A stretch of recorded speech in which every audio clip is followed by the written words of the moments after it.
but they are sort of trying to put points on the board and contest various procedures in Pennsylvania, in Michigan, and in Georgia. And we expect we might see some action in Nevada because the campaign announced that they have a news conference with a number of campaign officials at 11:30 today. So we might see something coming out of there. We've also heard from the president that he might take this to the Supreme Court. We don't know exactly what that means. And we heard from Rudy Giuliani and the president's son, Eric Trump, yesterday in Philadelphia. Take a listen. This is fraud. This is absolute fraud. All of you thought there was some kind of legitimate count going on here in Philadelphia. It was totally illegitimate. We are going to file suit in Pennsylvania. This is a concerted effort of the crooks that run the Democrat Party. We're going to win Pennsylvania, but they're trying to cheat us out of it. Now, there's not evidence that there's any cheating or fraud in their vote in Pennsylvania. They're counting those ballots. But that press conference right there might give you guys a sense of what you can expect from the Trump officials that are going to speak in Nevada at 11:30. Also worth noting that Rudy Giuliani, the president's personal lawyer that you just saw there, he said that they're going to file a national lawsuit. We just don't know what that means. So stay tuned. One more question for you, Carol. Oh, actually, never mind. We're going to move along. Carol, Allie, Okay. Thank you so much, as always. We appreciate Thank both you of both. Thanks, guys. Over to Battleground, Wisconsin. NBC News has declared Biden the apparent winner. We do want to mention an apparent winner means that NBC News has projected that a candidate has won the race, but the results are close enough that the final outcome could depend on a potential recount or confirmation that the results that have been reported are accurate. Let's bring in NBC News correspondent Gabe Gutierrez, who is in Madison. So, Gabe, the margin in Wisconsin is incredibly close, about 20,000 votes. The Trump campaign is saying they're going to ask for a recount, which they can do. What would that look like? Hey there, Joe. Yeah, Wisconsin incredibly divided, evenly divided. This is about the same margin that President Trump beat Hillary Clinton 4 years ago. But yes, the Trump campaign vows that it will officially ask for a recount. In order to do that, though, they have to wait until the counties certify those results. They're beginning that process already this week. That could take up to a week. Then after that, election officials will have up to 13 days to actually conduct that recount. So this entire process, several weeks away, it could take until late November. Joe? Now, Gabe, the state of Wisconsin's not a stranger to recounts. Tell us how that's turned out in recent years when the state has gone through this process. Yeah, well, Savannah, recounts very rarely actually make any difference in the election, or at least, overturn the results or anything. 4 years ago, there was a recount here in the presidential election in Wisconsin. Was not Hillary Clinton's campaign, though, that asked for it. It was a Green Party candidate, Jill Stein. She paid $3.5 million to recount the votes. It ended up giving Hillary Clinton an extra 700 or so votes. President Trump ended up getting more than 800 or so. But again, that really made no difference in the final tally. And it would be a huge challenge for the Trump campaign to make up those 20,000 votes that it's short right now. So that's kind of where we stand.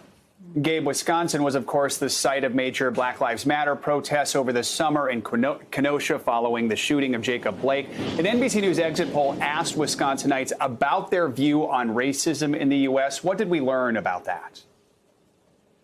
Yeah, taking a look at that exit poll you mentioned there, Joe. According to it, 75% of voters in that poll said racism is an important problem in the U.S. 23% said it's not a problem. So the vast majority do say it's a problem. And here in Wisconsin, that issue of racism and also the issue of policing, major issues that we ran across in this campaign. And speaking with voters supporting both sides, really, the Biden supporters felt outraged by what happened here in Wisconsin. The Jacob Blake police shooting was more than 2 months ago. You'll recall that led to unrest here in Kenosha and also in places like Milwaukee. This has been an issue that had been bubbling up for quite a long time. Of course, there were protests there following the death of George Floyd in Minneapolis, a couple of states away earlier this summer. So certainly that issue of race and policing, major issue here in Wisconsin. But also, Joe, there were other issues here that kind of came together, a confluence of events that led to a very close election, the COVID-19 pandemic, of course, is hitting Wisconsin very hard. But the number one issue, according to those exit polls here in Wisconsin, is the economy. Joe? All right, Gabe, thank you so much. Now to Michigan, NBC News calling the battleground state for Joe Biden, and just like Wisconsin, that flipped it for the Democrats from 2016. The longtime Democratic stronghold went to President Trump by a razor-thin margin in 2016. NBC News Now correspondent and honorary Michigan resident Dasha Burns joins us now from, of course, Kent County, where she's spent a ton of time, as we always say when you join us. Now, Dasha, the Trump campaign has filed a lawsuit in Michigan over the processing of ballots there. How are state officials responding to that? Hey, Savannah. Yeah, they actually announced that last night as ballots were being counted. We were actually in a facility where they were in the process of counting those absentee ballots. At that time, I asked the city clerk here if that was impacting anything he was doing. He said, nope. He actually told me it would take a state trooper coming to pull him out of there to get them to stop counting those ballots. So it didn't have an impact on what was going on last night. But the Secretary of State, Jocelyn Benson, did respond, emphasizing that the process here has been transparent. The Trump campaign claimed that they did not get meaningful access to locations to observe the process. But here's what Secretary of State Jocelyn Benson had to say about that. Take a listen. I think it's time that we all come together and not allow frivolous lawsuits or any effort to misinform the public about the truth behind our elections to succeed. And I will remain steadfastly determined in the days ahead to ensure we continue to correct false information and continue to tell the story, the extraordinary story of our elections here in Michigan this year, of our clerks rising to the occasion all across the state. And Savannah, I'll just tell you about where we were last night and what we saw and heard in the facility in Grand Rapids, the second largest city in the state, with 58,000 plus ballots.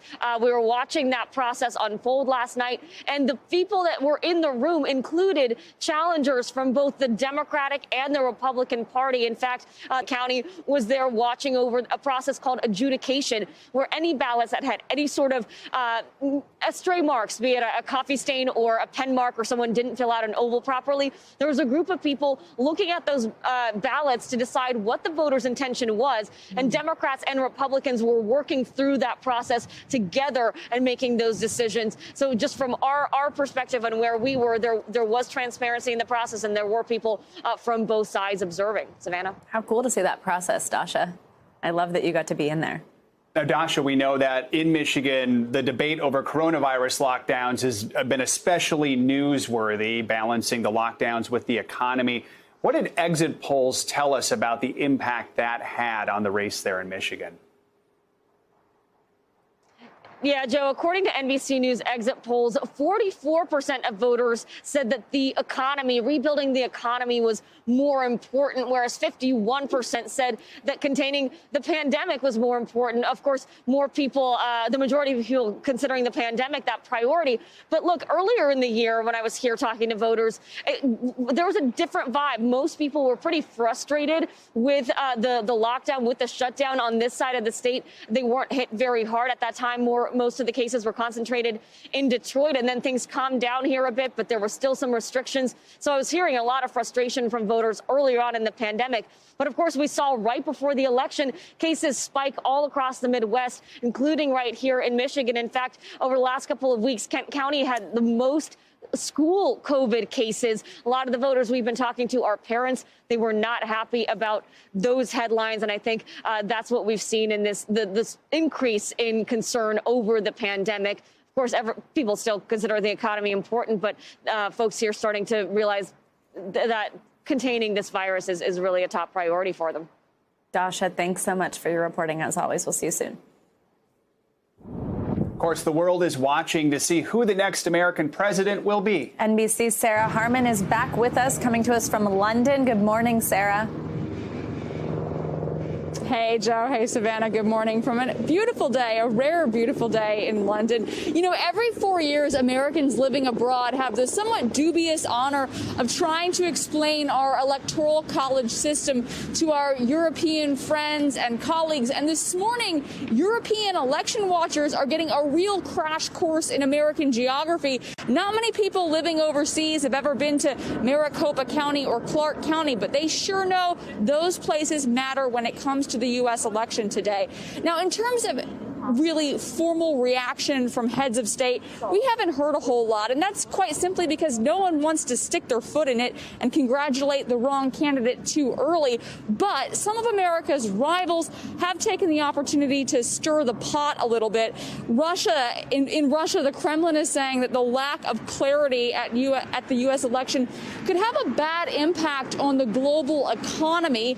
Over in Venezuela, President Nicolas Maduro says we don't interfere in the internal affairs of the United States because we always reject and condemn when the United States wants to give lessons of democracy, electoral lessons to the people of the world. Now, on the other hand, you've got Germany, New Zealand, and Japan all saying they will work with whatever administration comes to power after this election. Right now, for Americans abroad who cast their vote via absentee ballot, and for Europeans who are watching, there's not a whole lot else to do but brush up on that high school math, maybe get on Google Maps and get a geography lesson while we join America in watching this race to 270. Joe, Savannah? Yeah, what better thing to do in a lockdown than learn about American politics? Yeah, I feel for you trying to explain how the heck it works here. Sarah, thank you so much. Let's get a check now at your morning news now weather. Janessa Webb joins us. Hey there, Janessa. Hey, good morning, you two. Good morning, everyone. We continue to be under a historic hurricane season. The official end to hurricane season is not until November 30th. And earlier this week, we had a Cat 4 storm impact parts of Central America. It's still roaring through that area, but now has been downgraded to a tropical depression, Eta. Sustained winds at 30 miles per hour. It's moving out of the west-northwest at 8 miles per hour. And what we're thinking right now is going into the weekend, this system will regain its strength, turning back into a tropical system. Now, if it stays intact, which it's doing right now, it will continue to be named Eta. If not, and reorganizes into another storm system, it turns back into Theta. Regardless of the name, we're going to watch the National Hurricane Center make this cone go all the way up to the Florida coastline around South Florida by Tuesday a.m. It's still a tropical system, but it does have that potential going into a Cat 1 storm. Then after it hits coastal areas of Florida, we're thinking it does go into the Gulf of Mexico, and that's very unfortunate. Right now, our models, they are not in agreement, but you can see from our American to our European model, they're both doing a loop-de-loop and potential right now for Southwest Louisiana. Now, they've already seen 4 hurricanes in that area this season, and we just don't need any more devastation across Southwest Louisiana or Southeastern. So going to be watching that very closely. Right now, the flood threat continues to be very big across Honduras, but that system is something to watch for as we step into the weekend. Joe and Savannah? It certainly is. Janessa, thank you so much.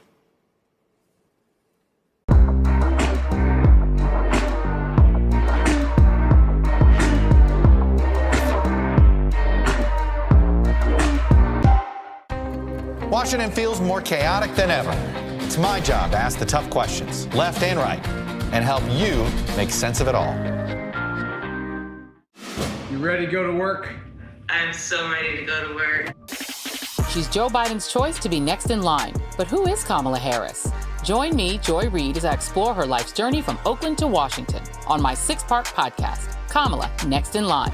New episodes every Monday. Subscribe for free wherever you get your podcasts. For breaking news in our changing world, download the NBC News app. President Trump and Joe Biden hit the trail. At the center of this campaign, coronavirus. The story. The battleground blitz as we enter the final stretch of the 2020 race. From every angle. If you were sitting here talking to Joe Biden and President Trump, what would you want to tell them right now? On the ground. The winds fanning these flames are expected to last another 24 hours. And in depth. We now have 2 vaccine trials on hold. Should people be concerned? NBC Nightly News with Lester Holt. Good morning. Welcome to Today. We're glad to have you with us. This fall, we're right there with you. Whether you're back to school. What do you guys think? We're excited? Or back to work. We're keeping you safe. I love being back. Every morning on Today. Police murder of unarmed black men has been an American way of death across centuries. After seeing the most comprehensive police reform bill ever introduced in Congress, I've begun to wonder if now is the time. If now is the time the protesters finally win. The Last Word with Lawrence O'Donnell. Weeknights at 10 on MSNBC.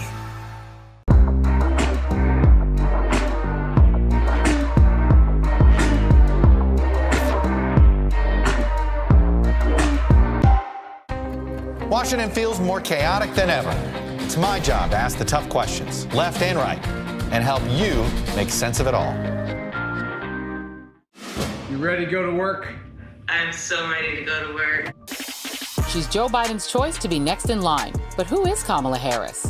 Join me, Joy Reid, as I explore her life's journey from Oakland to Washington on my 6-part podcast, Kamala Next in Line. New episodes every Monday. Subscribe for free wherever you get your podcasts. For breaking news in our changing world, download the NBC News app. President Trump and Joe Biden hit the trail. At the center of this campaign, coronavirus. The story. The battleground blitz as we enter the final stretch of the 2020 race. From every angle. If you were sitting here talking to Joe Biden and President Trump, what would you want to tell them right now? On the ground. The winds fanning these flames are expected to last another 24 hours. And in depth. We now have 2 vaccine trials on hold. Should people be concerned? NBC Nightly News with Lester Holt. Good morning. Welcome to Today. We're glad to have you with us. This fall, we're right there with you. Whether you're back to school. What do you guys think? We're excited? Or back to work. We're keeping you safe. I love being back. Every morning on Today. Police murder of unarmed black men has been an American way of death across centuries. After seeing the most comprehensive police reform bill ever introduced in Congress, I've begun to wonder if now is the time. If now is the time the protesters finally win. The Last Word with Lawrence O'Donnell. Weeknights at 10 on MSNBC. Back now to Pennsylvania, where we have new ballot counts out of Philadelphia. Here's where the race stands at the moment. It is still too close to call. The president's still out front, but those mail-in ballots could change that. We've got 89% of the vote in and a difference of 142,000 votes between President Trump and former Vice President Joe Biden. Let's get right over to MSNBC senior national correspondent Chris Jansing, who is in the capital of Pennsylvania, Harrisburg. But Chris, first, I want to ask you about Philadelphia. I know we are expecting a briefing soon from the governor and the Secretary of State, but what are you learning about these new ballot counts, and when could we get more results? Yeah, a lot to report on that. First of all, let me give you the perspective on this. Yesterday at this time, Savannah, we were looking at an advantage for the president of about 600,000 votes. As you just reported, it's now at 142,000. That follows new updates by Philadelphia of about 20,000 mail-in ballots. There are 100,000 more still to count there. Here's why that's so important to Joe Biden. And I was talking to the senior senator from this state, Bob Casey, last night about why the Biden camp is feeling so positive. He said in pockets of Philadelphia, it's going 90-10 to Joe Biden. And then when you look at Allegheny County, another stronghold, they finished up their count late last night, got their final 20,000 ballots in. He said he talked to the county executive there. About 80-20 has been the split in some of the key areas that they're looking at. So when you see that next 100,000 votes coming in from Philadelphia, that's going to be key. As far as when we're going to learn, this vote count's going faster than we were expecting. And as you said, we're going to hear from the governor and the Secretary of State. But she was on last night with Rachel Maddow and said she thinks we could get something close to a final count, at least a projection of a winner, tonight. And Bob Casey thought the same thing. He said we could have somewhere in the mid-90s in terms of the total number reported, which may be enough for there to be a projection of a winner tonight. He thinks, Savannah, Joe Biden's going to win by as much as 100,000 votes. Most people, just looking at the numbers right now, it's still too close to call.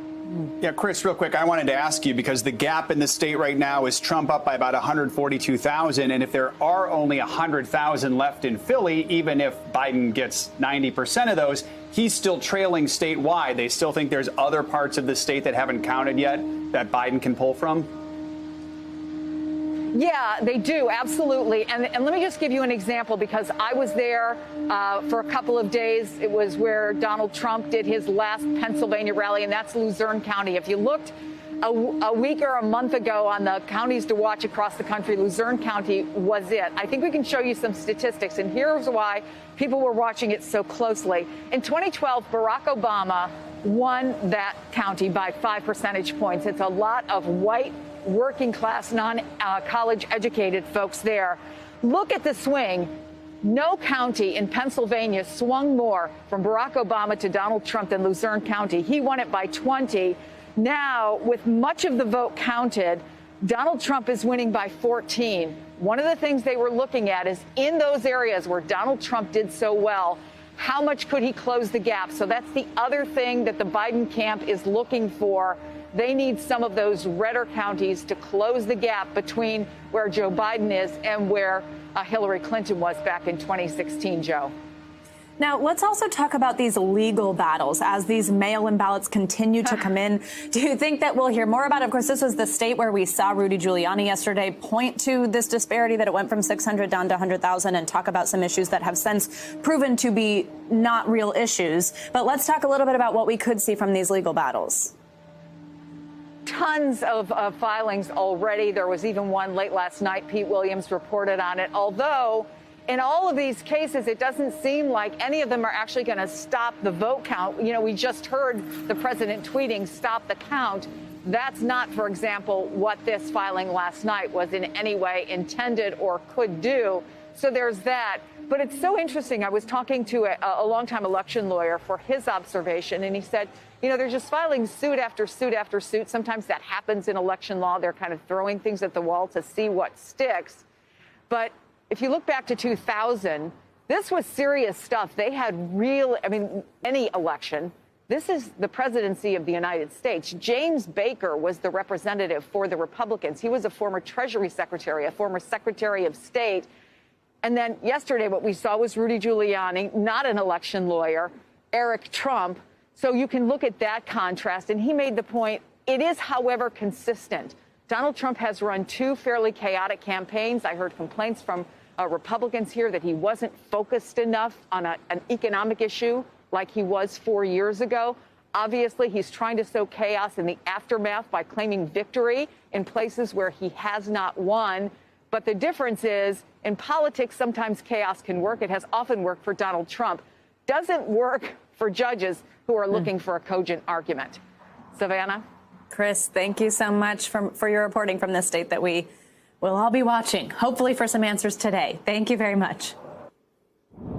With the presidential race still not called and key battleground states continuing to tally votes, let's get right to our election panelists to help break down the state of the race at this hour. NBC News election contributor Rachel Cobb and Washington Post reporter and author of the Power Up newsletter, Jackie Alamani, join us now. Good morning to you both. Thanks for being with us. Rachel, I'll begin with you. With the race coming down to just a handful of states now, both campaigns are gearing up with teams of lawyers. We've heard about these legal challenges from the president. We know Biden is trying to get money for this fight fund is now what they're actually calling it. They're planning out this legal strategy. So walk us through where we're at from a legal perspective this morning and what we might expect in the coming days. Well, as you just heard, there are all of these suits being filed. The thing is, elections themselves are legal events. We have elections on a regular basis, and there are rules that govern how we do them. So we file suit when we have a dispute with a particular way that the election was administered that we think is somehow majorly faulty. So far, why would we stop counting the cast in any election? a lot of votes are cast, and they are cast up until the moment that the election ends. But the counting begins, and then we continue the counting days after the election in every single election, because we have to deal with provisional ballots and overseas ballots and all of those other things. So far, these lawsuits don't seem to amount to much of anything. Jackie, let's ask you. We're looking at the roadmap to 270. It seems to be narrowing for President Trump, though it's still possible. Well, the Biden campaign is exuding a tone of confidence, but insisting on patience as the counts come in. We know that you look at Pennsylvania and Georgia, Trump's lead has been narrowing. You look at Arizona, Biden's lead narrowing a little bit. What are the campaigns feeling right now as we get closer and closer to the end of the counting? Well, there's definitely a dissonance between the president himself and his own campaign, as the president is currently calling on Twitter for the votes to actually stop being counted, even though he is currently behind former Vice President Joe Biden. His team, meanwhile, is counseling patients, especially on the state of Arizona, where they've insisted for days now that Fox wrongly projected Biden to win Arizona for the first time in a few decades, actually, and that they've predicted time and time again over conference calls with reporters that they believe, based on the raw data that they're looking at, the raw votes, that the president is going to take Arizona by 30,000 votes. Those races are really tight right now. We are seeing a bit of a blue shift take hold in Georgia and Pennsylvania. Those are the two states I'm watching. For the president, everything runs through Pennsylvania. This race is over. Biden obviously has far more paths to 270 than Trump does right now. He's only 17 electoral votes away, and things are looking pretty good in Georgia. There are 50,000 outstanding votes in counties that trend blue. The state of Georgia has rapidly gone through this blue trend over the past 4 years. It's been happening for decades now, but really intensified with the advent of Trumpism. And what we're seeing right now is the efforts of people like Stacey Abrams and Jon Ossoff potentially putting Joe Biden over the edge. Rachel and Jackie, thank you so much for your insight. We'll hear from you guys again in a little bit. Thanks so much.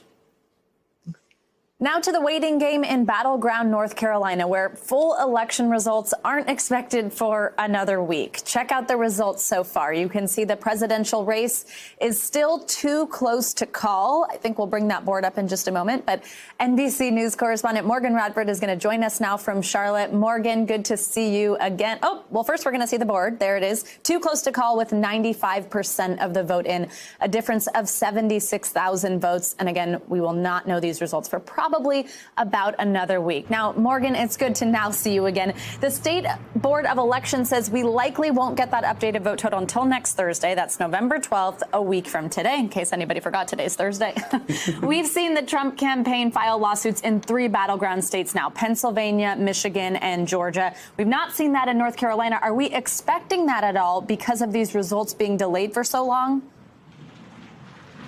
Simply put, Savannah, that's not something that we're expecting. And that really comes down to that margin here in the state. We've been speaking to political experts locally here in North Carolina, and they say the magic number this year is really 10,000. The margin would have to come down to those 10,000 votes in difference between those candidates. So statewide races, you have 1% or 10,000. And based on that 5.5 million voter turnout number, that 10,000 number is going to be less. So that's what they'll be focusing on. And basically, the experts they say we spoke to say we're waiting on those 116 ballots that were requested for mail-in ballots but were never returned. And they say we may not actually see a bulk of those ballots returned. They said people sometimes forget to return them. They don't follow through with the process, or they decided to vote early in person. So they're saying they expect those numbers to dwindle, which means that margin will dwindle, and it likely really won't come down to those 10,000 votes that everyone talks about in terms of a recount. So that's not something we expect to see here in North Carolina.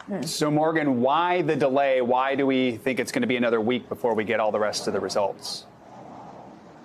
Joe, that is the $1 million question. I have to really start by saying, we're talking to officials on the ground. We're standing here in Mecklenburg County, which is the largest county in my home state of North Carolina. And we spoke to the director of their Board of Elections. He said, look, Morgan, this is a process that is normal. This process actually is going smoothly. And the only unusual thing we're seeing this year is the attention paid to those mail-in ballots and the volume of those mail-in ballots. So, Joe, it really comes down to those mail-in ballots that simply haven't returned yet. The Supreme Court decided last week, they upheld a decision that North Carolina would have until November 12th to count all of those mail-in ballots that were postmarked by Election Day. But the truth is, all those ballots haven't come. So the state's saying, let's hold on, let's be patient, let's wait until all those ballots come to determine the margin of victory. So right now, President Trump is leading by about 76,000 votes. But if there are still 116,000 outstanding ballots, that's bigger than that expected lead. So they just want to be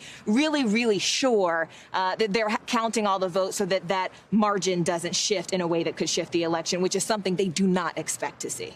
Now, Morgan, it's not just the presidential race we're waiting on in North Carolina. It was also a critical Senate seat. A seat in the U.S. Senate is up for grabs. It was complete with a COVID case, a sexting scandal, but it's still too close to call. Tell us more about that.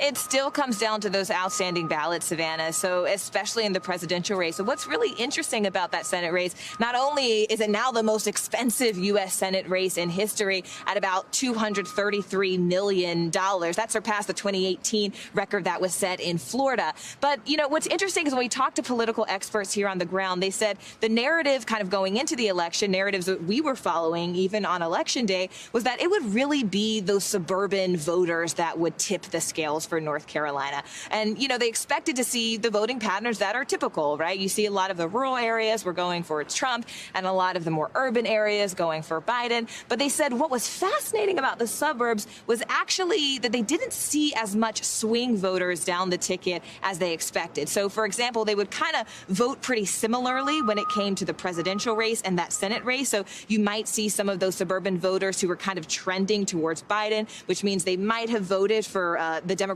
challenger in the Senate race, Cal Cunningham. But they said when it came to those state races, people then would generally split this ticket, and that's where they may vote Republican. But the one decisive victory that we did see here in North Carolina was for the governor's race, and the Democratic incumbent Roy Cooper did win again. But that's the only decisive victory we have so far here, Savannah. The rest of them are going to take just a little bit of patience. Yeah.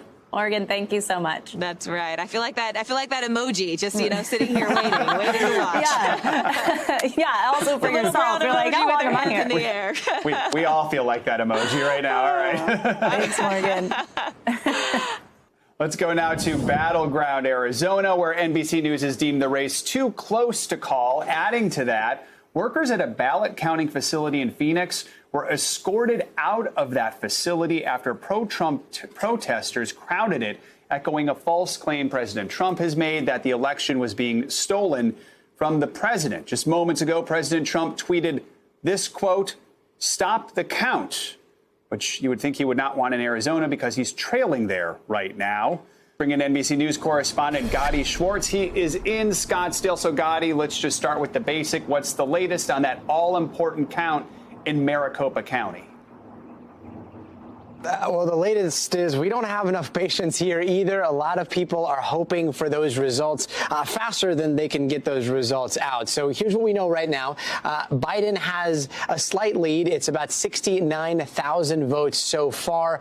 But that lead seems to slowly be getting smaller and smaller every single time we see one of these returns come back, in particular from Maricopa County. We're not talking about much, but that lead is 69,000. And so we've done a little bit of the math, and it looks like President Trump would need to get 6 out of every 10 voters in the remaining votes to surpass that lead. So far, he's been doing that in the returns that we see come back. But we've only seen about 170,000 votes be tabulated since the polls closed, and those are at that about 60% mark. And we also know that there are still about 275,000 ballots here in Maricopa County that are still outstanding. Altogether, in the state of Arizona, we're looking at about 300 to 400,000 ballots that still haven't been counted. So a lot of crunching is still yet to do. And as you saw, there are people that are protesting now outside of Maricopa's election center. Joe? Gadi, let's talk about those protests. And Joe mentioned some of them that happened last night. I know you were there when people were having to be escorted out. It was pretty stark late last night to see us come to you. You not even turn your lights on because you didn't want to draw attention to yourself in those crowds. Tell us a little bit about what happened and where those protests stand today.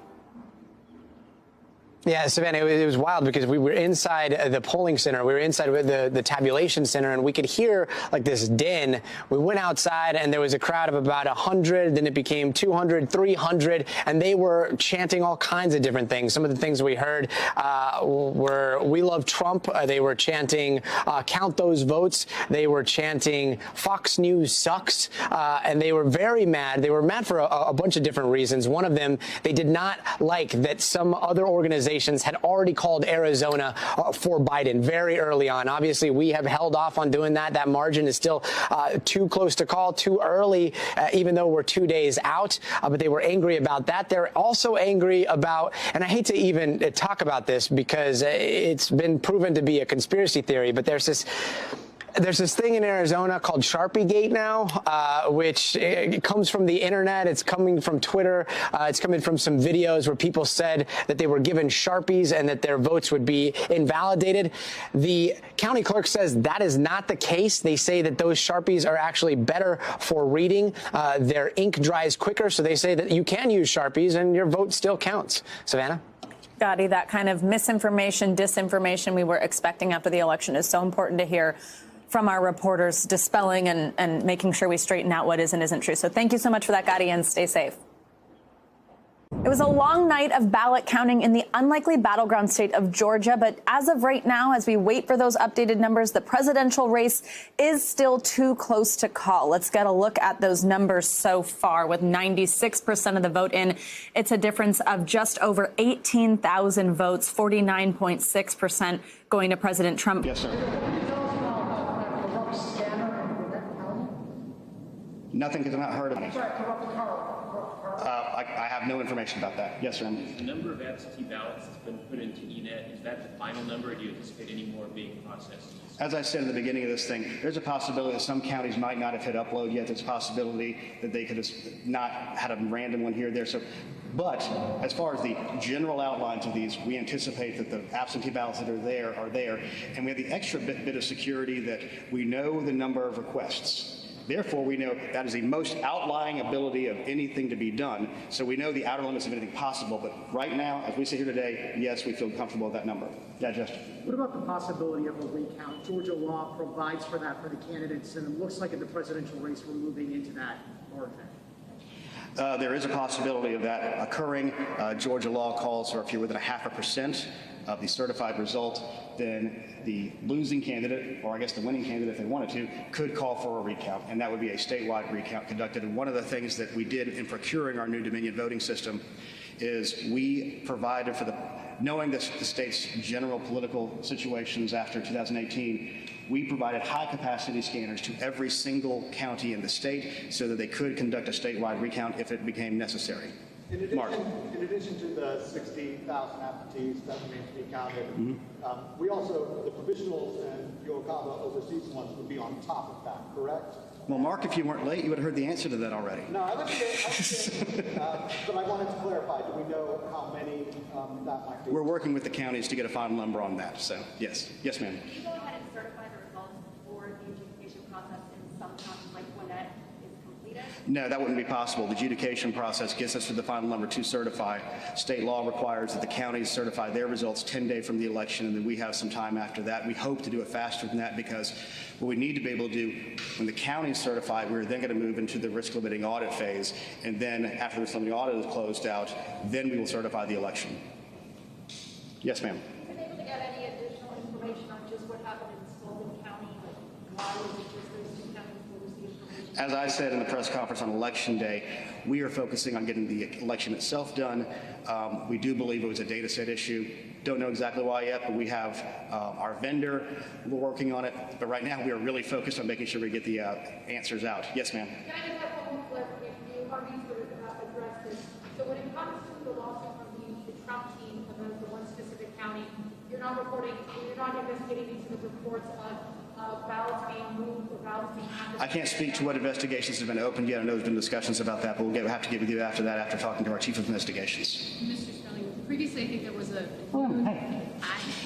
good to see you in person. A noon approximation for deadline, and today you said today if possible. So end of day today maybe is sort of.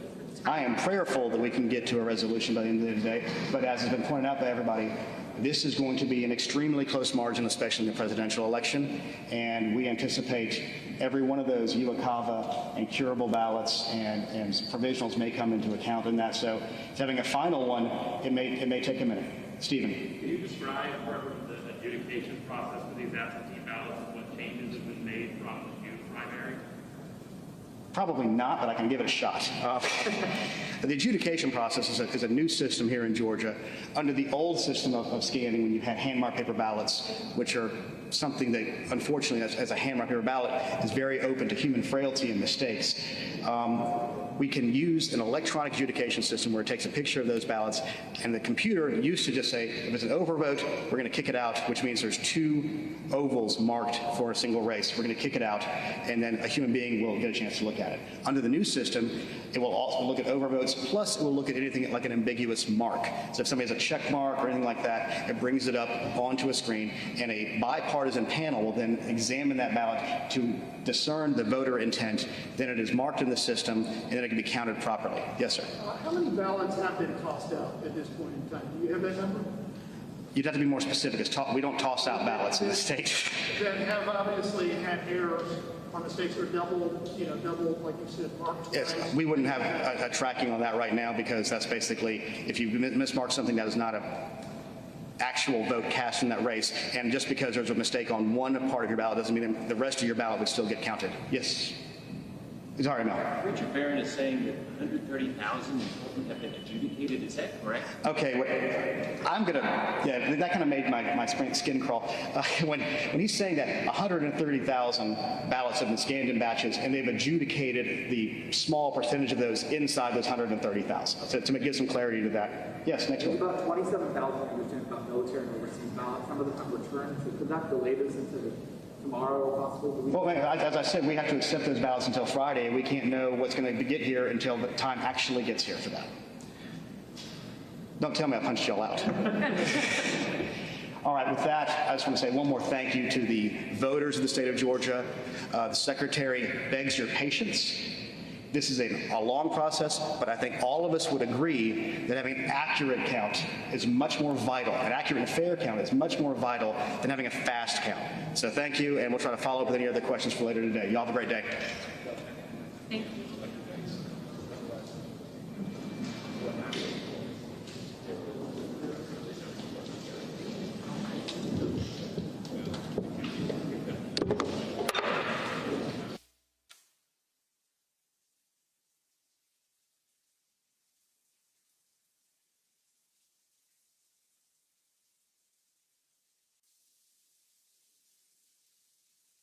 Good morning. Welcome to Today. We're glad to have you with us. This fall, we're right there with you. Whether you're back to school. What do you guys think? We're excited? Or back to work. We're keeping you safe. I love being back. Every morning on Today.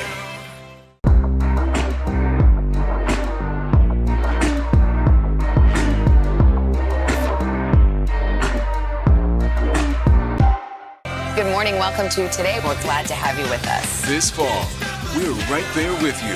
Whether you're back to school. What do you guys think? We're excited? Or back to work. We're keeping you safe. I love being back. Every morning on Today. Police murder of unarmed black men has been an American way of death across centuries. After seeing the most comprehensive police reform bill ever introduced in Congress, I've begun to wonder if now is the time. If now is the time the protesters finally win. The Last Word with Lawrence O'Donnell, weeknights at 10 on MSNBC. ready to go to work? I'm so ready to go to work. She's Joe Biden's choice to be next in line. But who is Kamala Harris? Join me, Joy Reid, as I explore her life's journey from Oakland to Washington on my 6-part podcast, Kamala, Next in Line. New episodes every Monday. Subscribe for free wherever you get your podcasts. A real close-knit group of nurses who pulled together when their boss needed help battling coronavirus. You're not just any patient. You're their friend. These folks saved my life. Thank God that there are people who want to run towards a pandemic as opposed to running away from a pandemic. Introducing the MSNBC Daily, featuring written perspectives by experts you know and trust for a better understanding of the stories that matter most. Check out the MSNBC Daily today at msnbc.com. You're watching NBC News Now. We've got some breaking news. Are people there concerned about what impact this could have on the election? It's news made for your streaming world.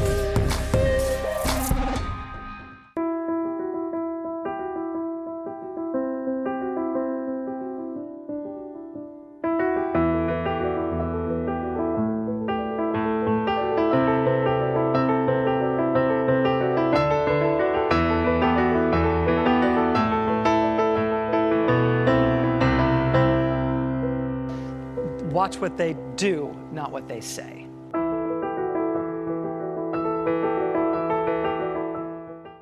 President Trump and Joe Biden hit the trail. At the center of this campaign, coronavirus. The story. The battleground blitz as we enter the final stretch of the 2020 race. From every angle. If you were sitting here talking to Joe Biden and President Trump, what would you want to tell them right now? On the ground. The wind spanning these flames are expected to last another 24 hours. And in depth. We now have 2 vaccine trials on hold. Should people be concerned? NBC Nightly News with Lester Holt.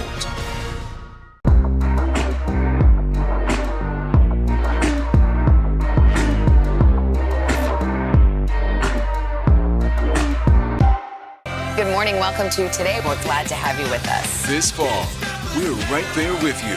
Whether you're back to school. What do you guys think? We're excited? Or back to work. We're keeping you safe. I love being back. Every morning on Today. Police murder of unarmed black men has been an American way of death across centuries. After seeing the most comprehensive police reform bill ever introduced in Congress, I've begun to wonder if now is the time. If now is the time the protesters finally win. The Last Word with Lawrence O'Donnell. Weeknights at 10 on MSNBC. You ready to go to work? I'm so ready to go to work. She's Joe Biden's choice to be next in line. But who is Kamala Harris? Join me, Joy Reid, as I explore her life's journey from Oakland to Washington on my 6-part podcast, Kamala, Next in Line. New episodes every Monday. Subscribe for free wherever you get your podcasts. A real close-knit group of nurses who pulled together when their boss needed help battling coronavirus. You're not just any patient. You're their friend. These folks saved my life. Thank God that there are people who want to run towards a pandemic as opposed to running from a pandemic. Introducing the MSNBC Daily, featuring written perspectives by experts you know and trust for a better understanding of the stories that matter most. Check out the MSNBC Daily today at msnbc.com. You're watching NBC News Now. We've got some breaking news. Are people there concerned about what impact this could have on the election? It's news made for your streaming world.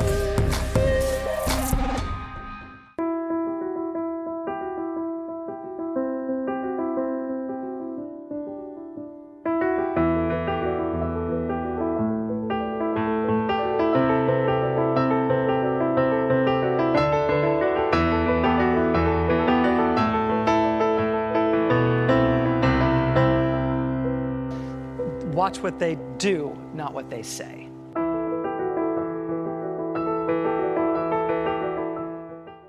President Trump and Joe Biden hit the trail. At the center of this campaign, coronavirus. The story. The battleground blitz as we enter the final stretch of the 2020 race. From every angle. If you were sitting here talking to Joe Biden and President Trump, what would you want to tell them right now? On the ground. The wind spanning these flames are expected to last another 24 hours. And in depth. We now have 2 vaccine trials on hold. Should people be concerned? NBC Nightly News with Lester Holt. Good morning. I'm Lindsay Reiser. This is NBC News Now. The candidates, the voters, the country on edge as we wait for the last 6 states to be called. Here is where the Electoral College count stands so far. Let's take a look at this board so we can see which states have left to be called. We have Nevada, Arizona, Alaska. We also have Georgia, North Carolina, and Pennsylvania still left to be called.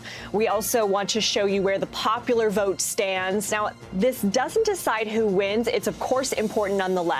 So we have Joe Biden with 71 million, more than 71 million, almost 72. Donald Trump with a little over 68 million. Biden now has one more votes than any other presidential candidate in American history as of yesterday afternoon, passing Obama's 2008 record. And Trump, too, is on track to win the second highest vote total in U.S. history. After getting updated numbers from Philadelphia's vote count this morning, President Trump is still in the lead. And Pennsylvania is still too close to call there. So also right now, I believe we're taking a look at the Nevada numbers. Nevada, of course, a state that we are watching incredibly closely. 6 electoral votes. You see right now, Biden is ahead. We are expecting a press conference from the Trump campaign in Nevada, as well as some updated numbers soon. Let's go to the next state that we are watching. Pull up that graphic. Arizona, again, one of the states that are too close to call right now. We do know in Arizona, the gap between these 2 candidates is narrowing as we're getting more data, particularly from Maricopa County. That is where Phoenix is. Georgia, also too close to call right now. This race also tightening, shrinking the president's lead there. We just heard from Georgia officials in a press conference. They hope that they will be done and have some answers for us by the end of today. In North Carolina, we'll likely be waiting for a while. Officials there won't finish counting until next week, but you see there, President Trump is in the lead. Again, too close to call. Last but not least, Alaska, which doesn't often get a lot of attention on Election Day, but it is, in fact, still too early to call. President Trump there with the lead. We are going to start with a team of correspondents, but first let's go to NBC News senior political editor Mark Murray to walk us through the state of the race. So let's zero in on Georgia right now. The state's most populous county still counting their ballots, and those counties are key to knowing which way the state will go. So do we get any sense of when we're going to get some firm numbers there? We're going to get more numbers today, Lindsay, and our producers on the ground say that the Secretary of State's office believes there's somewhere between 50 and 60,000 votes left to remain to be counted, and a good chunk of them are in the Atlanta counties. We're talking about Fulton County, Gwinnett County, DeKalb, and so the expectation is that Joe Biden is probably going to have a nice run. And if he's able to win these counties by, say, an 80 to 20 margin, and remember, a lot of these are going to be mail-in ballots, which would favor Democrats, that should actually be pretty good for Joe Biden. The question is, what does the math show? And, of course, we're going to need to count all the ballots. But there are ballots across the state of Georgia still to be counted, but the big bulk of them are from the Atlanta area. And the reason why the math is also so important, correct me if I'm wrong, Mark, but it's because it also depends on whether a candidate can demand a recount. Well, yes. And in fact, I actually think no matter what ends up happening in Georgia and what the final result is, we're probably in recount territory. The question is whether that is essential to 270 electoral votes or not. And that, of course, brings our conversation to some of the other states like Pennsylvania, Nevada, and Arizona. Yeah, let's go to Pennsylvania first. We got a fresh update this morning. So where are these votes coming in and what counties are we still waiting on? Yeah, so the votes trickling in from all over the state, but one is Philadelphia and the Philadelphia suburbs. This is supposed to be a lot of the really big Joe Biden vote that has not been counted yet. And the expectation is that this plays out the same way that we saw big urban areas like Milwaukee. This could end up being really good news for Joe Biden, not only narrowing President Trump's lead in the state, but maybe even overtaking him by a significant margin. But again, the caveat, let's wait and see what these votes are, how many they are, and how they're breaking. And how often has Pennsylvania been updating us? When can we expect to know a little bit more about the state of the race in Pennsylvania? So we're getting more votes from the state of Pennsylvania. We're supposed to get even more by this afternoon. I think the question is when the votes finally stop. There's some reporting that Allegheny County, that's Pittsburgh, might actually wait until tomorrow to finish counting. But I do think the guidance we have for Pennsylvania is I think we're going to see much of Philadelphia and its suburbs by later today, and that could be the biggest news of all. So we're also closely watching Nevada because if Biden can take Arizona, he's at 270. So what kind of movement are we seeing right now in Nevada? Yeah, the same story. This is actually a very close race, but there's uncounted ballots throughout the entire state. But maybe the biggest chunk is in Clark County, then that's in Las Vegas. And the expectation is that Joe Biden will probably do well with some of these mail-in ballots as well as provisional ballots. And President Trump will probably do well in the rural portions of the state. But again, that Clark County might be very decisive. And if they break Joe Biden's way, that's how he holds on to the state narrowly. All right, Mark, I hope you got plenty of caffeine on hand. You've been doing such an incredible job. Thank you so much. We appreciate Thank you for having me. Your expertise. The presidential candidates, of course, both hoping for a win, both saying the odds are in their favor. Of course, key battleground states remain undecided. So let's bring in NBC News correspondent Carol Lee and NBC News political reporter Ali Vitale. Let's start with the Biden campaign. Ali, how are they feeling at this point? They're watching and waiting with confidence at this point, Lindsay, but the reality is they're sort of playing the waiting game that all of the rest of us are. They're looking at these same counties in these same battleground states, and they're waiting on the same results that all of us are. They do feel good, though, about what they're thinking when they're going to see out of places like Philadelphia and Pittsburgh. We've seen that early vote and vote by mail totals have tended to trend towards Biden. The Biden campaign really leaning on their data and, frankly, just the math in this moment, though the Trump campaign is also making the same math argument. Each of these campaigns seeing things in their data that makes them think they have a path to 270. The reality is that Biden has and has always had, frankly, more paths to 270 in the Electoral College than President Trump has. And so his campaign, I actually just ran into someone just a little while ago. They said they were still feeling good. But again, it's the waiting just at this point. In terms of what we expect to hear today, though, we're likely to hear from former Vice President Joe Biden. What he will say, that really depends on where we end up in the map. But one of the things that he said yesterday really stood out to me in regards to the popular vote. Listen to what he said. Of special significance to me is that we've won with the majority of the American people. And every indication is that that majority will grow. We have a popular vote lead of nearly 3 million votes. And every indication is that will grow as well. So Biden referencing there that he didn't just win the popular vote, but he broke a record in doing so, earning the most votes of any presidential candidate. It's really stunning when you see the turnout numbers. That's what you get, though. More voters turn out, and that's when you start getting those higher vote totals. And Ali, we're hearing President Trump making a pitch to get more donations from people as he embarks on these legal battles. Is the Biden campaign doing the same thing?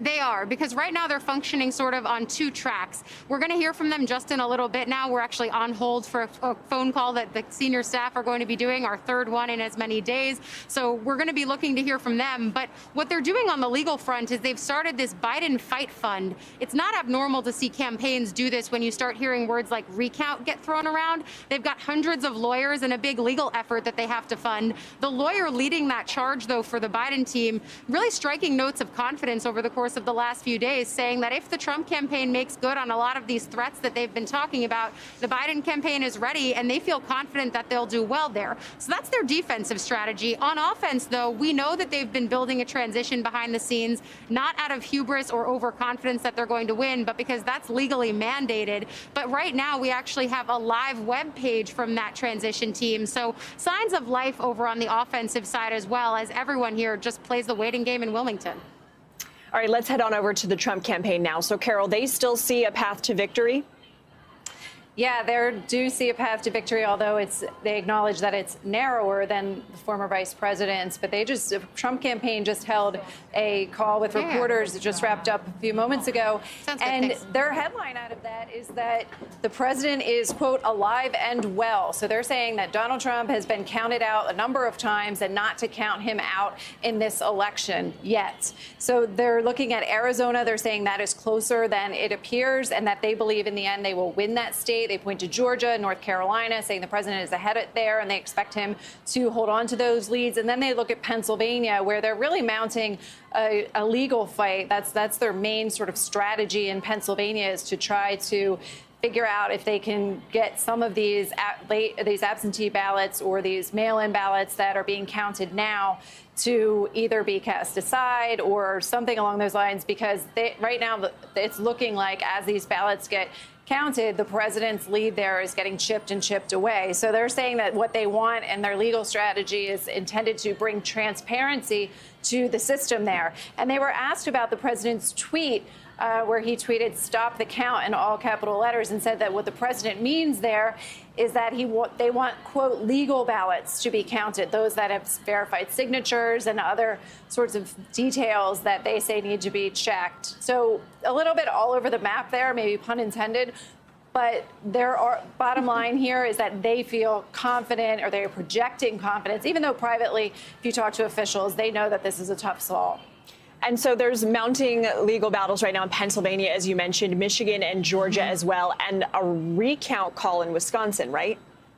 Yes, and we're likely to see another, according to our reporting, another lawsuit filed today in Nevada. So we have, let me just walk you through a little bit of the legal strategy here. Please. They filed a lawsuit in Michigan. Now, this was filed before former Vice President Biden was projected to win Michigan, and it was basically saying that the campaign wanted, quote, meaningful access to the counting of these ballots. So there's that lawsuit. There's one in Georgia where a Republican pollster, they say, found that 53 late absentee ballots were added to a stack of on-time ballots. Now, 53 votes, this is part of what you talk to legal experts about. That's not a lot of votes, obviously. And that, I mean, in Georgia, it could wind up being significant as we're seeing the new numbers come in. But the broader takeaway from these lawsuits that we're seeing them file is that they're kind of, as our own Pete Williams put it, nibbling around the edges. They're not things that are likely to really dramatically change the outcome of the election. They did have a victory today, though, in Pennsylvania that the campaign is touting pretty aggressively, where they had filed a lawsuit to get more access, closer access to these ballots being counted. The judge ruled that they can have that access, that observers can get closer to the ballot counting, albeit with social distancing protocols in place because of the coronavirus. So that's where they stand. And overall, I think you can expect that they will probably be mounting more legal challenges. We know they've made threats like, you know, a national lawsuit. We just don't know exactly what that means. All right. Thank you so much, Ali Vitale and Carolee, on what looks like a beautiful autumn day there in D.C., Ali in Delaware. Appreciate you both. Of course, as Carol alluded to, all eyes really are on Pennsylvania, specifically Philadelphia, where election officials just reported 20,000 more mail-in ballots. Here's where we stand right now, still too close to call. You see there President Trump in the lead right now. But, you know, we're 2 days away from Election Day. So why the wait? Well, it's important to note out there are still thousands of mail-in ballots that have not been counted across the state. That's because poll workers began counting them at 7 a.m. on Election Day by law. So MSNBC senior national correspondent Chris Jansing joins us now from Pennsylvania state capitol in Harrisburg. So Chris, tell us about these ballots. More good news for Biden? Yeah, so far what we've been watching is this continuing narrowing. It happened across the day today, continued today. Let me just give you some numbers. So yesterday, about 9 o'clock in the morning, the president was leading by about 600,000 votes. Same time today, it was down to about 142,000. Now we're down to about 135,000. A big part of that probably driven by those 20,000 votes that were dropped in Philadelphia. I talked just late last night to the senior senator from here, who told me that there are pockets of Philly where they're seeing votes coming in for Joe Biden 90-10, that elsewhere in Allegheny County, Pittsburgh, of course, where they finished up the counting last night, as much as 80-20. So they feel very good about that. But I was also on a call with some of the Trump advisors who are saying they're feeling confident. Of course, they are still in the lead. But they were talking about some of the red counties that have still to report. They didn't tell us what counties that they were really depending on. And of course, the fact is that the overwhelming number of counties here are red, but the populations are much smaller. So the number of votes available are much smaller than in a Philadelphia or a Pittsburgh. Let me give you one example, which is Luzerne, where I was for a couple of days, the day before the election and on Election Day. That's a place where they won by 20 points. Donald Trump won that by 20 points on the strength of white working class voters. He was down this year, and most of the ballots are counted, to 14%. However, in a place like Mercer County, again, but much smaller numbers of voters, 60% last time, 70% this time. We're dealing with much smaller numbers and a lot more locations that they're hoping will move them to keep the lead. We shall see. I think it's possible we could have mid-90s in the count by the end of the day today. The Secretary of State certainly feels like there could possibly be enough to start to look at a call in this race. We'll see. Wow, that is sooner than some of the projections that I was hearing about before, that it could be by Friday. But, Chris, there was just a legal victory for the Trump team in Pennsylvania. Can you explain that? Yeah, Allie was just talking about this a little bit, and I think putting it in context, they filed a slew of lawsuits. Many of them were dismissed very quickly, both on the federal, the state, and the local level. But they had gotten a ruling yesterday that said, look, because of COVID, anybody you have in observing the vote count has to keep a distance. They were saying that it's too far away. So basically what this ruling does, besides, again, assuring them access, is the distance, really. They have to still be within 6 feet. They have to follow all the COVID restrictions with the masks and so on. But it is a change from what they were told yesterday, and they're touting it as a big victory. Those observers will continue to be, particularly in those key areas where there are so many votes that could actually turn this election. Well, Chris, I'll share your Twitter sentiment. I hope you don't spend the next 36 days in Harrisburg like you did in Florida in 2000. But thank you so much for your reporting there. Let's go on Let's go to Georgia now. President Trump's lead over Joe Biden dwindling with every new batch of ballots reported. But we've just learned that tens of thousands of ballots are still outstanding, even after a long night of counting. Let's get a look at the numbers right now. You can see here the race still too close to call with President Trump there in the lead. The difference, I want to point out, 18,000 votes. But these numbers are expected to change soon. NBC News reporter Priscilla Thompson has been waiting for those new numbers all morning. She joins us now from Atlanta.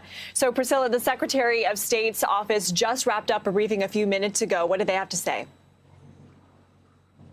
That's right, Savannah. We heard from the voter implementation officer in that office who has played a major role in how all of these elections are running. And he confirmed the number of ballots still out right now, around 60,000, 61,000 that are still to be counted statewide. And one of the questions that he got was, why are we getting some of these different numbers? At one point, we might hear 25,000, and then later in the day, it goes up to 60,000. And one of the things he mentioned is that there are a number of folks who cast provisional ballots on Election Day, and that those needed to be verified. Folks maybe needed to show that they had a valid ID or something like that. And so even as these counties are, making their way through these ballots and getting them processed, there are also some ballots that are being verified and being able to be counted. And so that's why we see some of that fluctuation in those numbers. That was a really important point that he made. But he said, look, there are poll watchers who are watching this process take place. We have a paper trail with paper ballots. This is a fair and accurate process. Again, just restoring faith for folks who may be concerned. And the other big question that we wanted to know is a timeline. When can we expect to get these results? Take a listen to what he said. I am prayerful that we can get to a resolution by the end of the day. But as has been pointed out by everybody, this is going to be an extremely close margin, especially in the presidential election. And we anticipate every one of those UACAVA and curable ballots and provisionals may come into account in that. So having a final one, it may take a minute. And overall, his message after all of that was that Georgia wants to ensure there is an accurate and fair count, not necessarily a fast count. And that is what you're hearing from officials today. So we are hopeful to have those results by the end of the day. It might not happen, but at the end of the day, they want to make sure that the results are fair and accurate. Savannah?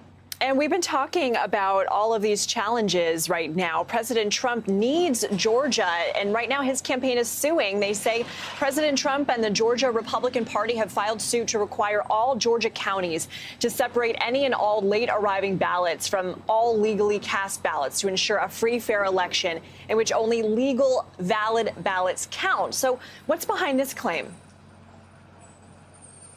Right. So that claim stems from something that happened in Chatham County. A Republican poll watcher says that he saw a election worker handling the ballots in a way that may have mixed in some of the late arriving ballots with some of the ballots that came in on time. As a reminder, here in Georgia, those absentee ballots had to be in by Election Day, by the time polls closed on Election Day, or they would not be counted. And so what you see is the Trump campaign asking a judge to offer a reminder that that is what needs to happen.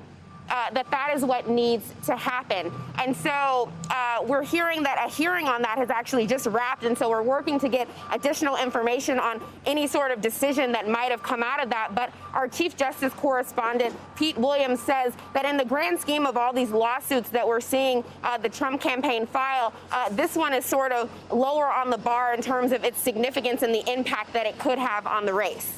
All right. Well, we're also all watching Georgia because, of course, the Senate race is there. It's the only state where both seats are up for grabs. And one of the races is now headed for a runoff, but the other is still too close to call. So what's the latest there? That's right. So right now we have Senator David Perdue, the incumbent Republican, sitting at 50%. John Ossoff just below him at around 46%. But the way elections work here in Georgia, in order to win, you have to have at least more than 50% of the vote, which means that if Senator Perdue begins to slip below that 50%, even if John Ossoff is still trailing him, right now he's trailing by a little over 100,000 votes, even if he's still trailing him, if David Perdue slips below that 50%, this race could be headed to a runoff. And I just got an email in my inbox from the Perdue campaign saying that they feel very confident they will win this election, regardless of if it is called this week or if they face a runoff in January. Back to you. All right, Priscilla, thank you so much. I know that I've been keeping you from gathering more information, so thank you so much for giving us the very latest that you know. Now to the waiting game in battleground North Carolina, where we're learning we won't see full election results for another week. Let's check out the results so far. The presidential race still too close to call here. President Trump in the lead. There is a difference right now of 76,000 votes, almost 77,000. NBC News correspondent Leanne Caldwell joins us now from Charlotte. So, Leanne, we're 2 days away. Officials say we won't know the full results until next Thursday, November 12th. So what's going on here?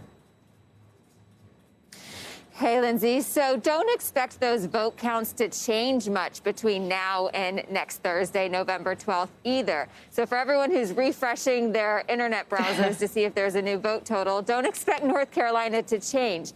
And the reason is because the State Board of Elections here, they estimate there's about 116,000 votes possible, a maximum of, because those are the number of people who were sent absentee ballots, who requested absentee ballots, who haven't yet turned them in.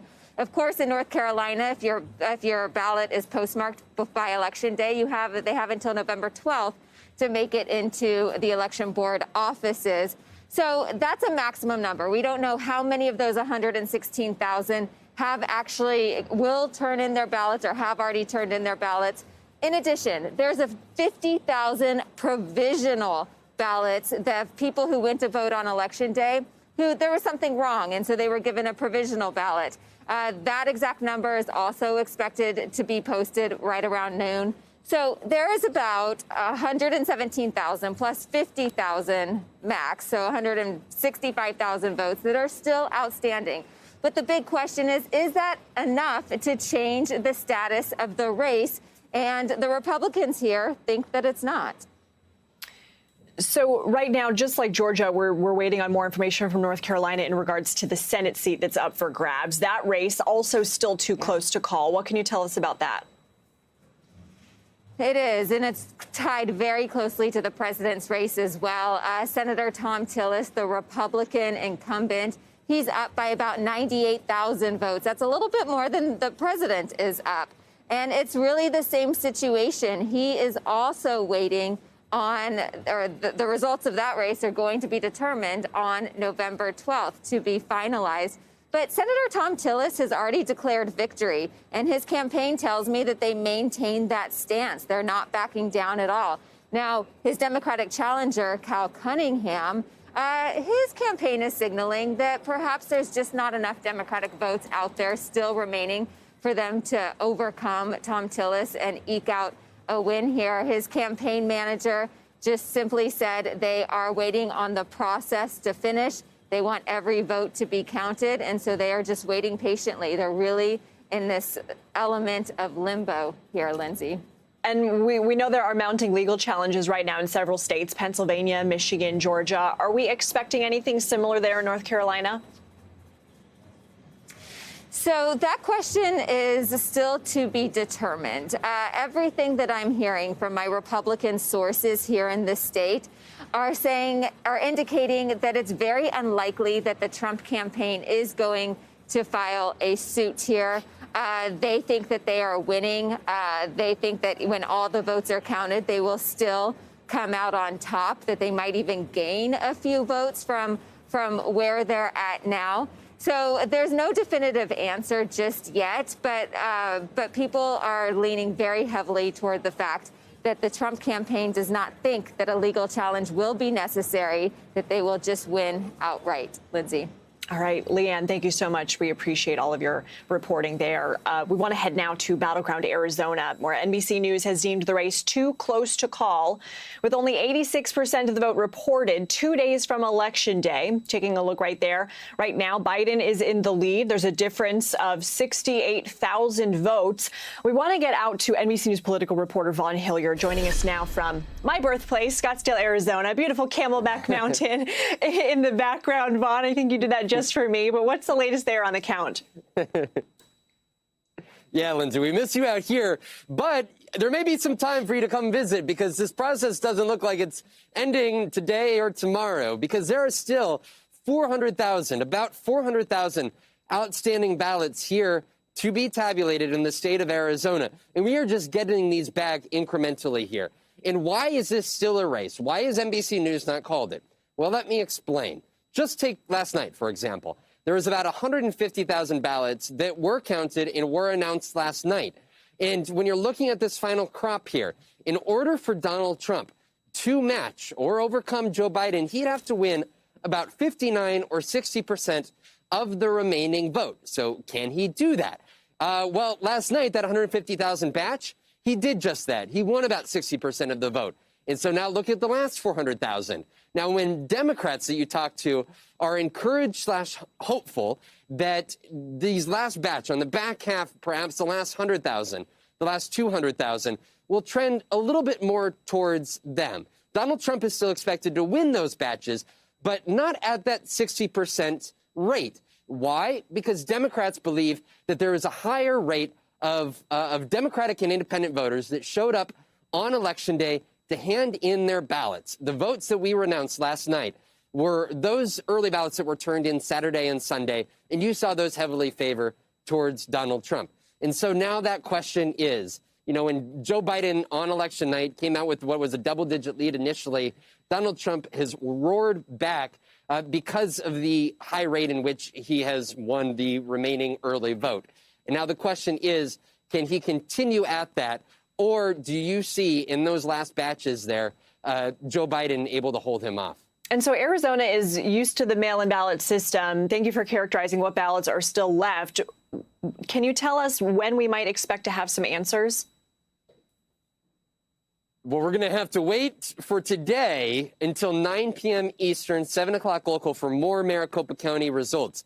A county official tells me that they are going to release them at 7 p.m. local every night. So Maricopa County makes up about 2/3 of the existing vote that has not been announced. So we're going to have to wait for those results. But other counties like Coconino County up in the greater Flagstaff area, they're going to be announcing about 5,000 votes here this morning. And so you're just going to be able to get these numbers back in little increments. But when you look at it, that margin for Joe Biden is just 69,000 votes. So every little batch, even if it's from Yuma or Tucson, they mean something because Donald Trump has to continue to chip away at that number and essentially keep that rate of about 60% among these last 100,000 votes. And before we get to what happened outside a ballot counting facility last night, I want to ask you about the Senate race. Mark Kelly, Martha McSally, what's the latest there? Yeah. NBC News has still not called this race for Mark Kelly, though last night Mark Kelly claimed victory. He actually has a lead that is larger than that Joe Biden has over Donald Trump. This is now Martha McSally's second loss in 2 years. And if, in fact, Mark Kelly does win this race, that is the second U.S. Senate seat that will go into Democratic hands here out of state of Arizona. Just a major change to know where this state was back in 2017, 2018, when the likes of John McCain and very conservative U.S. Senator Jeff Flake held the seats out of Arizona. So among on election day that Democrats weren't quite expecting, the one bright spot that they're looking at out here is potentially Arizona. And Vaughn, I'm out of time with you, but just for our viewers, because I teased it. So last night, a group of protesters swarmed that ballot counting facility in the heart of Phoenix, demanding count that vote. A congressman was among those in attendance. So, Vaughn, thanks so much. We will keep our eyes peeled on Arizona this evening. Of course, we are all on the edge of our seats awaiting the final election results. So is the rest of the world. NBC's Sarah Harmon joins us now live from London with international reactions. So, Sarah, what are people saying overseas? Hey, Lindsay. Well, first of all, let's just get this out of the way. World leaders are being tight-lipped, right? They're not going to send the floral arrangements and the cards until there's an official winner here. But we did have an interesting report from the OSCE, that's the Organization for Security and Cooperation in Europe. They generally monitor elections in places like Kazakhstan or Ukraine, but they did also send 100 observers to the most recent U.S. election. And they just said in a report that while they found no evidence of any voter fraud, they did say that President Trump's attacks on the electoral process harmed public trust in democratic institutions. And Lindsay, when we talk to folks, that's something that we're hearing echoed, that it's not just about people rooting for a particular candidate. When they think of America, they're also rooting for this idea of the democratic process. We talked to folks in Israel, in France, and in Italy. Here's some of what they had to say about the vote. From my point of view, it's a mess anyway, just a mess. It's people lost dignity over there. My opinion is that I'm very happy that probably Trump will lose. The democratic process in the United States has to be saved. It's terrible. You know, it's not a good image give U.S. to all around the world. So it's a real mixture of disappointment and hope. Lindsay, I know your last guest said don't be refreshing that browser waiting for results, but I got to tell you, that's all we're doing over here tonight. Lindsay. And that's only for North Carolina, so you can refresh the other states. All right, Sarah, thank you so much. And we are just getting started on this special edition of Morning News Now. So coming up, we've got the very latest out of Florida, Michigan, and of course, Wisconsin. Stick around.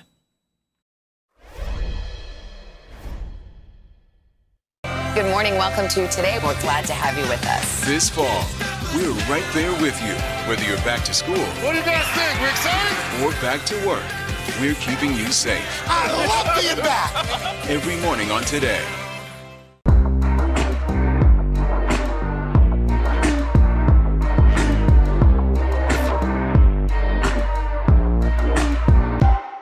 Good morning. Welcome to Today. We're glad to have you with us. This fall, we're right there with you, whether you're back to school. What do you guys think? We're excited? Or back to work. We're keeping you safe. I love being back. Every morning on Today. Police murder of unarmed black men has been an American way of death across centuries. After seeing the most comprehensive police reform bill ever introduced in Congress, I've begun to wonder if now is the time. If now is the time the protesters finally win. The Last Word with Lawrence O'Donnell. Weeknights at 10 on MSNBC. You ready to go to work? I'm so ready to go to work. She's Joe Biden's choice to be next in line. But who is Kamala Harris? Join me, Joy Reid, as I explore her life's journey from Oakland to Washington on my 6-part podcast, Kamala, Next in Line. New episodes every Monday. Subscribe for free wherever you get your podcasts. A real close-knit group of nurses who pulled together when their boss needed help battling coronavirus. You're not just these folks saved my life. Thank God that there are people who want to run towards a pandemic as opposed to running away from a pandemic. Introducing the MSNBC Daily, featuring written perspectives by experts you know and trust for a better understanding of the stories that matter most. Check out the MSNBC Daily today at msnbc.com. You're watching NBC News Now. We've got some breaking news. Are people there concerned about what impact this could have on the election? It's news made for your streaming world.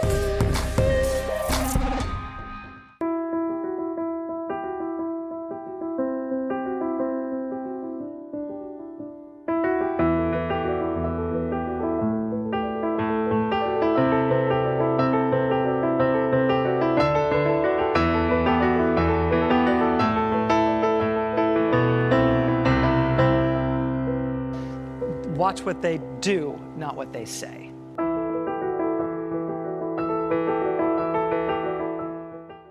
President Trump and Joe Biden hit the trail. At the center of this campaign, coronavirus. The story. The battleground blitz as we enter the final stretch of the 2020 race. From every angle. If you were sitting here talking to Joe Biden and President Trump, what would you want to tell them right now? On the ground. The winds fanning these flames are expected to last another 24 hours. And in depth. We now have 2 vaccine trials on hold. Should people be concerned? NBC Nightly News with Lester Holt.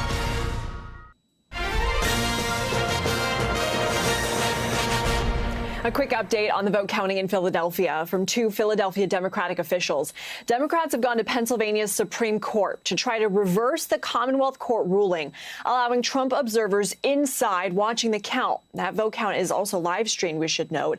The Democrats want them outside, and this has temporarily stopped the count of mail-in ballots in Philadelphia. NBC News has declared former VP Joe Biden the apparent winner of battleground Wisconsin. So what does apparent winner mean? That means NBC News has projected a candidate has won the race, but the results are close enough that the final outcome could depend on a potential recount or confirmation that the reported results are accurate. Let's go to NBC News correspondent Gabe Gutierrez joining us from Madison, Wisconsin. So Gabe, the Trump campaign has already announced their plan to ask for a recount. What will this look like?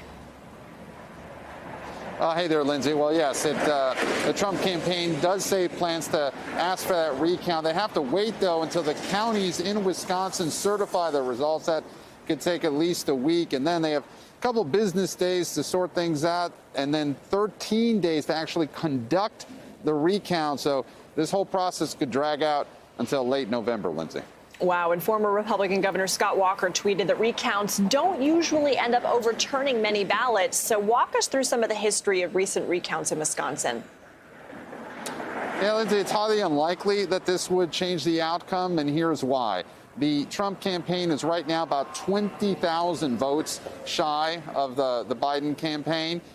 4 years ago, there was actually a recount here in Wisconsin. It wasn't asked for by Hillary Clinton's campaign. It was asked for by the Green Party candidate, Jill Stein. She paid $3.5 million to count all the ballots again. It ended up getting Hillary Clinton an extra 700 votes or so, more than 800 votes extra for Donald Trump's campaign. Obviously, though, that did not change the outcome of the election here. It's a lot to make up, Lindsay. 20,000 votes. You might be able to get a couple hundred here or there, but 20,000 is a pretty wide margin, even though it is much closer here in Wisconsin than anybody really anticipated, Lindsay. Yeah, and speaking of 2016, it was a Dem stronghold until President Trump won that year. Do you know right now, are you learning anything from exit polls about why Biden was able to flip?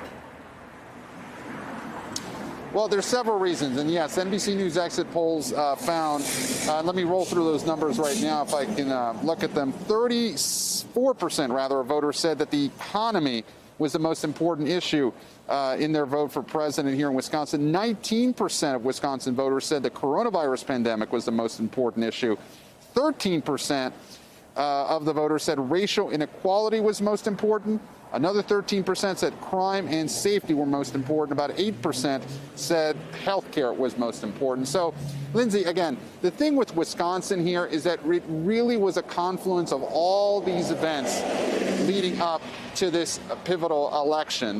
Wisconsin was hit hard by the coronavirus pandemic. It still is. There's been a dramatic rise in cases. It just reported a record number of COVID cases yesterday. Of course, racial unrest and inequality, a huge issue here following the police shooting of Jacob Blake more than 2 months ago. And then, of course, months ago after the death of George Floyd in Minneapolis, not far from here as well. But with all that said, the one issue that was listed as most important by the voters here was the economy. And that may suggest why President Trump had a better than expected finish here. That's been a campaign message of him. He's also stressed that law and order message. He was here multiple times in the closing weeks of the campaign, including the night before the election. He went to Kenosha. Lindsay? Interesting. Very important context, Gabe. Thank you so much. Since key battleground states hang in the balance as that final vote continues, let's get straight to our election panel to weigh in on where we are at this hour. Barbara Perry, professor of presidential studies at the University of Virginia, and law professor Kim Whaley joining me now. Happy to have both of you. Thanks so much for being with us. But Kim, let's begin with a look at the legal outlook right now. Both campaigns gearing up with their lawyers, trying to get some donations, planning out their legal strategies. What can we expect in the coming days regarding these suits if this heads to a recount situation in some states? Well, I think at the end of the day, it really does depend on whether there's a significant delta between whoever wins a particular state and the other candidate, because only if there's a very narrow margin would the courts even find a rationale to get involved. Recounts, of course, are one thing. Some states, it's automatic and you can go through that process. They rarely change an election. As far as litigation goes, I've looked at the various lawsuits. Of course, Georgia, the case was just dismissed this morning by the judge. We see a new case filed in Nevada, Michigan, and Pennsylvania. But in looking at these lawsuits, it doesn't look like there's anything there that's really meaningfully going to change the outcome of the election. It's kind of tinkering around with access to the polling sites for certain people or releasing certain results too early, things that I don't think would justify certainly the Supreme Court intervening. I don't see these lawsuits really changing the election. They're probably more political for Mr. Trump at this point. And Barbara, the kind of overlying umbrella theme here is how close this election has been and really how divisive our political landscape is. So what are you seeing as some of the big lessons to be learned here? Oh, it feels like a flashback to 2000, Lindsay, I must say. And Kim is certainly right about the state of the legal situation. But therefore, we might not get to a Bush v. Gore scenario where a case or two gets all the way to the U.S. Supreme Court. But it just has that feel of division. That we are in our camps in this country, blue and red, liberal and conservative, liberal versus progressive, Republicans versus Democrats, religions against each other. The fact that this is so close in the Electoral College and then so close in various states that are battleground states, but also the Senate so evenly divided and the majority of the Democrats, getting narrower in the House. So it has that feel of 2000 where there's not just division, but there's bitterness. And yet we came out of Bush v. Gore with President Bush attempting to find some common ground with people like Ted Kennedy, of all things. I just don't know where that is now. I don't know where we can go with that now, but I hope it's still available to us as a sort of a pressure release. Yeah, and talking about hope, I mean, right now we still are seeing record turnout. So, Barbara, can you talk to me about the optimism that shows that so many people are engaged? Oh, absolutely. As a political scientist, I'm always thrilled to be able to say we had record turnout because we really, as a country, are so poor in our turnout. Sometimes even for presidential elections, not much above 50%. And for primaries and state primaries, sometimes only about a third of the people turn out to vote. So I'm sorry that it took so many crises for people to come out. But one thing, again, as a political scientist, I would note is hooray for making it easier for people to vote in terms of mail-in ballots and not having to have an excuse to do an absentee ballot. I would say, though, we've got to take care of these issues of people waiting in line all day to try to vote. That is a travesty, it seems to me, for American democracy. Yeah, and Kim, it appears that one of the reasons why we still don't have an answer today is because of all of those mail-in ballots. When we see the president tweeting things like stop the count and we're seeing some of these legal battles, are you seeing any evidence right now of any kind of fraud or any kind of mishandling of ballots? No, and that's a really good point. I've been asked, the last 24 hours, many, many times across the globe, frankly, is it true that the president can stop counting? Is it true that the Supreme Court has that power? And the answer is flat out no. There is no law anywhere in the land that allows any federal official or court to jump in and just stop ballot counting. This is squarely in the hands of the states. And the states, the people that are doing this are professionals. They are devoted and dedicated to this job, which is being on the front lines of American democracy for the rest of us. There are auditing procedures in place, and they should be allowed to count every ballot. That's how every election goes. And as I said, there's some potential lawsuits tinkering around the edges, and we have to get things right and make sure that there's no fraud. But fraud, remember, is a crime. Fraud means basically pretending you're someone else, impersonating a voter. And we're seeing even prior to this election, lawsuits claiming fraud getting thrown out, because the difference between a Twitter account or a political rally and a courtroom is courts actually require evidence. They require proof. And so far, the Trump campaign has not been able to produce anything even remotely looking like proof of fraud. So that's not going to go anywhere in the court system, which could, in theory, change the election. Won't happen. So interesting that that's the question that you're being asked right now around the globe. Barbara and Kim, thank you both so much for your time and insight today. We are grateful. A key section of the so-called blue wall flipped for former VP Biden. President Trump had won the state by less than 11,000 votes in 2016. Let's get on over to NBC News Now correspondent Dasha Burns joining us from Kent County, Michigan. So, Dasha, Michigan, of course, one of the states where President Trump is pursuing legal action, his campaign claiming an issue with how ballots were processed. What can you tell us? Hey, Lindsay, that's right. We're actually waiting on a hearing at the Michigan Court of Claims to start any minute now. The Trump campaign announced this lawsuit yesterday while votes were being counted. They wanted to stop the count. They said that they were not getting meaningful access to voting locations, to counting locations, to observe the process. The count did not stop yesterday. I was actually in a facility where the 58,000 plus ballots here in the city of Grand Rapids were being counted. I asked the clerk there if that lawsuit changed anything for him. He said no, he was going to continue counting. He said it would take a state trooper dragging him out of there in order to stop them from counting those ballots. So the ballot count proceeded. Now Michigan has a winner. Joe Biden ahead by 150,000 or so votes, which is much, much bigger than the margin that Donald Trump won here by back in 2016. You just mentioned less than 11,000 votes. And the Attorney General, Michigan's Attorney General, was just on with our colleague Craig Melvin. She essentially said there's no way to unring that bell. The votes have been counted. Biden is a projected winner here, 150,000 plus votes. This is just where we stand unless they were to undo the counting. It sort of is what it is at this point. It's going to proceed through the courts. But she said the lawsuit is without merit. The Secretary of State called it frivolous and did emphasize that Michigan's elections were transparent. And I can tell you, Lindsay, where we stood yesterday, just from our own eyes and ears and observations anecdotally, here in the second biggest city in the state of Michigan, we watched as challengers from the Democratic Party and the Republican Party observed the process. In fact, the head of the Kent County GOP was in that room watching ballots get adjudicated, watching the entire process unfold. So from where we stood last night, at least here in Grand Rapids, there was quite a lot of transparency here, Lindsay. Okay, and Dasha, there was also a closely watched Senate race there in Michigan. Democrat Gary Peters, he was able to hold on to his seat, which of course was important for Democrats. How did that race play out?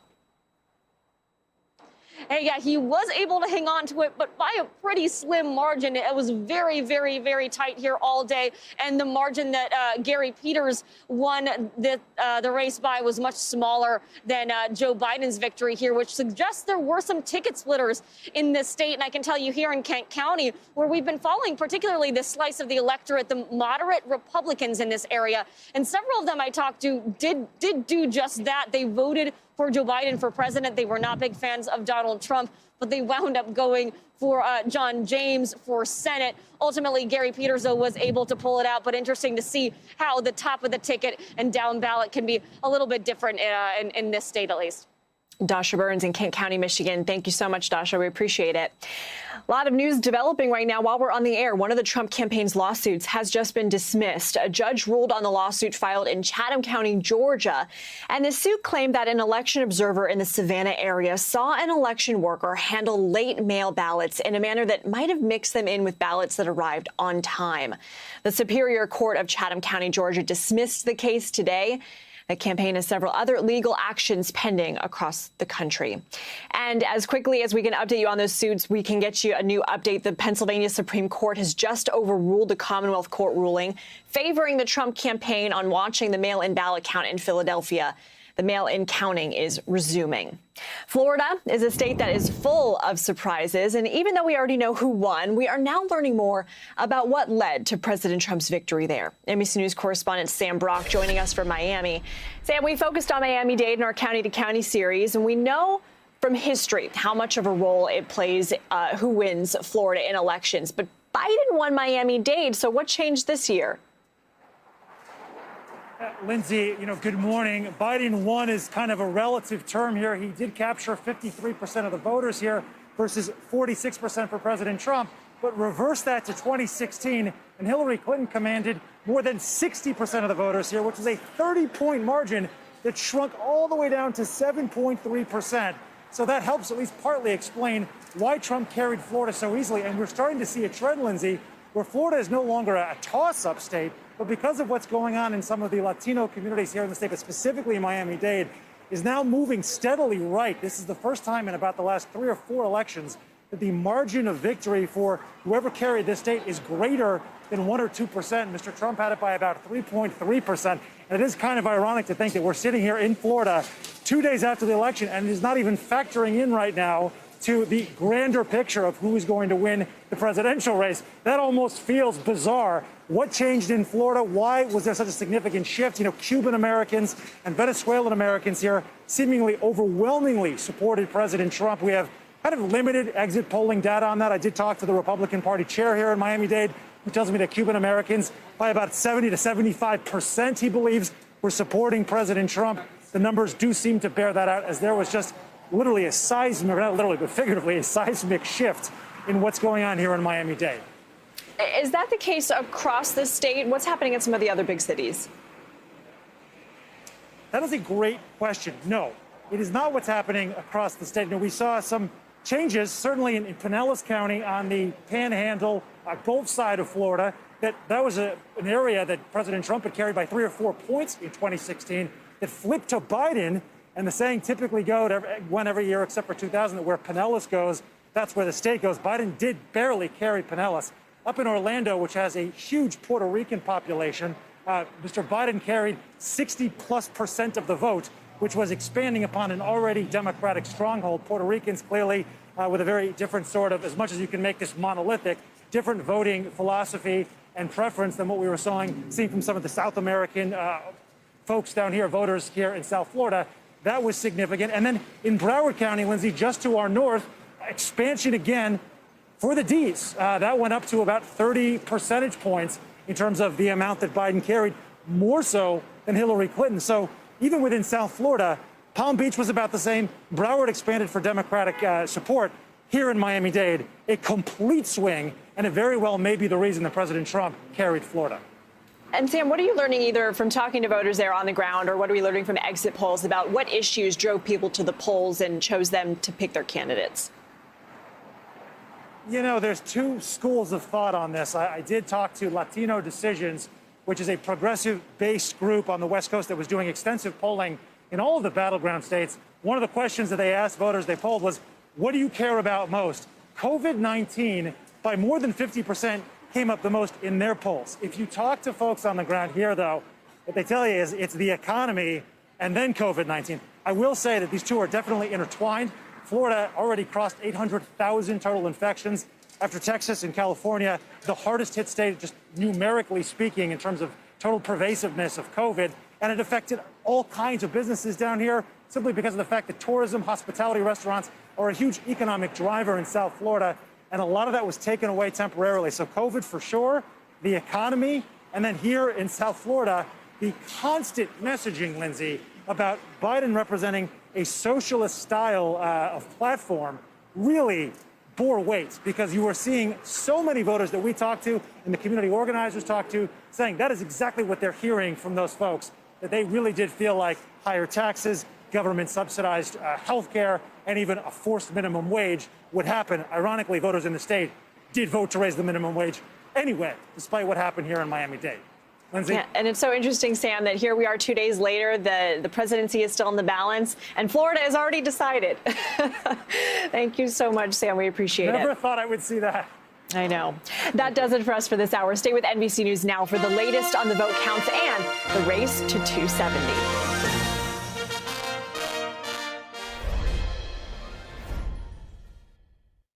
Good morning. Welcome to Today. We're glad to have you with us. This fall, we're right there with you.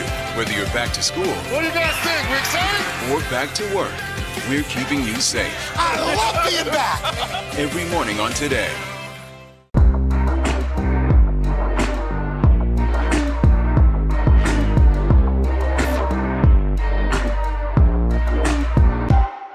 Good morning. Welcome to Today. We're glad to have you with us. This fall, we're right there with you. Whether you're back to school. What do you guys think? We excited? Or back to work.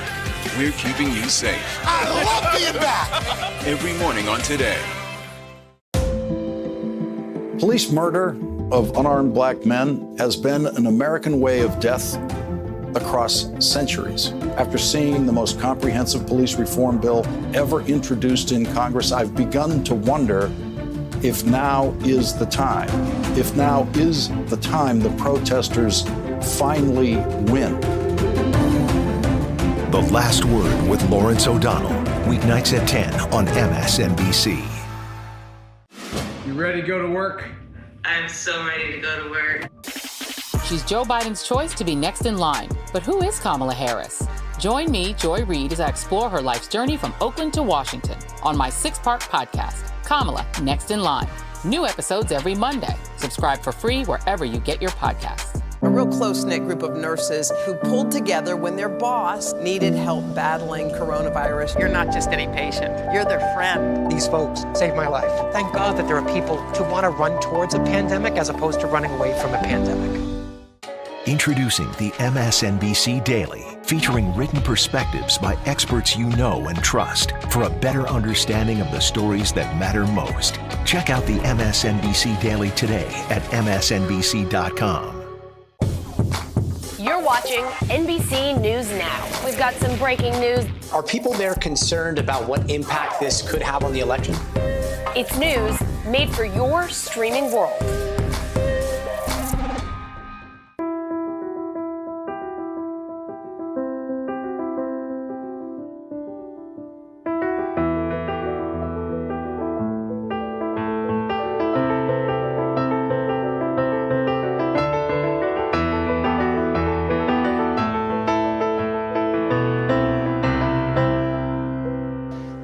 Watch what they do, not what they say.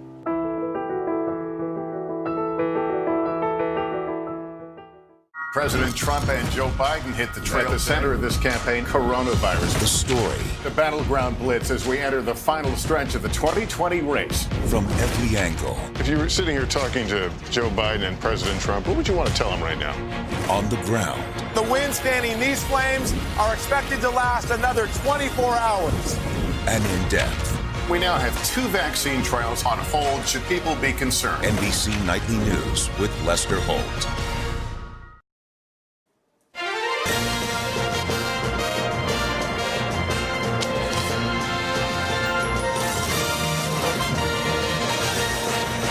We have a long way to go before this election is officially over, but we could have a winner any day now. Hey there, I'm Joshua Johnson. Glad to be with you as the world is watching Decision 2020 on NBC News Now. There are many more steps to formally complete this election, including certifying and reporting the vote totals. Right now, the Trump campaign is asking various courts for more access to this first round of counting, claiming that they're being shut out. We'll check in on the tallies underway across America, especially in those states that could make President Trump or Joe Biden the winner. Also, what legal arguments is the Trump campaign making to justify intervening in the vote counts? You'll get the latest on those court fights. Plus, we'll check in on the Senate races that will help determine control of Congress. And you'll be the first to know if we can call any more races, but only if we're confident that the math checks out. You can check out more of our continuing coverage anytime through the NBC News app, our YouTube channel, or online at NBCNewsNow.com. Plenty to discuss this hour. Let's start with where we stand on the road to 270. By our count, Joe Biden has at least 253 electors in the races that he has won. That includes those red and blue striped ones in Nebraska and Maine, which divide up their electors a little bit differently. One of the big states we're looking at right now, maybe the biggest, is Nevada. It is still too close to call. We are largely waiting on votes from Clark County, which is the Las Vegas area. Arizona's Maricopa County is also a center of votes that we're waiting on. That is also too close to call. We're expecting more of those votes to come in after the vote counting paused last night. So you can see, by our count, Joe Biden is leading President Trump by almost 4 million votes in the popular vote. That may well go down as the most votes cast for any presidential candidate in American history. Let's talk more about Nevada. That could help decide the presidential race and see where things stand as they are still counting votes. NBC's Jolene Kent joins us from Clark County, Nevada, where, as you can see, the vote total still has about 200,000 votes remaining to be counted, which is why the candidates are so avid in not only getting the votes in, but as we just heard from some members of the Trump campaign, making sure that access to that count is full and thorough. We'll get to that in just a second. But, Joe, let me start with the voter data. We're expecting new vote counts today, right? Yes. Hey, Joshua, we are expecting a new batch of votes to drop any moment now from two key counties that we're watching. Washoe County up where Reno is, and then here in Clark County, Las Vegas. Now, what we're expecting is that Clark County continues to be able to process 70,000 votes per day, and we will hear from the Clark County registrar here in just a little bit. But what you should know is that the anxiety and the anticipation running very, very high right now. Just moments ago, I was at a press conference from the Trump campaign, given by the Trump campaign. They say they are filing a federal court lawsuit here in Nevada, specifically asking for emergency injunctive relief to stop the counting of improper ballots. They are alleging that people who have not lived in the state are now voting in the state, and those ballots are being counted. There's concerns about ballots not being delivered to individuals. You have to remember that Nevada is a state where every single person who's a registered voter gets a ballot in the mail. And so that's why we still don't know here in Clark County and all across the state how many ballots there are left to count. So we expect some sort of batch coming in from these key counties in just a few minutes here, and then we'll hear again from the registrar a little bit later. But Nevada, of course, very key to President Trump and for Vice President Joe Biden.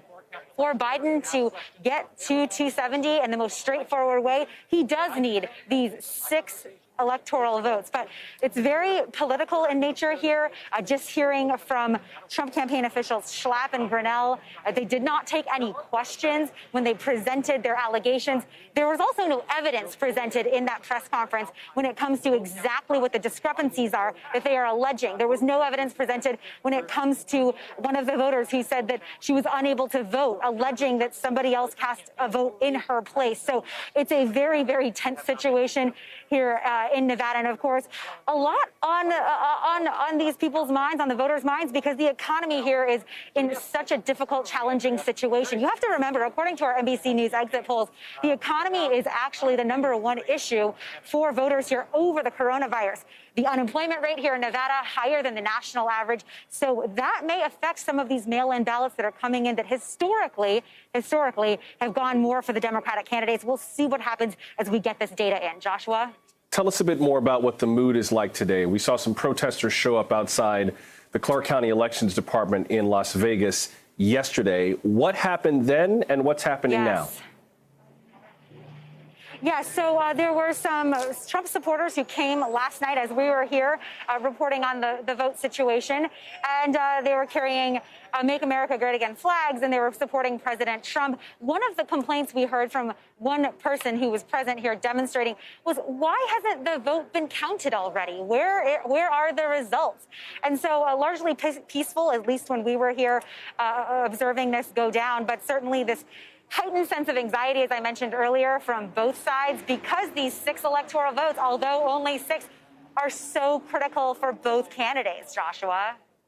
And I want to be clear, Joe, there was a video that made the rounds online yesterday of a Clark County elections official trying to give a news conference, and a guy started yelling over his shoulder for a few minutes that I think freaked everybody out for a second, because we weren't sure whether the guy was just going to keep saying something or start doing something.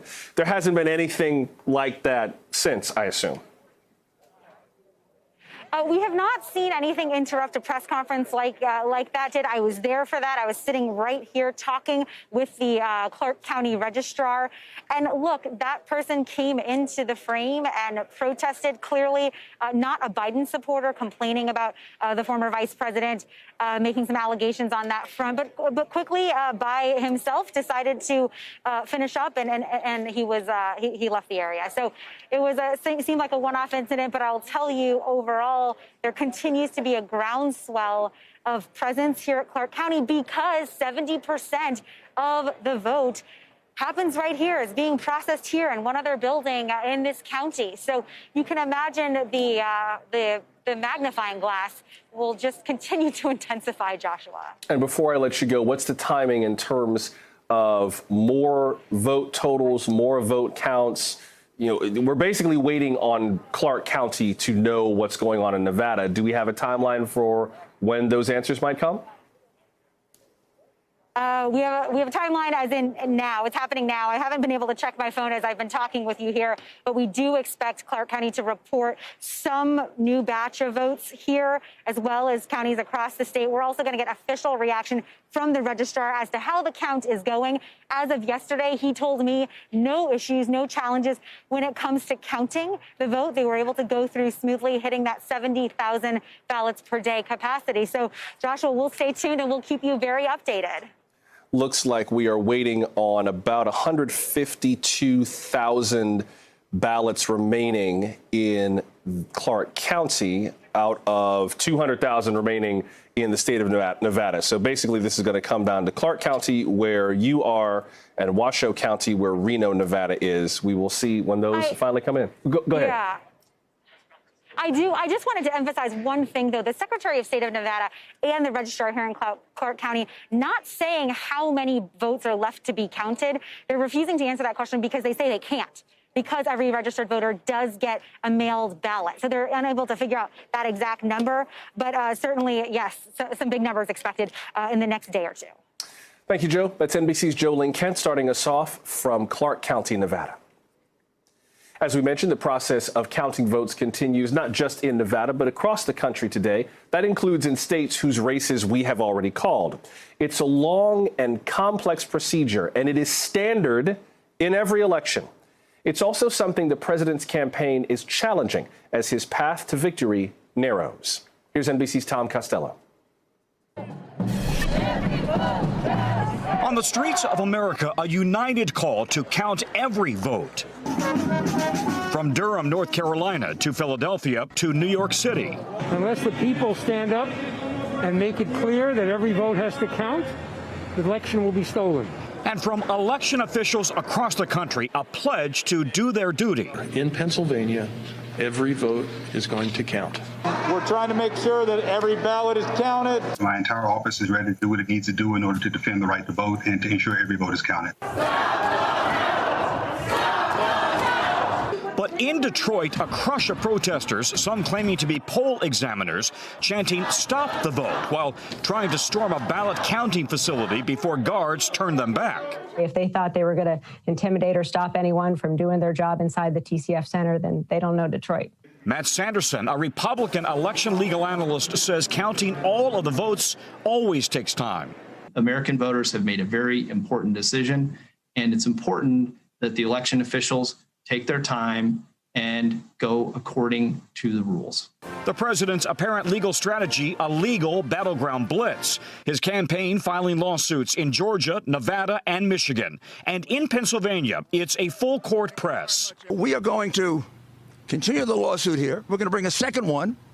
And then we're going to bring a federal lawsuit. The campaign filing multiple lawsuits focusing on everything from stopping the vote count to demanding better access to the counting process for Republican observers. That was quickly rejected by a state court. The president making it clear he is in a legal fight. That was NBC's Tom Costello reporting. Now, as he mentioned, the president and his legal team have filed multiple lawsuits in battleground states. Today, the president tweeted that his campaign would legally challenge all of the recently claimed Biden states, further laying groundwork to contest the election results. Let's bring in NBC Justice correspondent Pete Williams. And Pete, I think first thing we should make clear is that not every vote challenge is created equal. There are the vote challenges in Wisconsin, Michigan, Pennsylvania, Nevada. Different states have different rules for the ways that these challenges happen and when they can happen, right? Yeah, and at this point, what we're in is a sort of procedural challenges. Whether the state is properly handling the mail ballots, keeping them segregated, whether, for example, in Pennsylvania, the state actually has a right to allow or authority to allow voters to fix any defects in mail ballots. In Nevada, whether they should be using automated machines to check signatures. It's largely procedural questions at this point. Now, the difference, I think, is Nevada, if they ever get around to filing that lawsuit, they've talked about it a lot. It's not been filed yet. Apparently, they're claiming, and I guess this is, again, a largely procedural question.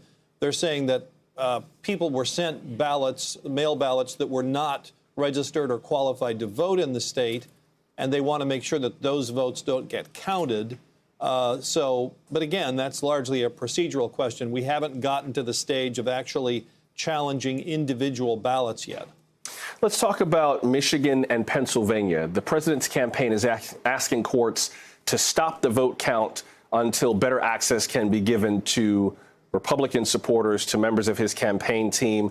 The Pennsylvania matter is kind of moving as we speak in terms of the counting that's happening right now at the Pennsylvania Convention Center in downtown Philadelphia. What can you tell us about what all this means exactly? So my understanding is that the original lawsuit, I don't have it in front of me, but my recollection of it is they did not ask the counting to stop. The Trump campaign or the Republicans said, we want better access. An election judge initially said, you know what, I think you're getting pretty good access given the COVID restrictions. I wouldn't mind it, and maybe it's a good thing if the county gives you a little better access. That was appealed to the Commonwealth Court in Pennsylvania, which this morning said the Republicans have a good point. They should get better access. It was the county, Philadelphia County, that decided to stop the count while it appeals that to the state Supreme Court.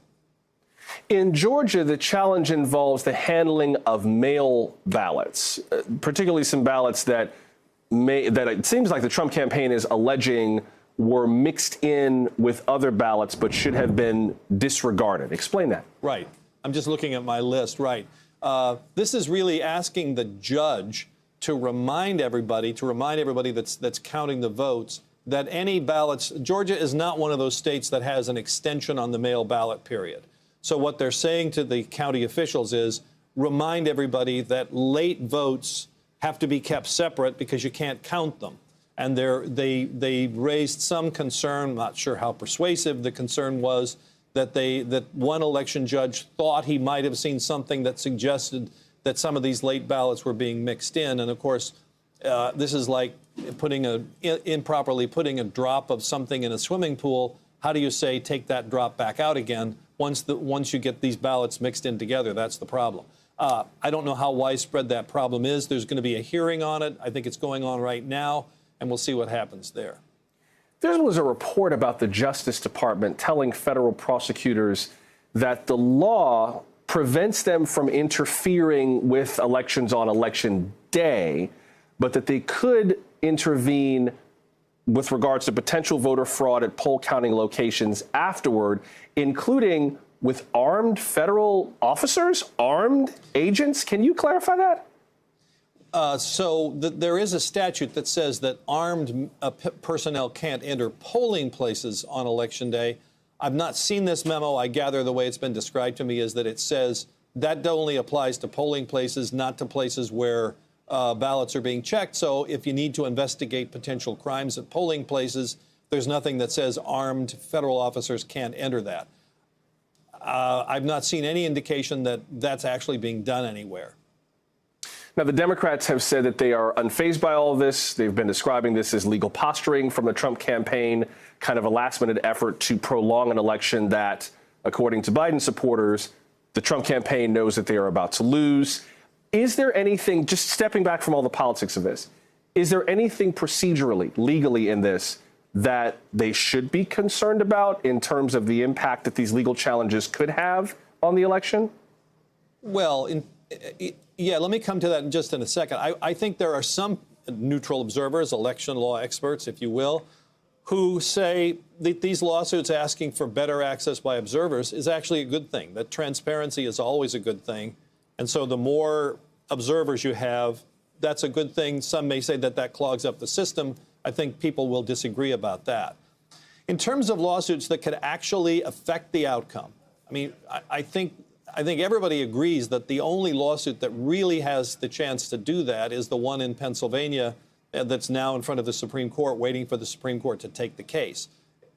If we know how many votes were cast during this extended period from Tuesday after election, the polls close, until Friday, once we know that, how many votes are there, if that could make the difference, and if you remove that, that could make the difference in Pennsylvania, then I would think that lawsuit would revive again.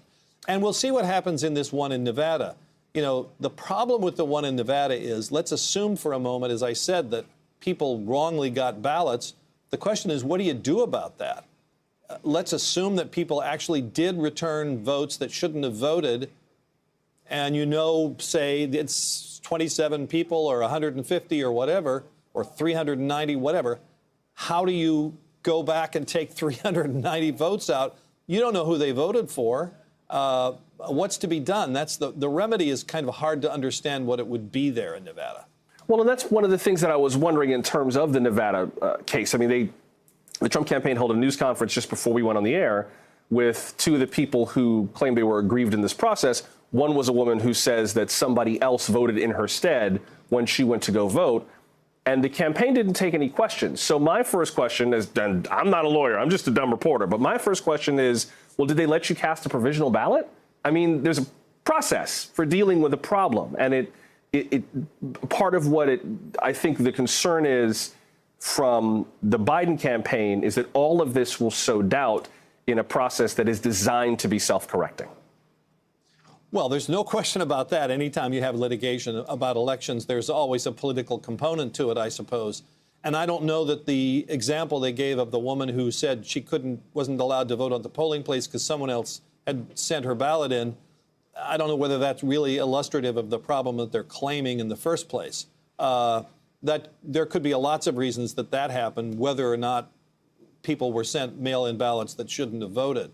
That seems a very separate problem because she's clearly a registered voter.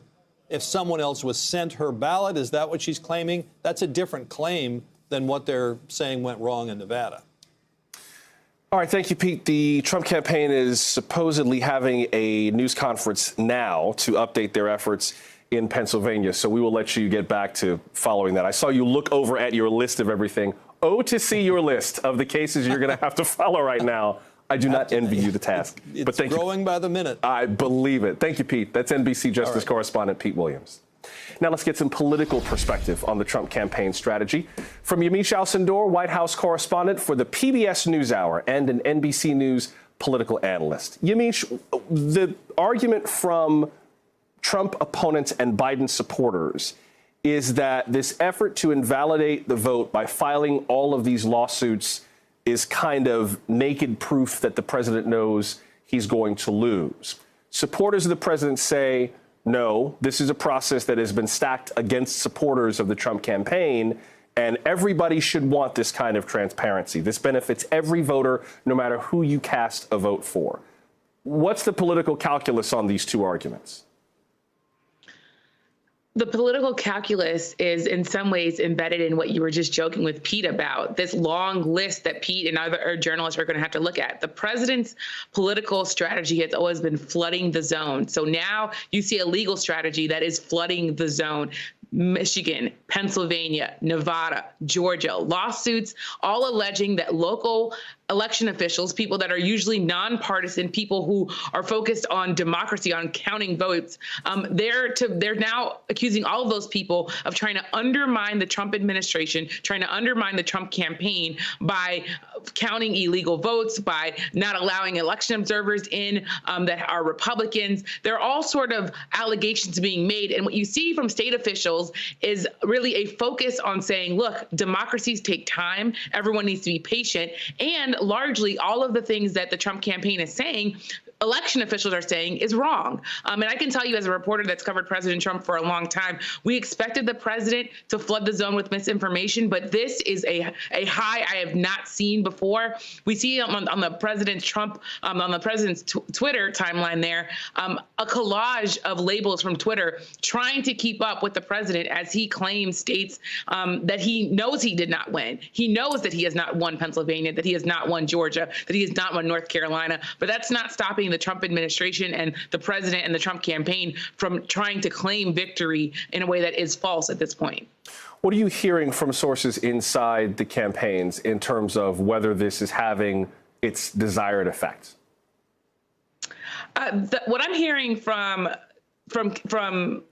sources inside the campaign is that they are feeling as though they are on really solid ground here to make these allegations, to make these lawsuits, and they feel as though that these lawsuits will, at least in some cases, be successful. They also, though, are really, I think, starting to feel a little somber. I'm hearing from some sources who were very, very early on confident about their ability to win, now saying, well, if we lose, maybe it's because the president wouldn't stop talking about John McCain in Arizona. If we lose, maybe it's because the president should have not downplayed the virus. So there is still already starting to set in this feeling that things may not be going the way that they want to. I will say, of course, the president could still win. He could still pull this out, but it is starting to feel like some of these lawsuits are feeling like a last-ditch effort to make a case that they're being treated wrongly. Of course, the Biden campaign has said that these lawsuits are silliness, that they're meritless, and that courts and local election officials will see right through them. I'm looking at the various states that we're waiting on results from. There's got to be at least, well over a million, 1.2 million votes that we're waiting on to come in between Nevada, Arizona, Georgia, and Pennsylvania. Any particular states, Yamiche, that you're keeping your eye on today? Maybe if there's one or two that are at the top of the list for you? I'm keeping my eye on Nevada in particular, because according to the AP, I know NBC hasn't called Arizona for Joe Biden, so that complicates things. But on the AP count, which is what the news hour is going by, Nevada would put Joe Biden over the top if he also was credited for Arizona. Now, of course, Arizona is still being counted, so I'm also keeping my eye on that. The Biden administration feels, or the Biden campaign said that they feel like they will win Arizona, that they will win Pennsylvania, that they will win Nevada. They say North Carolina is one that's tight, so it sounds like that's going toward President Trump's campaign. But I think the state to watch right now is Georgia and Nevada, because those states seem to be the ones that we'll learn about more soon. And they're the states that, if Joe Biden wins them, could deliver the presidency to Joe Biden. Yeah, right now in Georgia, where Donald Trump is, 0.3 of a percentage point ahead based on the count that's come in. North Carolina may be about just under 1.5 points ahead. So plenty of votes yet to come that could flip the lead either way. Thank you, Yamiche. That's Yamiche Alcindor, White House correspondent for the PBS NewsHour and an NBC News political analyst. Thanks so much. So how are President Trump and former Vice President Biden spending their time as they wait for the vote count? That's ahead when we come back. Good morning. Welcome to Today. We're glad to have you with us. This fall, we're right there with you. Whether you're back to school. What do you guys think? We're excited? Or back to work.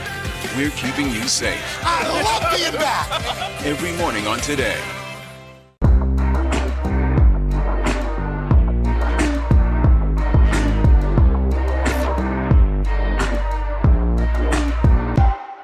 Good morning. Welcome to Today. We're glad to have you with us. This fall, we're right there with you.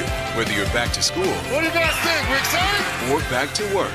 We're keeping you safe. I love being back. Every morning on Today.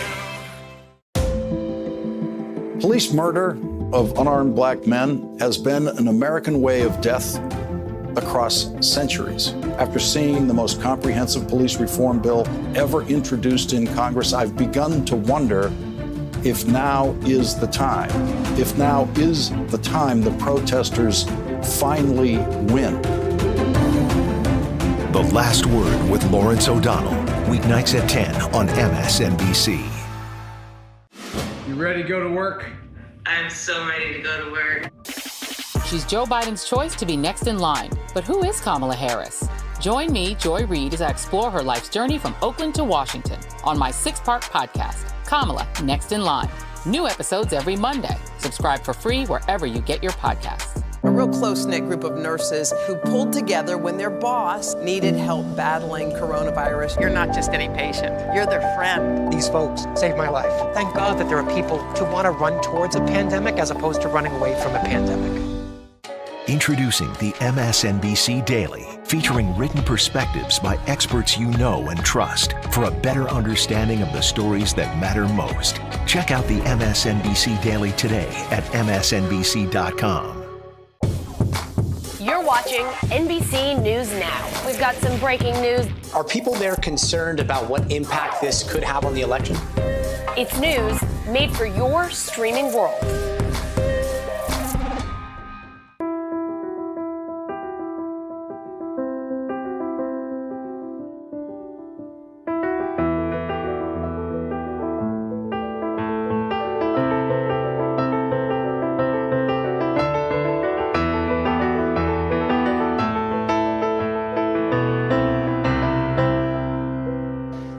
Watch what they do, not what they say.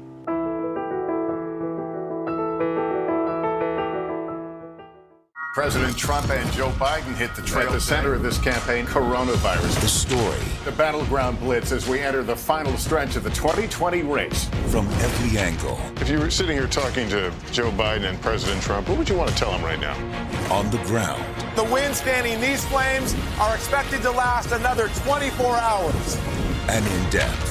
We now have 2 vaccine trials on hold. Should people be concerned? NBC Nightly News with Lester Holt. Now to the latest in Pennsylvania. Right now, it remains too close to call. Pennsylvania has 20 electoral votes. If Joe Biden wins there, then by our calculations, this race is over. Joining us now is NBC's Maura Barrett in Pittsburgh. And Maura, state officials had previously said we probably would not have results until Friday. What are they saying now? Well, the Secretary of State late last night said that they've been moving at a faster pace than they initially thought they were going to be moving at in terms of timeline. They're not giving us a specific timeline for when we could call this race, but the Secretary of State did say she felt optimistic that a majority of the ballots are going to be coming in here in Pennsylvania today. I'm not going to speculate on when we're going to be able to call, but I will say here in Allegheny County, where Pittsburgh is one of these Democratic strongholds that Joe Biden's campaign has really been depending on, just finished their ballot count overnight. Last night, they finished their mail-in portion. There's about more than 300,000 ballots that they processed and scanned through. Finishing up last night, they've had about 35,000 more ballots to go tomorrow morning. These are ones that have to go through by hand, stuff that wasn't able to be scanned or had some issues that they have to fact check. But we are waiting on Philadelphia in particular and a couple other mail-in ballots across the state. So we'll have to just see what the rate of return is over this afternoon and this evening before we get a true sense of where Pennsylvania could fall. Can you give us a deeper sense more of what's at stake for these candidates in Pennsylvania, other than just winning the race? I mean, we can't forget that Joe Biden is a Pennsylvania native. He is. And Donald Trump, of course, likes to make the point that he went to school in Pennsylvania over in Philadelphia. But when you look, I mean, talking about presidential really quick, there's a really great graphic I want to show you, basically showing what Trump's turnout looked like in person on Election Day and how much this margin has shrunk over time as we've gotten these mail-in ballots. And so that's going to be interesting as we continue to see these being reported in terms of the presidency. But bigger picture, Donald Trump was the first Republican to flip the state of Pennsylvania, I believe, for 7 presidential cycles. And he won just by 44,000 votes. The middle areas of Pennsylvania, they're more rural, conservative, and these were manufacturing workers, farm agriculture workers, former blue-collar union workers that had voted for President Obama and then decided to change their mind because they weren't happy with where the Democratic Party stood. They felt that Donald Trump spoke to them. So if Biden is able to pull out and shrink those margins that Trump was able to carry the state back in Pennsylvania, it kind of just regurgitates or reshifts what Pennsylvania might look like going forward, especially because it is kind of always seen as a swing state. Joshua? We just spoke with Pete Williams about that ruling from the state of Pennsylvania about ordering election officials to do more in terms of letting observers watch the canvassing. The Trump campaign has some folks in downtown Philadelphia at the Pennsylvania Convention Center where counting is going on. What more can you tell us about that? I'm guessing the president's campaign counts this as a win for them. Yeah, absolutely. Prior to this ruling, observers had to stay 20 feet away from all canvassing activity. Now they're allowed to be within 6 feet. There's also a live stream that we've been watching for many days now that people are able to watch that shows a pretty good amount of detail. But right now, as that change goes into effect, when you look at that live stream, there isn't much activity going on. It appears that the counting in Philadelphia has been halted as they work to figure out how exactly to accommodate these changes. But this is something the president, he said he was going to be filing lawsuits in Pennsylvania. These lawsuits have been filed prior to Election Day, causing a lot of confusion with how this election was supposed to be run. He's just going to continue causing confusion with these lawsuits. But yeah, definitely a win for the Trump campaign, just as this will give them the ability to be that much closer to watch what exactly is going on in Philadelphia. And we'll have to see what continues to come at other claims, other filings, petitions that comes from these poll observers to be able to be that much closer. Thank you, Maura. That's NBC's Maura Barrett joining us from Pittsburgh. Thanks, Josh. Former Vice President Joe Biden appears to be leading President Trump in the Electoral College. That's based on the races that NBC News has projected. Yesterday, Mr. Biden cautiously addressed where the election stands. Over 150 million people cast their votes. I think that's just extraordinary. And if we had any doubts, we shouldn't have any longer about a government of, by, and for the people. It's very much alive in America. And now, after a long night of counting, it's clear that we're winning enough states to reach 270 electoral votes needed to win the presidency. I'm not here to declare that we've won, but I am here to report when the count is finished, we believe we will be the winners. NBC political reporter Ali Vitale joins us from Wilmington, Delaware at the Biden campaign headquarters. Ali, what's the plan today for the campaign? Can we expect to hear from Mr. Biden? Well, we expect to see him at some point. I think it's a little bit up in the air whether or not we're going to hear from him explicitly and whether or not he's going to speak to the current state of this race right now. What I can tell you, though, is the campaign still feels really good. You made a point that Biden himself has been really cautious in how he's talked about his stakes in this race. The campaign today, though, really being a few degrees more clear about where they think they stand. One of the slides in the presentation that they gave with reporters said victory is imminent. So we know that they've been confident over the last few days, but certainly today the tone just more striking than ever. I will say, though, they are also at the mercy of the waiting game that all of us are playing right now. But there are a few things that they expect, and I'll kind of tick you down state by state of a few of the things that the Biden campaign team says that they're expecting.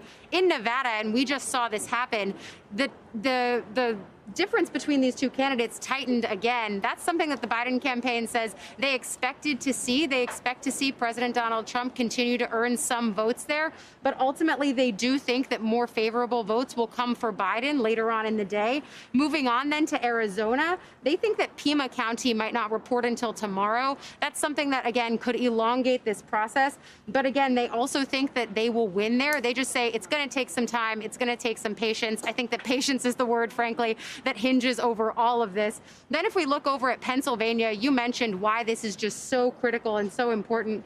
They think that at the end of the day, and they hope that at the end of the day they mean today, that they think Biden is going to win here. You mentioned how important that would be. It would put him at 270, that all-important number that everyone is trying to get to now. And then the last one that's really up in the air that a lot of Democrats are watching is Georgia. They do admit that it continues to be very close there. They've used words like toss-up before, but they also think that they have a slight advantage, that some votes are going to come in and eventually go to Biden. So that's a state that Democrats really have lusted over for some time now. Overall, though, the Biden campaign team feeling good. They're just watching and waiting along with everyone else at this point. Ali, before I move on, first of all, Pima County is the Tucson area in Arizona. And before I move on, just briefly, I just want to make sure I heard you correctly. It sounded like you said the Biden campaign believes it could have enough information out of Pennsylvania today to know whether or not they've prevailed there. So by the end of this day, if their prediction bears out, they might declare victory today. Is that it?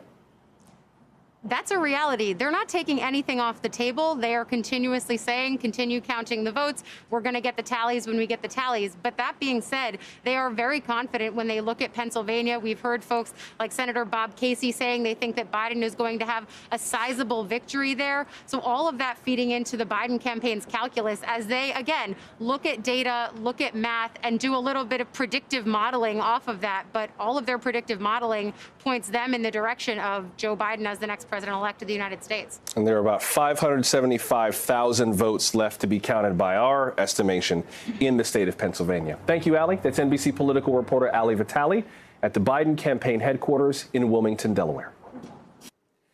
The nation is awaiting election results from states that could decide the presidential race, like Pennsylvania. President Trump has already sued 3 of those states, Pennsylvania, Michigan, and Georgia. It's part of a months-long effort to sow doubt over the integrity of this process. NBC's Carol Lee joins us now with the latest from Washington. Carol, walk us through what the president's legal team's strategy is in these states with these lawsuits. Well, what we've seen so far, Joshua, is that they're trying to get sort of toeholds in a number of states as the counting still is underway. The lawsuit they filed in Michigan, they filed that before NBC News and others had projected that Joe Biden would win that state. They still have a lawsuit in Georgia that basically focuses on about 53 votes that they say a Republican operative saw that were mailed in late. They were absentee ballots, and they got put in a pile with ones that were arrived on time. So, you know, in Georgia, frankly, it's so close that actually may wind up mattering, although, as our own Pete Williams has said, these lawsuits kind of nibble around the edges, and there's nothing really in them that could change the outcome of the election. We've seen some of the back and forth that they've done in Pennsylvania, where they want to get closer to observe the ballot counting there. And then they're expected to file a lawsuit in Nevada, where we heard from some Trump campaign officials there.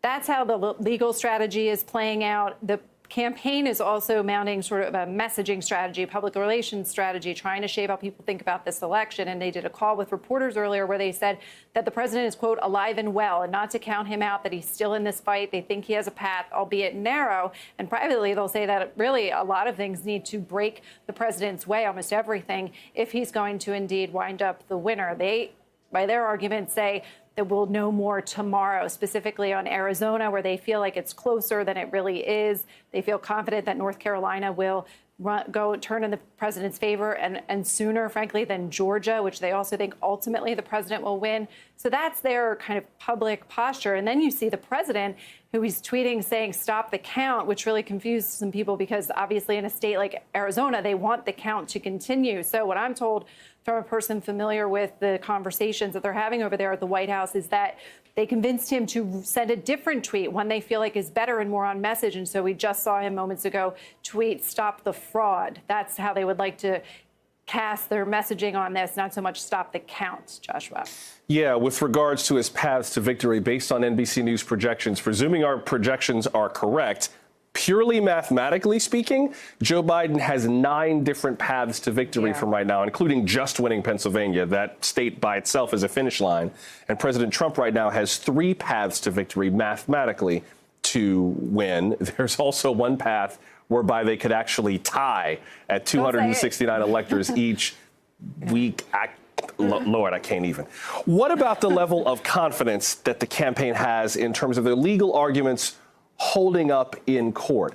Today we heard from the Trump campaign in Nevada, in Las Vegas, with 2 people who claim that they have grounds to challenge the count. Nevada law doesn't allow you to actually challenge the count until the count's done. But they didn't present any evidence in this statement, and they didn't take any questions from the press. So do we have any sense about whether their arguments hold water? No, and our own Jacob Soboroff tried to press one of those officials on this after they gave that statement, and we just don't see, they didn't produce any evidence of this. And you make a really good point, which is that all of these lawsuits that the Trump campaign is mounting and filing are before the count is final. Typically you might see this afterwards. And so what the strategy is essentially to try to get a little foothold in each state, lay down their markers, and to try to keep the president alive. It's partly a public relations strategy as much as it is a legal strategy, because as I said, these lawsuits aren't really going to change the outcome of the election. One thing that they have said, well, the president said he might take this to the Supreme Court. We don't know exactly what that means. It could be, he could be referencing there's efforts to try to get involved in the Supreme Court's decision to allow these mail-in ballots to be counted in Pennsylvania until tomorrow. But the president's personal lawyer, Rudy Giuliani, said yesterday that they might mount a national lawsuit. We also don't know what exactly that means. So these lawsuits are intended to lay down various markers, and we might see more of them, particularly after the vote is finished. Thank you, Carol. That's NBC's Carol Lee with the latest from Washington. Let's talk about Michigan. It was a tight race for an open Senate seat there. NBC News is projecting that the incumbent senator, Democrat Gary Peters, will prevail. Republicans had hoped to pick up that seat with GOP candidate John James after Donald Trump won Michigan last time. We are also projecting that Joe Biden will win the state of Michigan and its 10 electoral votes. NBC Capitol Hill correspondent Garrett Hake joins us now from Detroit. And Garrett, it appears that Democrats have built back at least part of that blue wall, Michigan, Wisconsin, Pennsylvania. With the vote count finished, it's on to the authentication process, the certification process. Talk about what's happening now. Yeah, that's right. So the building behind me was the site of a pretty tense couple of hours last night as the vote got finished here in Detroit. But now, to quote Hank Williams Jr., it's basically all over but the crying in Michigan. It looks like Joe Biden's going to ultimately win this state, maybe by as many as 3 points. The count, as you said, is done.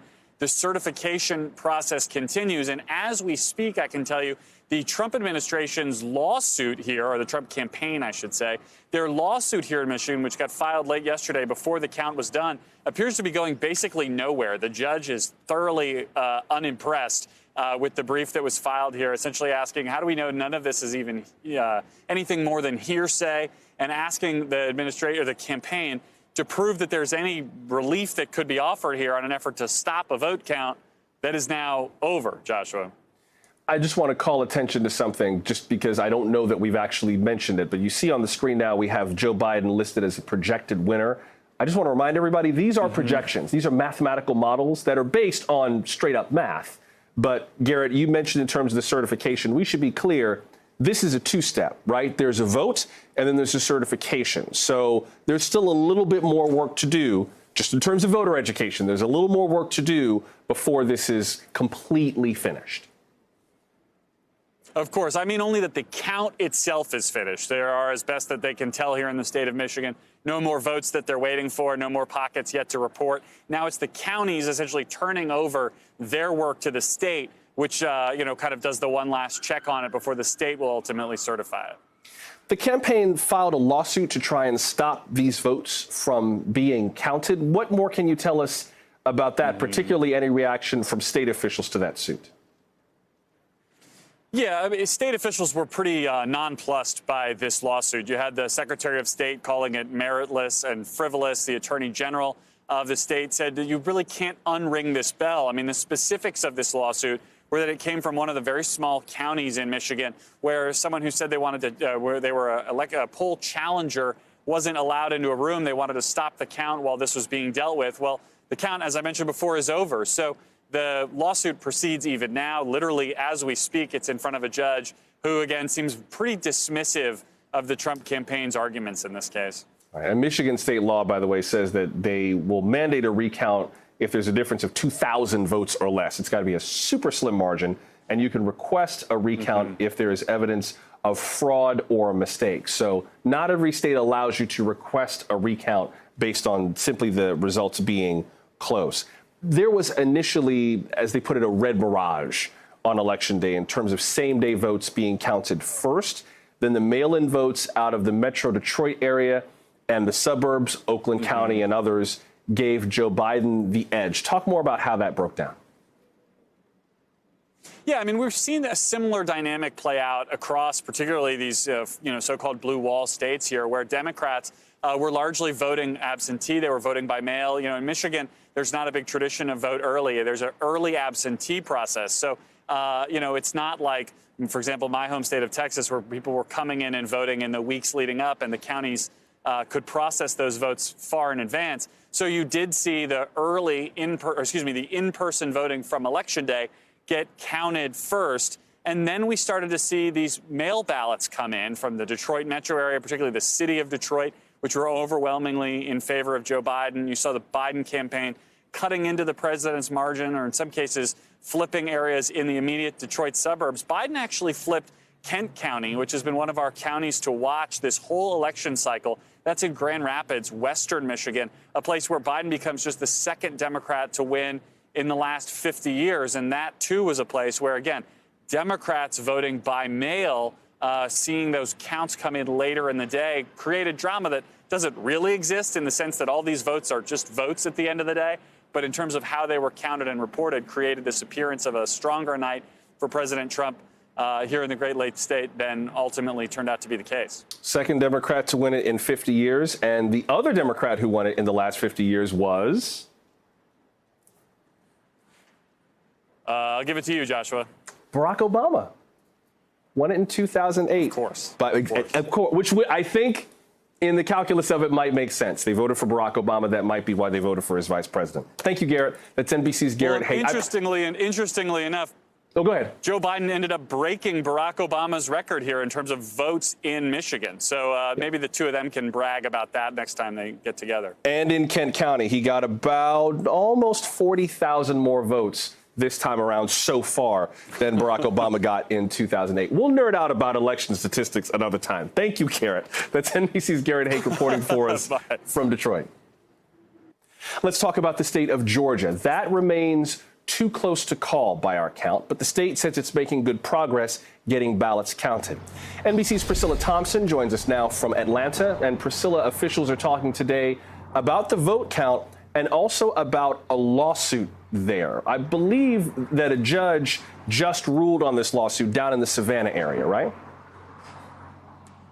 That's right, Joshua. Just about an hour ago, a judge dismissed the lawsuit that the Trump campaign and the state GOP party brought earlier this week. It had to do with absentee ballots. Specifically, a poll watcher had said that they had seen election workers handling ballots in a way where they were mixing ballots that had been turned in on time and ballots that had been turned in late. And so today, a judge listened to that case. The Trump campaign and the state GOP party present their case for more than an hour and ultimately dismissed that case. And it's important to point out here that in Georgia, you had to have those absentee ballots in by 7 o'clock when polls closed on Tuesday. There was no question around, when the ballot was postmarked and if it might still be counted. The state law here is very clear that if it is not in a ballot box or at the county registrar's office by 7 p.m., it will not be counted. And so, as I mentioned, we saw today a judge dismissing that case. But as we know, the Trump campaign has filed a number of other cases in battleground states throughout the country that are still ongoing. Joshua? What have they said so far in terms of how many ballots are left to count and how soon they could get counted? Right. We heard from officials who briefed press just a little while ago, and we're at 60,000. That was the magic number that we were given last time they briefed. And so right now there are counties across the state that are working to count those numbers, get them down to where we can finally get a result out of Georgia. But it's important to point out here, the other big question is timing. When will we have those results? Yesterday, we were told we would have something by the end of the day. That deadline has come and gone. Today, officials again saying that we should know something by the end of today. But listen to how officials framed the conversation around timing earlier when they spoke to press. Take a listen. Fast is great, and we appreciate fast. We more appreciate accuracy. Accuracy is going to be the bedrock upon which people will believe the outcomes of these elections, be they on the winning side or the losing side. And that official there went on to really emphasize that this is going to be a tight race in Georgia.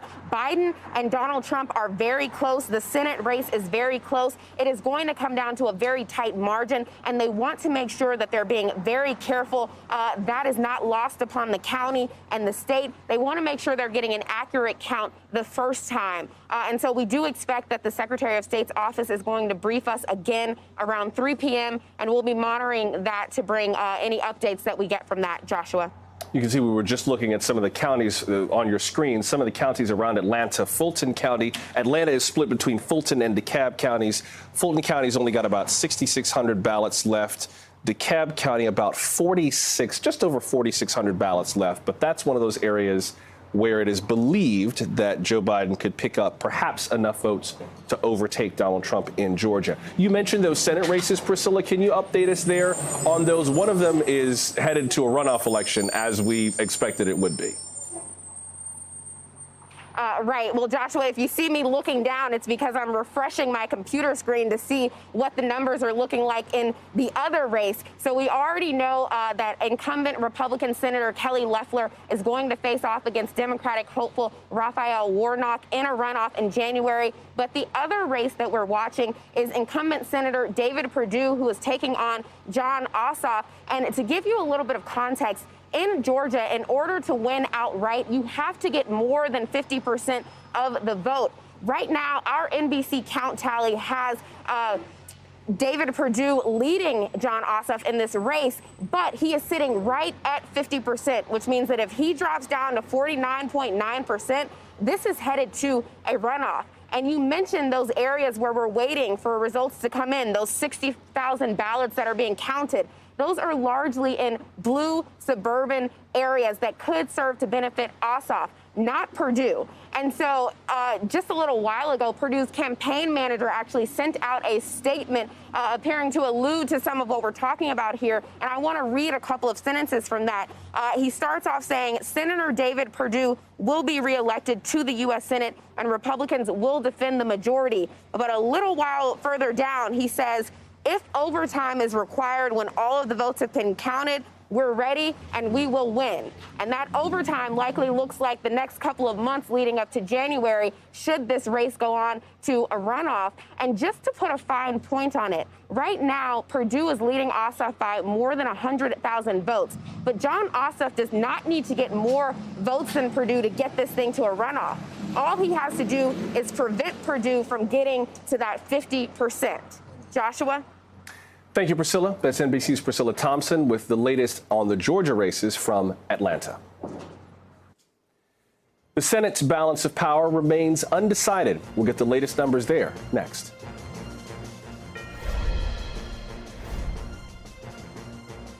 Good morning. Welcome to Today. We're glad to have you with us. This fall, we're right there with you, whether you're back to school. What do you guys think? We're excited? Or back to work.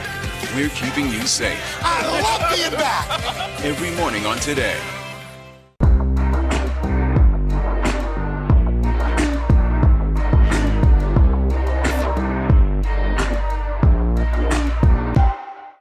morning. Welcome to Today. We're glad to have you with us. This fall, we're right there with you, whether you're back to school. What do you guys think? We excited? Or back to work. We're keeping you safe. I love being back.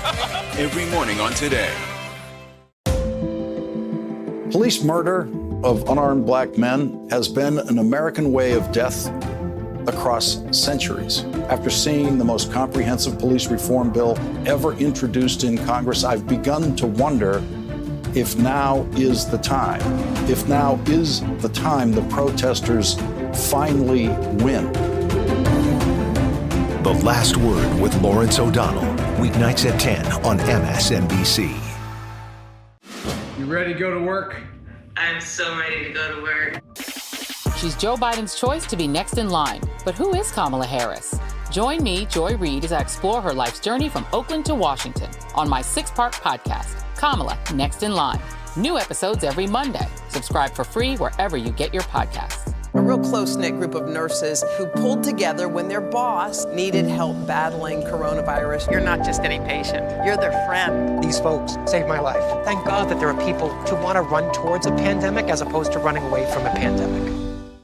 Introducing the MSNBC Daily, featuring written perspectives by experts you know and trust for a better understanding of the stories that matter most. Check out the MSNBC Daily today at msnbc.com. You're watching NBC News Now. We've got some breaking news. Are people there concerned about what impact this could have on the election? It's news made for your streaming world.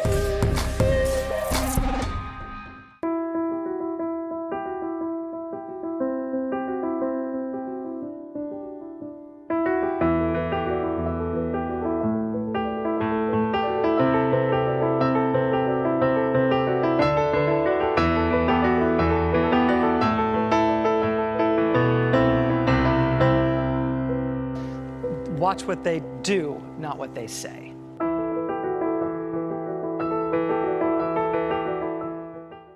President Trump and Joe Biden hit the trail. At the center of this campaign, coronavirus. The story. The battleground blitz as we enter the final stretch of the 2020 race. From every angle. If you were sitting here talking to Joe Biden and President Trump, what would you want to tell them right now? On the ground. The winds fanning these flames are expected to last another 24 hours. And in depth. We now have 2 vaccine trials on hold. Should people be concerned? NBC Nightly News with Lester Holt.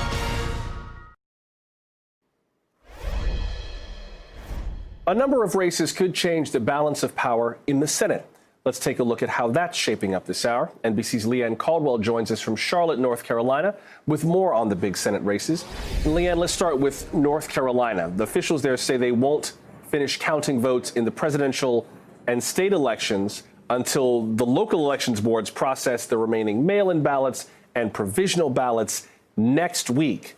So basically, we're in a holding pattern for North Carolina until next week?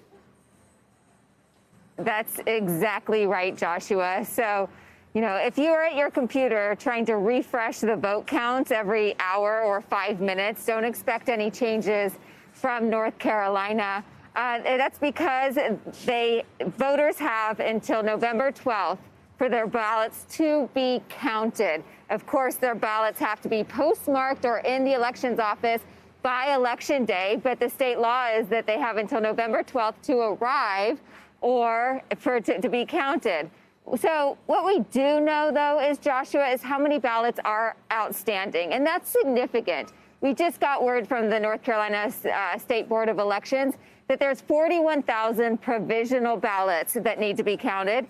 And then there's a maximum of 116,000 absentee ballots that could arrive. They're unsure of that number, but there's going to be no more than 116,000. So the question is that enough to change the outcome of the presidential race? President Trump is winning here by about 77,000 votes. And the Trump campaign is confident that even after all of these ballots are counted, these 160,000 total maximum, that Trump will still be in the lead and be declared the winner, Joshua. Well, I'm going to close that tab on my browser right now, because if North Carolina's not moving there, that's one less state for me to look at. But we should still pay attention to North Carolina a bit, because of where it stands in terms of the Senate races that could affect the balance of power. Walk us through North Carolina and some of the other races we're keeping an eye out for. Yeah, sure. Well, the Senate race is in the same situation as the presidential race, so you might be able to close that tab for a little bit, too.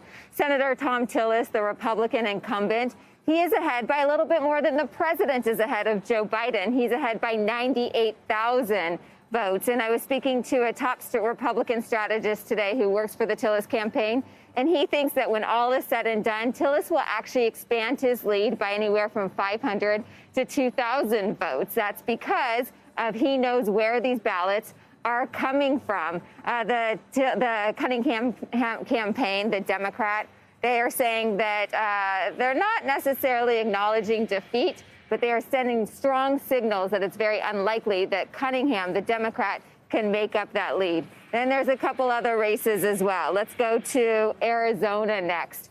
That race, as we know, is very close. Some news outlets have already called it. NBC News has not. But that is a race we're keeping a close eye on, and that is a race where the Democratic challenger, Mark Kelly, could very well beat the Republican senator incumbent, Martha McSally. If that happens, Joshua, this is the second time she would lose in a Senate race. She was up in 2018, lost that, was appointed to the seat, and she might very well lose that her attempt to get elected statewide. Finally, the Georgia Senate race, another one that has not been called. What we're watching there is if this is going to go to a runoff. Of course, votes are still being counted. We don't think that the Democratic challenger, Jon Ossoff, is able to overcome the Republican incumbent Senator David Perdue to win outright. But David Perdue is right at that 50% margin level, and he needs to be at 50% plus one vote in order to avoid a runoff. And that's what we're watching in that Senate race, and it is extremely close, Joshua. And briefly, Leanne, talk to us about where we stand in terms of the balance of power with the Senate wins. There have been some pickups on both sides of the aisle. What's the net effect, at least right now? Yeah, the net effect is pretty much where it stands because of these outstanding races. The Alabama race, Democrat lost there. The Democratic Senator Doug Jones lost.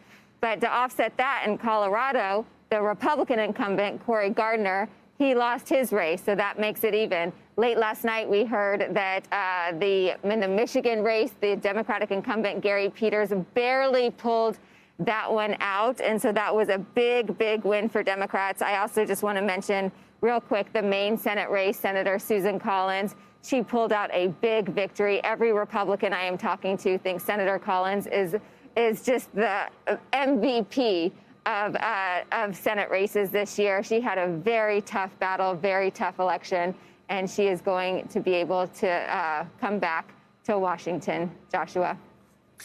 Thank you, Leanne. I appreciate you letting me close one of my 10,000 tabs on my browser. That was so very nice of you. NBC's Leanne Caldwell watching the Senate races that are moving and not moving from North Carolina. Thank you. They say it's the economy, stupid. Or was it coronavirus? What did drive how Americans voted for president?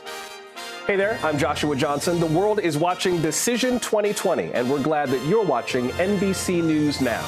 Our NBC News exit polls broke down which issues motivated voters and who they voted for based on what issue was most important. We'll dig into what we've learned. President Trump and Joe Biden are spending this day very differently. Mr. Biden waiting for the results. Mr. Trump sending his campaign team to intervene in key states as they count ballots. How is the counting going, and where might the Trump campaign get involved?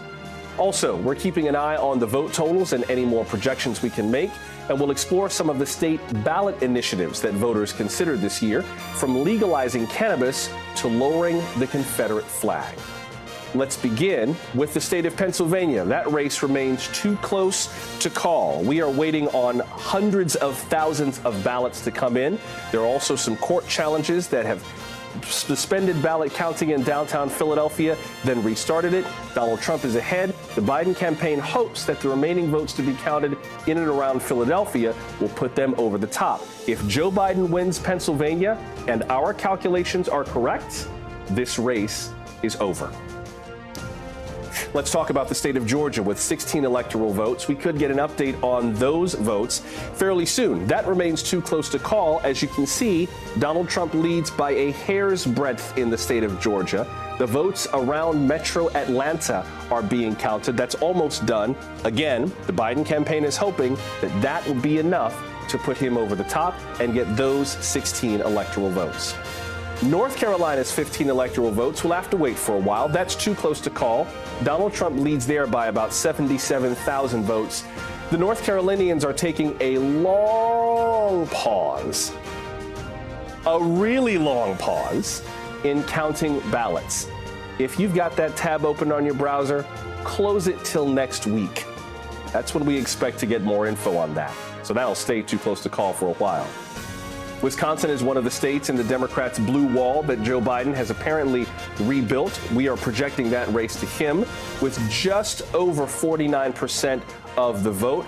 The campaign is also saying that it will prevail in Michigan and Pennsylvania. That remains to be seen, but NBC News can confidently project Wisconsin for Joe Biden. So that's where this leaves us right now. Joe Biden, if our math is correct, has accounted for at least 253 electors. Donald Trump has 214. Joe Biden, just on pure math, has 9 paths to victory, including just winning Pennsylvania. Donald Trump mathematically has 3 paths to victory. He'd have to make quite a few pickups. And yes, mathematically, there is one way that the two of them could tie at 269 electors each. Let's talk about the stock market. It continues to rally today. Meanwhile, coronavirus case numbers are increasing at a rapid clip. How does one affect the other?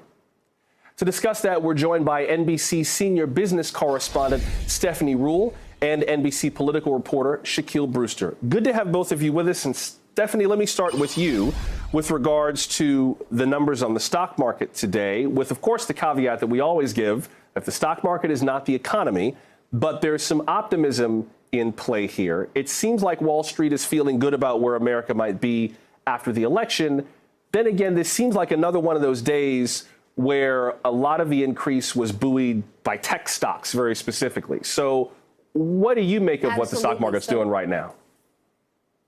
We should separate the two. One main driver is tech stocks. Remember those big, massive tech companies that have an outsized position in the index. They have not been impacted in a negative way by the coronavirus. They're continuing to charge forward. But let's put that over to the side.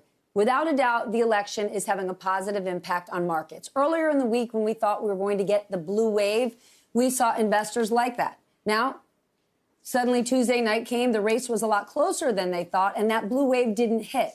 But that wasn't a big negative in terms of the markets, because investors found something they liked even more: a divided government. So let's talk about why that matters. With a divided government, with Leader McConnell maintaining control of the Senate, Wall Street really likes that. They like it because with Joe Biden as president, we know that a vaccine is coming. Sure, we get that either way. But we're most likely going to get a national, a federal COVID plan. They know he has a lot of experience in terms of foreign policy. And just the erratic nature, the uncertainty around President Trump, well, that'll be over and done with. Couple that with Mitch McConnell, who is going to block big tax hikes, is going to block major spending. They actually like gridlock. And that's kind of the sad thing about it, because investors like a Washington that's broken, where you've got struggling Americans who went out there and voted, who are looking for agendas and policies to help them. And with a divided government, what was Mitch McConnell's crowning achievement? He would say it himself during Obama's 8 years in office, blocking everything he wanted to do. So from a market perspective, yes, this is a positive. And also that the process is working. I know as journalists covering politics, we're feeling like every minute, every hour is a lifetime. But the process is working. We haven't seen social unrest. We haven't seen huge voting irregularities. So from a market perspective, steady as they go is a really good thing. Shaq, I'm just looking back at some of our exit poll numbers. Among voters who said that their number one issue right now is the coronavirus pandemic, 82% voted for Joe Biden. Among those who said the economy was their number one issue, 82% voted for Donald Trump. So our exit polls show that the better you think the economy is going, the more likely you are to vote for the incumbent. What did you encounter in terms of the voters you talked to on the trail, specifically with regards to COVID-19, with how the pandemic is going?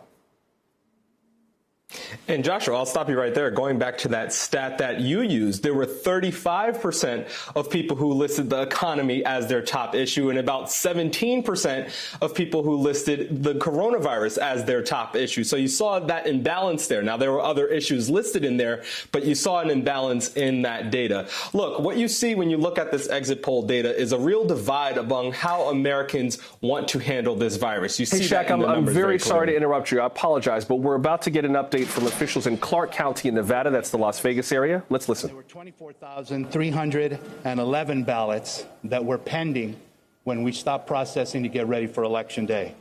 So that brings us to a total of 63,262. Today, and has already begun counting, a little over 51,000 ballots that will be reported tomorrow prior to my 10 a.m. brief. It's important that everybody understand that there are also additional ballots that are pending outside of what I just described. So I'm briefly going to go through those. The provisional ballots that were cast during the early voting on Election Day. The first announcement that I need to make is that the posting that was placed on our website on election night and yesterday was incorrect. We determined that our tabulation software was incorrectly duplicating those records, and so the 120,000 that you may have seen on our website is an incorrect number. That has been corrected, and the post that is out on our website now at www.clarkcountynv.gov/vote is correct, and those provisional ballots number a little over 60,000. We have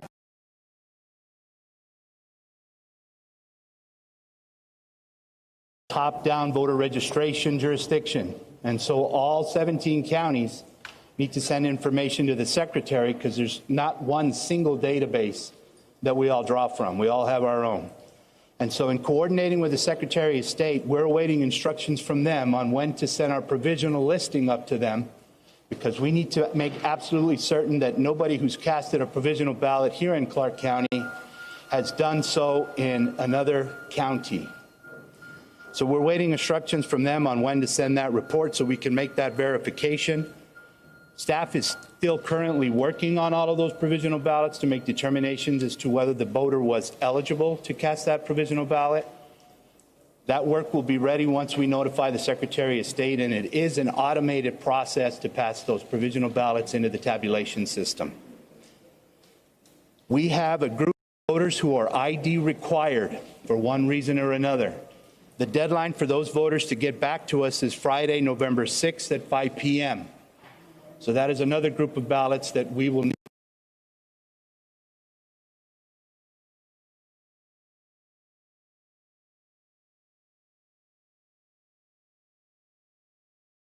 Starting tomorrow through next Tuesday, which is the last day for us to receive a mail ballot that's been postmarked November 3rd, we will continue to receive mail. Those ballots are separate from what previously reported. The cure process in Nevada, which is statutorily required for those voters who have been notified that they either did not sign their ballot or their signature did not match in our system. They have the last day that we can tabulate and send ballots into the system is November 12th. So that night we will stay here entering ballots. Be done counting by that date. With that information, we hope that I've clarified a lot of the questions. We are anticipating to have the bulk of our mail ballot that have been received into the system by Saturday or Sunday. Those ballots that are coming in through the U.S. mail or that are being cured will be a small number, and we will continue to put those in. But the bulk of our ballots we're hoping will be read by Saturday or Sunday this week. And again, we won't complete until November 12th with all of those other ballots that serve as exceptions. So with that information, I've got a short period of time here where I can answer some questions from you. Why such a slow count? Go ahead.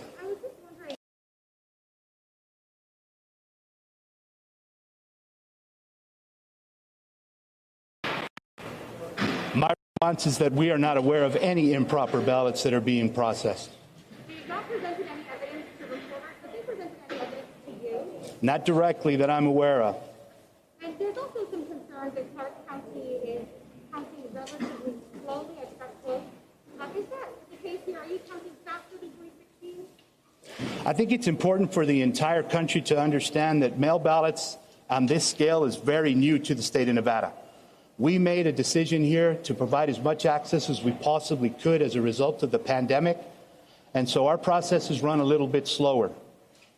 We also have to make sure that our data is being updated because we need to prevent people from voting twice in the system. And so we have to scan those in as mail received so that it updates the database so our in-person voters. We're still receiving information from our election laptops. That'll be complete today. We're going to update. Information was downloaded from all 1,300 of those laptops that were used on Election Day to make sure that the automated system will reject mail ballots for somebody who has voted on Election Day. So our goal here in Clark County is not to count fast. We want to make sure that we're being accurate. The results in the state of Nevada obviously are going to be very important to the entire one goal. One more time, the outstanding. Just went through the whole thing. What's the total? What is the total? I went through the process. How about we get together after this? Why is it taking so long if you can count 70,000 a day? I think I just answered that question. You said deliberately, but if you have the capacity, why aren't you doing it? Because they're not available, sir. There are many steps in the process. So the first process is that we run it through our Agilis machine. Then there are 2 manual processes. Then it goes to the county board. It goes to tabulation. I need you to speak up, sir. I can't hear your question.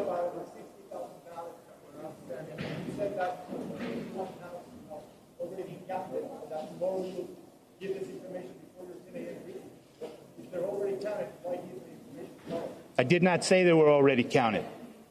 I said today the staff is prepared to count 51,000 ballots that are ready to be counted today. Those will be reported tomorrow at 10 a.m. right there next to you. Folks, I really need you all to speak up. I cannot hear you.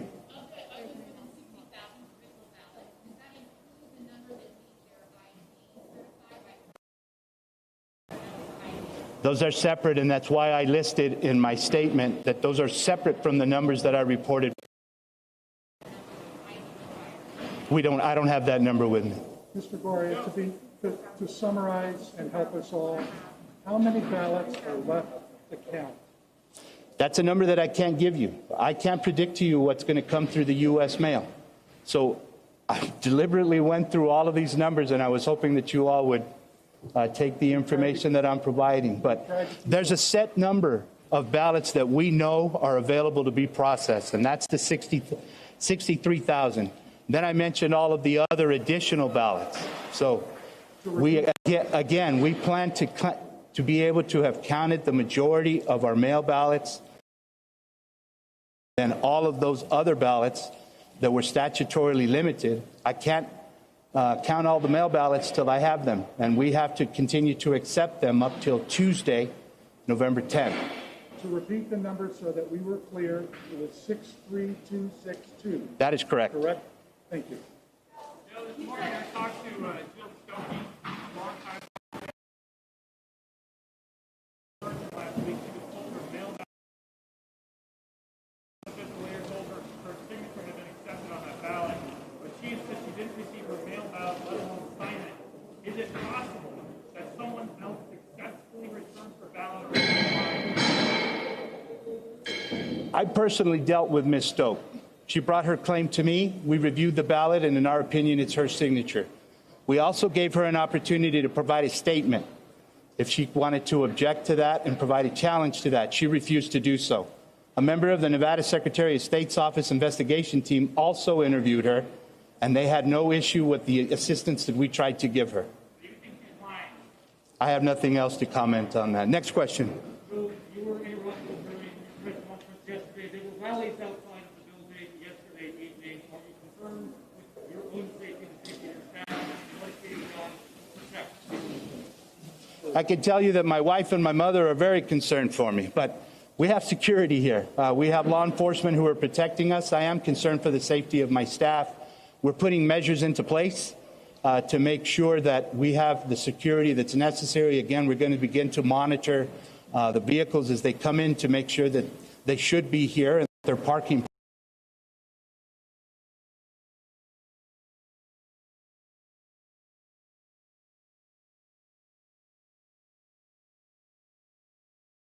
What our duty is in counting ballots.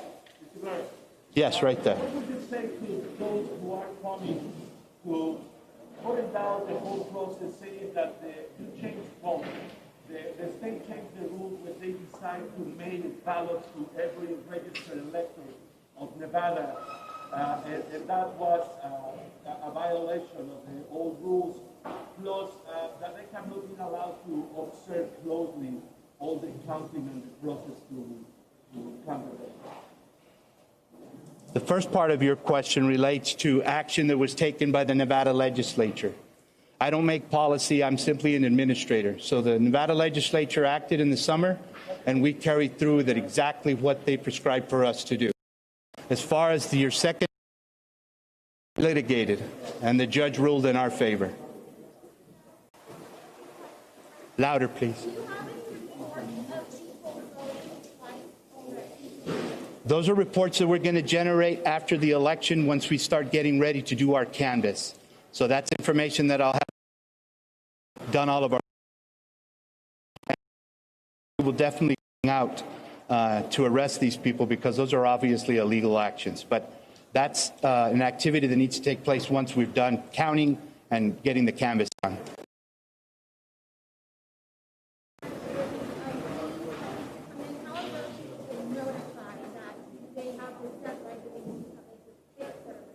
Most of these voters have been notified, and they actually voted because they voted provisionally and were told they didn't have the ID that they needed in order to do that. These are also mail ballot voters who were also notified that they needed to provide an ID on the envelope that's sent out to them, and they failed to do so. So they've been notified, and the deadline is tomorrow at 5 p.m. I know that there are several people who are working to actively reach out to those voters and try to help them get in with that ID. There was a question over here. Yes, right there.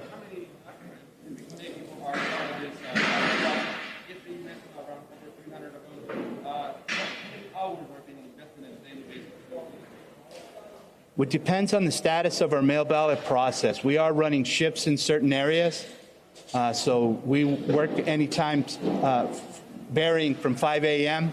up to 10 or 11 o'clock at night. We don't run the 24-hour shifts that you see running in other states because the work that comes through on the mail ballot process is very deliberate as it moves forward. And so we complete the work that's done in each stage, and then the next day it carries forward to the next. Again, I emphasize, what I'm trying to report here is that Clark County looks like we'll be able to count the majority of our mail ballots by Saturday or Sunday. However, there are other ballots as a result of statutory requirements that we'll have to continue to read because we have to take ballots until next Tuesday. Mr. Gloria, will you continue to have these briefings on Saturday and Sunday? Absolutely. I will be.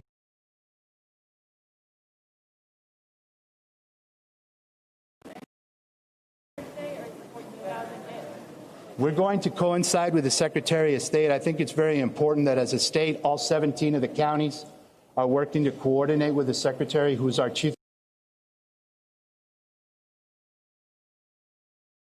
And we reported today. If the Secretary makes a decision not to report from here on out, we are going to have to report. So if we have results to report, we will do it on a daily basis, as I mentioned. We're going to do a 10 a.m. brief to give you all an opportunity to ask questions, and our update should be posted prior to that brief. Right there.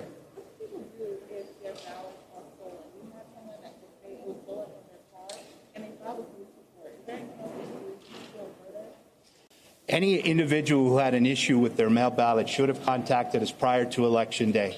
We are here to help the voter. I have been on many Zoom interviews, many media interviews, many organizational groups throughout the county, letting them know that if you have an issue with your ballot, whatever it may be, call 455-VOTE. However, they're past that process.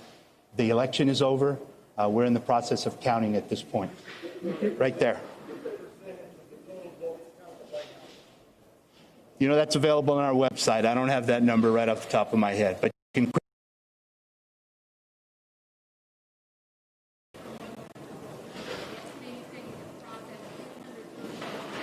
I'm sorry, ma'am. I can't work.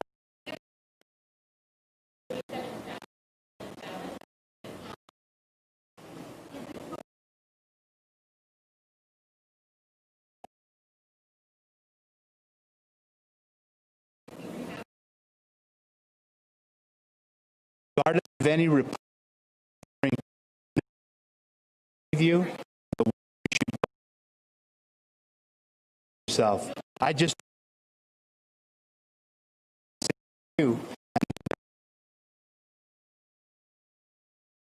drawing from data that I didn't calculate. That's what I used to do. I purposely.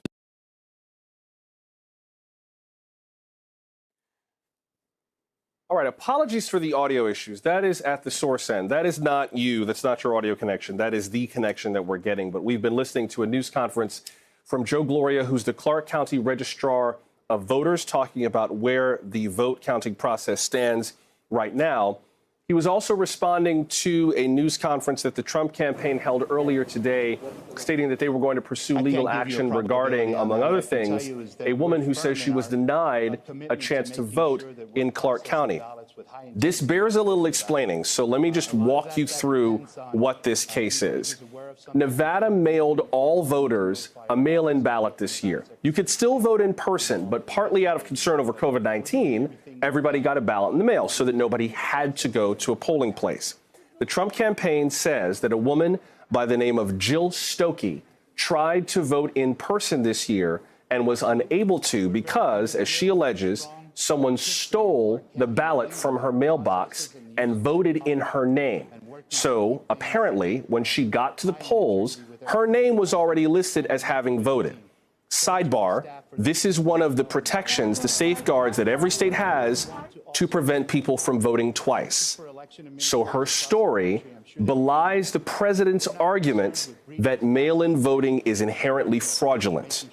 Because if it was, she would have been able to vote at the polls. Just saying. Back to the main story.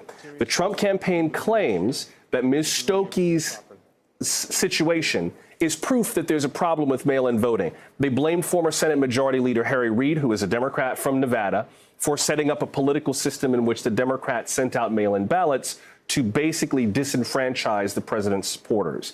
She was not allowed to answer any questions at the news conference, nor did the Trump campaign provide any evidence at all independently to corroborate her story, including whether or not she was allowed to cast a provisional ballot. If you go to vote and something's wrong, you're still allowed to cast a ballot with the understanding that that ballot gets counted last. It's a provisional ballot. It may not count at all, depending on what the cure is to your situation, and it's counted after all of the other ballots are counted. So the Clark County Registrar of Voters, the gentleman you just heard, Joe Gloria, said that Ms. Stokey brought her claim to him and that he offered her a way to remedy the situation. Remember, if you show up at the polls and there's a problem, they may yet allow you to vote, to just cast a provisional ballot. And then if your regular ballot is found, they throw out the provisional ballot, they use the mail-in ballot. There are ways to fix the problem. Mr. Gloria, the registrar, says that he offered Ms. Stokey a chance to fix the problem and to provide a signature to validate her new ballot, and that according to Mr. Gloria, she refused to do so. He also said in the news conference we just heard that state investigators also interviewed Ms. Stokey, and they had no issue with the help that had been offered to her. So this is all in response to the claim from the Trump administration that these are examples of how the new voting system in Nevada is disenfranchising voters. Mr. Gloria did say this is an unprecedented amount of mail-in ballots. There are 51,000 ballots to be counted today and reported tomorrow. He has said that they're not aware of anything improper, but that he is, in his words, concerned for the safety of my staff. That's a quote. In response to some protests that have sparked in Nevada and elsewhere over vote counting. It's unclear how many ballots are left to be counted, but the last of the ballots have to be in by Tuesday. 1 week from today, the final ballots will be put into the system. So this is the head of Clark County's Registrar of Voters responding to claims from the Trump campaign of problems with the way that voting was proceeding. We'll keep an ear on this news conference if we can find I think we've got the feed cleaned up a little bit. Let's go back and listen. Gone so far as to them and take them to see the area to confirm that there's nothing going on. Unfortunately, there are some observers that come through that take it upon themselves to go into areas that they're not allowed to do, interact with our workers, what they're not allowed to do. We clearly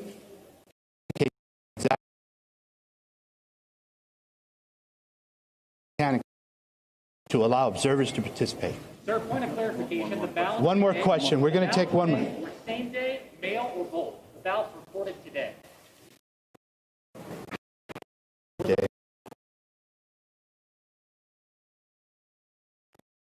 do you mean by same day?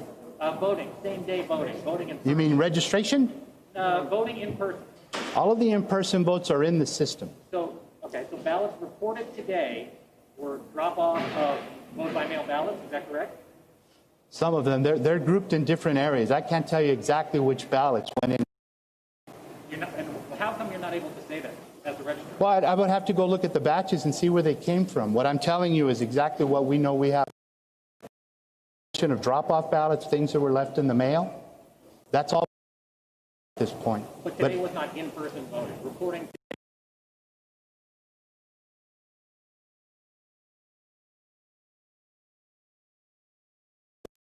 system. Understood. Thank you, sir. Thank you very much. We'll see you tomorrow morning.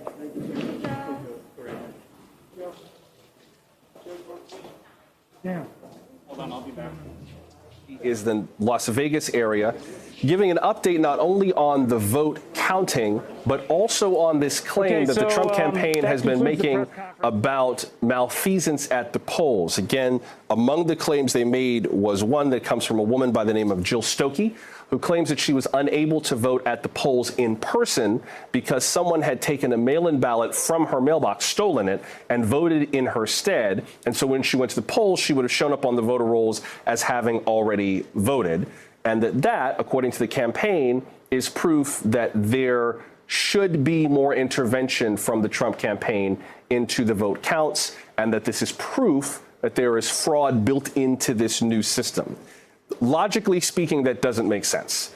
If someone did indeed steal her ballot and voted, and she showed up as having voted at the polls, that's proof that the system works, because it's designed to prevent people from voting twice. And Mr. Gloria mentioned that the counties around Nevada have to re-report their voter rolls into the state Secretary of State's office to be sure that they're not getting double votes. Be that as it may, that's the latest response from the state of Nevada. We also just heard a response in regards to a lawsuit that the Trump campaign brought in Michigan. The Trump campaign had been suing to intervene in the absentee vote count there until election inspectors from both parties could be present. I'm looking at an update from NBC's Pete Williams. We've learned that a state court judge in Michigan has denied that request. Apparently, the Trump campaign failed to offer solid evidence that any laws were being violated. In Nevada and in Michigan, you can't request a recount just because the vote is close. In those states, you have to actually say something went wrong. Somebody has an improper procedure, somebody cheated, or there's malfeasance at the polls. Michigan requires you to show evidence of fraud or a mistake, and apparently the evidence they provided for the state court judge was insufficient. It's unclear if they're going to continue to appeal that, but at least this appeal in Michigan has so far not succeeded. Let's get a little bit more reaction from both campaigns with NBC political reporter Ali Vitale at the Biden campaign headquarters in Wilmington, Delaware. Also NBC's Carol Lee in Washington, D.C. Carol, let me start with you. I don't know if you got any early reaction from the Trump campaign to this, but it sounds like the logical framework for some of their legal arguments is beginning to fall apart, at least with some of the judges who are hearing these cases. Yeah, that's right. And let me just put it into context in terms of how this will land with the Trump team. I spoke with an advisor to the president just a little bit ago who said this, quote, he has to get lucky everywhere, but this isn't over yet. So he has to get lucky everywhere. And here you see not only in Georgia, but in Michigan, and then this questionable lawsuit in Nevada. So, and at the same time, you hear the campaign saying that he has to win North Carolina, Georgia. They would like him to win Arizona, Nevada. They're fighting it out in Pennsylvania. And so you can see how, he's not getting lucky everywhere. And yet their public posture is that the president is still in this fight. We heard from the campaign earlier this morning saying that he's alive and well, that don't count him out. Anyone who's counted Donald Trump out in the past has been wrong. But privately, Joshua, there's some conceding that this is a lot tougher and getting tougher by the hour as these vote tallies come out. So what they're trying to do with this legal strategy is really get a foothold into each of these states as kind of placeholders before they can continue to see if they can get traction somewhere and then continue with a different legal strategy once the numbers are finally counted. But again, things are just not going the president's way, and the way that the map is shaping out and the way these tallies are, as his advisor said, he needs things to really everything to break his way. Yeah, I'm just looking at our road to 270 map, and the paths to victory for the president are few. Maybe I'll get up and show you in a minute, but first let me go to Ali Vitali and get your reactions to that news conference. Well, when you listen to what he was saying there in that news conference, it becomes clear that the timing is very much still in flux in terms of when we're going to see all of the ballots counted out of Nevada.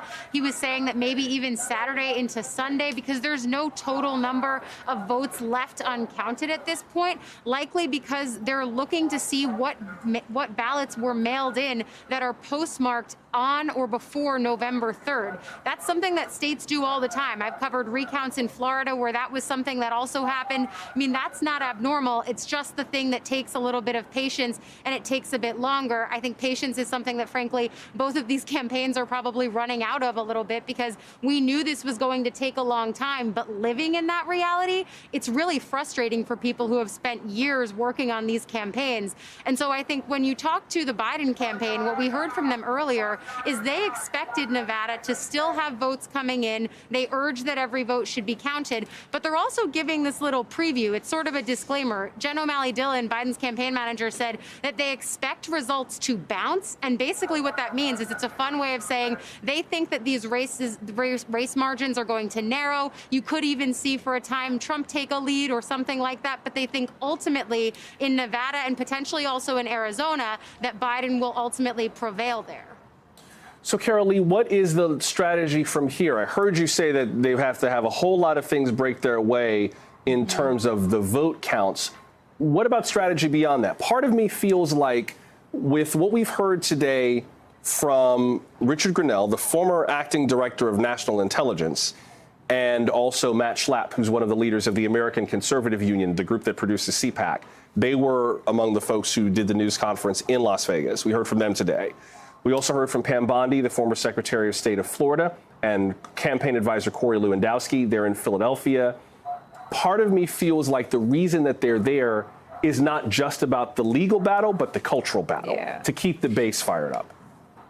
There's that, and just the messaging battle to try to keep the shape the public's perception of this race, which we saw the president try to do very early on in those early hours of yesterday, where he said that he had won this race, which is incorrect. What we've seen since then is a lot of mixed messaging, and they're struggling to get on the same page. And we've seen this before with the president, where his advisors want him to be pushing forward one message, and he's saying something different. And I'll just give you a very recent example. The president tweeted earlier, "Stop the count," in all caps.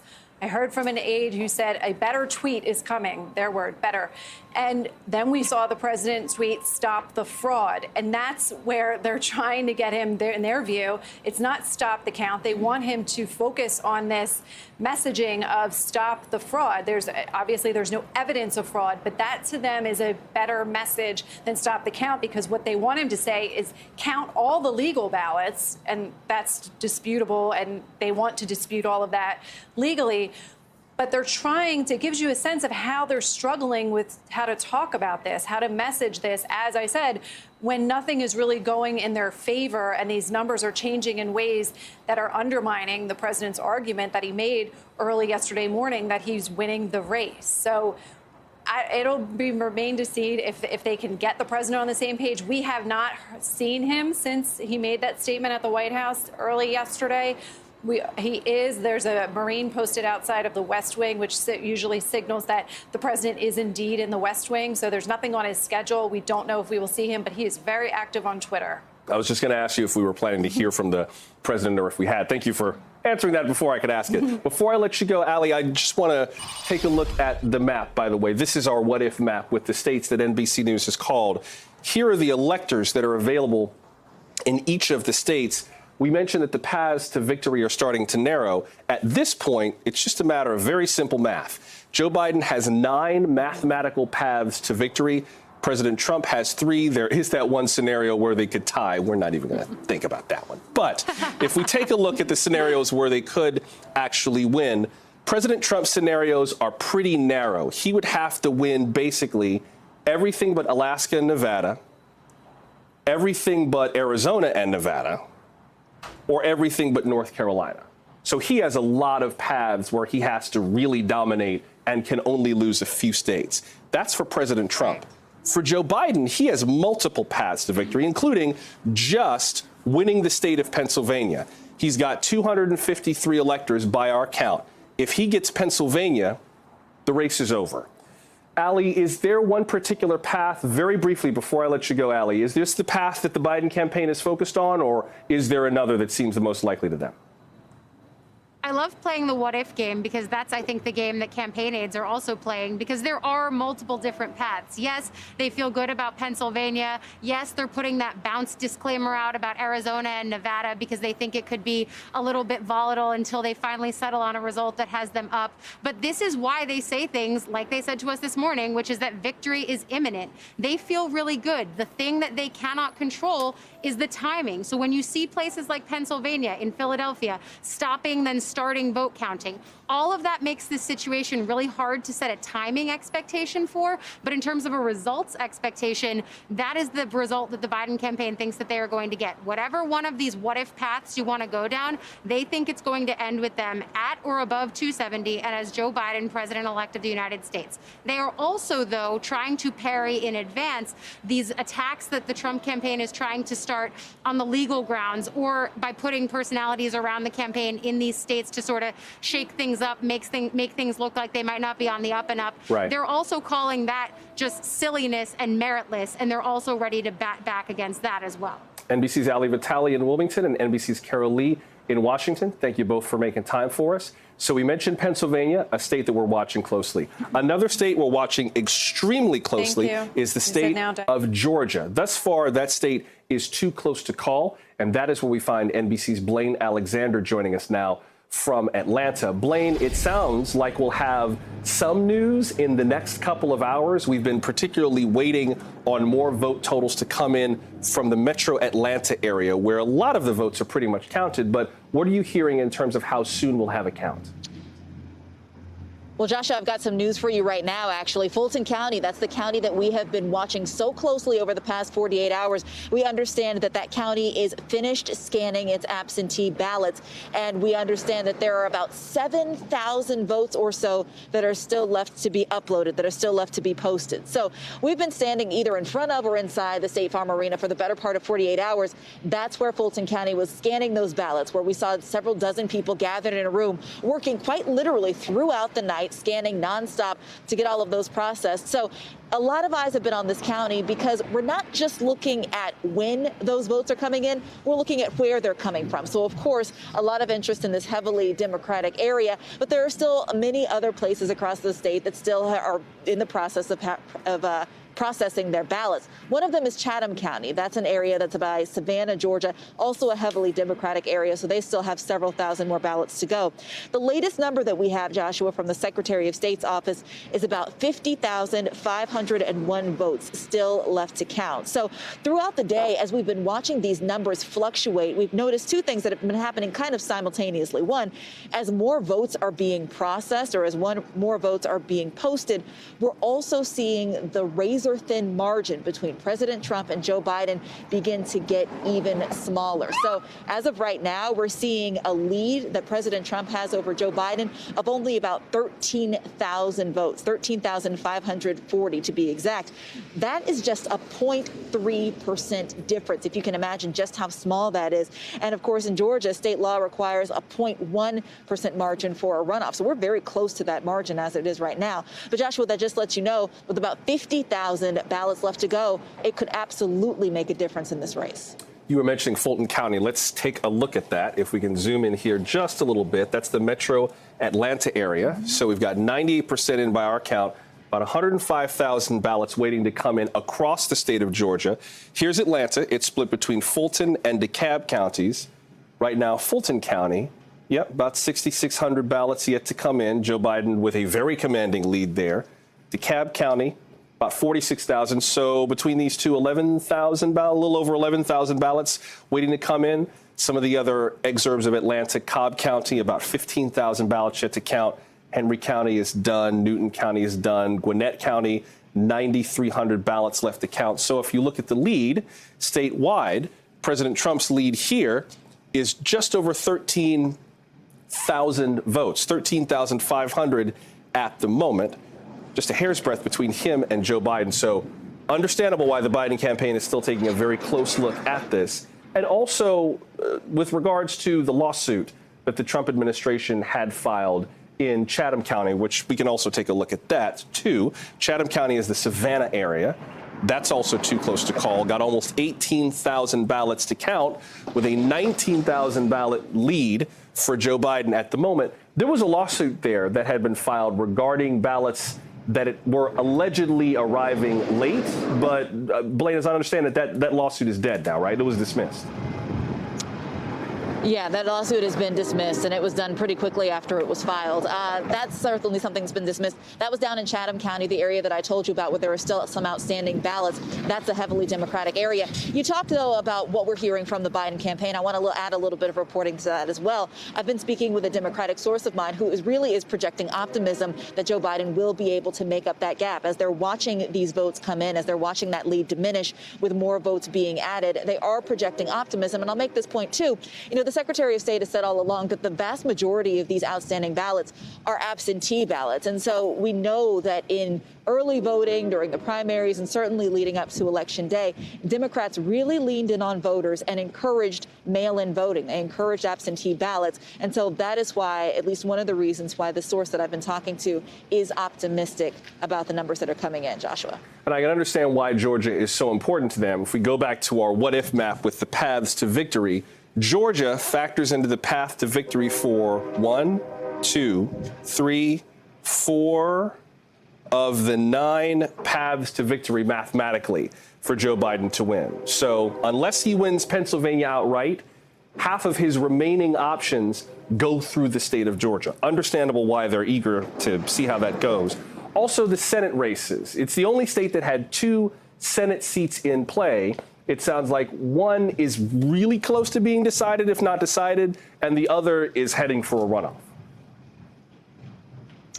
Well, one is close to a runoff. The other is also very close to a runoff. One is, in fact, in a runoff. So that's the jungle primary. That's the one where instead of just 2 candidates, there were about 21 different candidates on the ballot. So we walked into that race knowing that it would be very unlikely that anybody hit 50%. That's exactly the case. So that one's going to a January runoff. The other one is between incumbent David Perdue and the challenger Jon Ossoff. And that one has been very down to the wire as well. Again, all of it's been shifting as we've seen those votes come in. But as the latest that we saw, the incumbent, David Perdue, was at about a 49.99% lead. So in Georgia, if nobody gets a 50% or just over 50%, then that immediately triggers a runoff. So that's why we are within a razor-thin margin there of seeing possibly 2 Senate runoffs in January here in Georgia.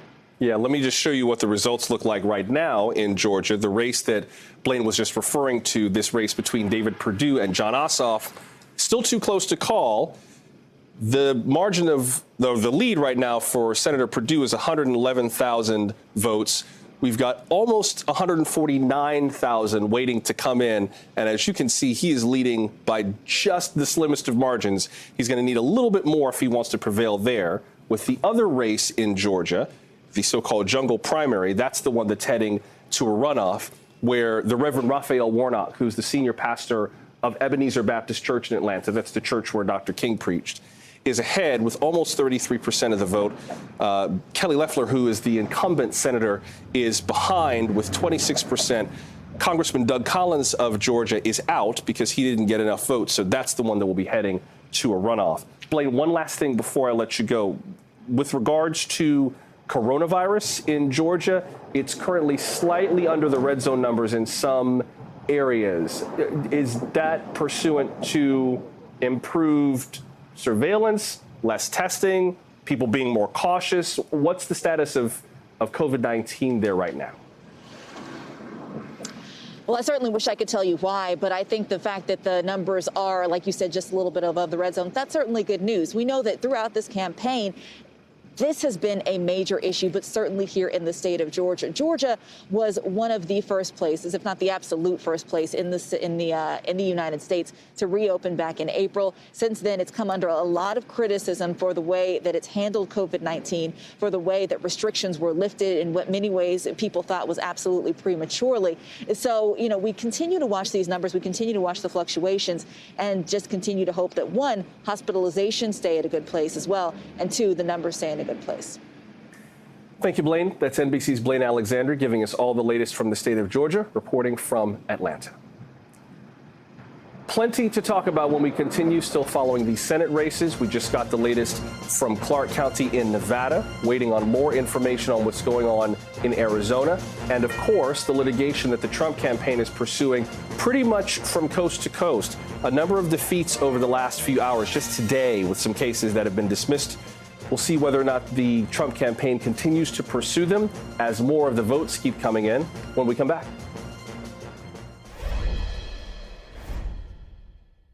Good morning. Welcome to Today. We're glad to have you with us. This fall, we're right there with you. Whether you're back to school. What do you guys think? We're excited?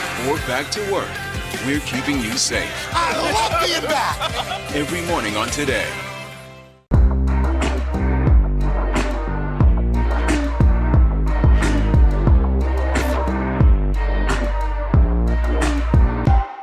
Good morning. Welcome to Today. We're glad to have you with us. This fall, we're right there with you. Whether you're back to school. What do you guys think? We're excited? Or back to work, we're keeping you safe. I love being back. Every morning on Today. Police murder of unarmed black men has been an American way of death across centuries. After seeing the most comprehensive police reform bill ever introduced in Congress, I've begun to wonder if now is the time. If now is the time the protesters finally win. The Last Word with Lawrence O'Donnell, weeknights at 10 on MSNBC. You ready to go to work? I'm so ready to go to work. She's Joe Biden's choice to be next in line. But who is Kamala Harris? Join me, Joy Reid, as I explore her life's journey from Oakland to Washington on my 6-part podcast, Kamala, Next in Line. New episodes every Monday. Subscribe for free wherever you get your podcasts. A real close-knit group of nurses who pulled together when their boss needed help battling coronavirus. You're not just any patient, you're their friend. These folks saved my life. Thank God that there are people who want to run towards a pandemic as opposed to running away from a pandemic. Introducing the MSNBC Daily, featuring written perspectives by experts you know and trust for a better understanding of the stories that matter most. Check out the MSNBC Daily today at msnbc.com. You're watching NBC News Now. We've got some breaking news. Are people there concerned about what impact this could have on the election? It's news made for your streaming world.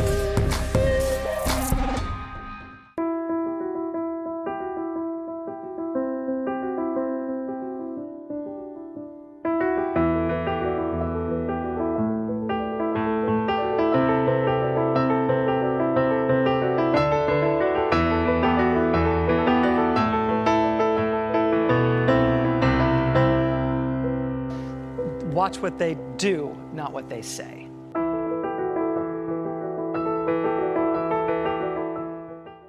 President Trump and Joe Biden hit the trail. At the center of this campaign, coronavirus. The story. The battleground blitz as we enter the final stretch of the 2020 race. From every angle. If you were sitting here talking to Joe Biden and President Trump, what would you want to tell them right now? On the ground. The winds fanning these flames are expected to last another 24 hours. And in depth.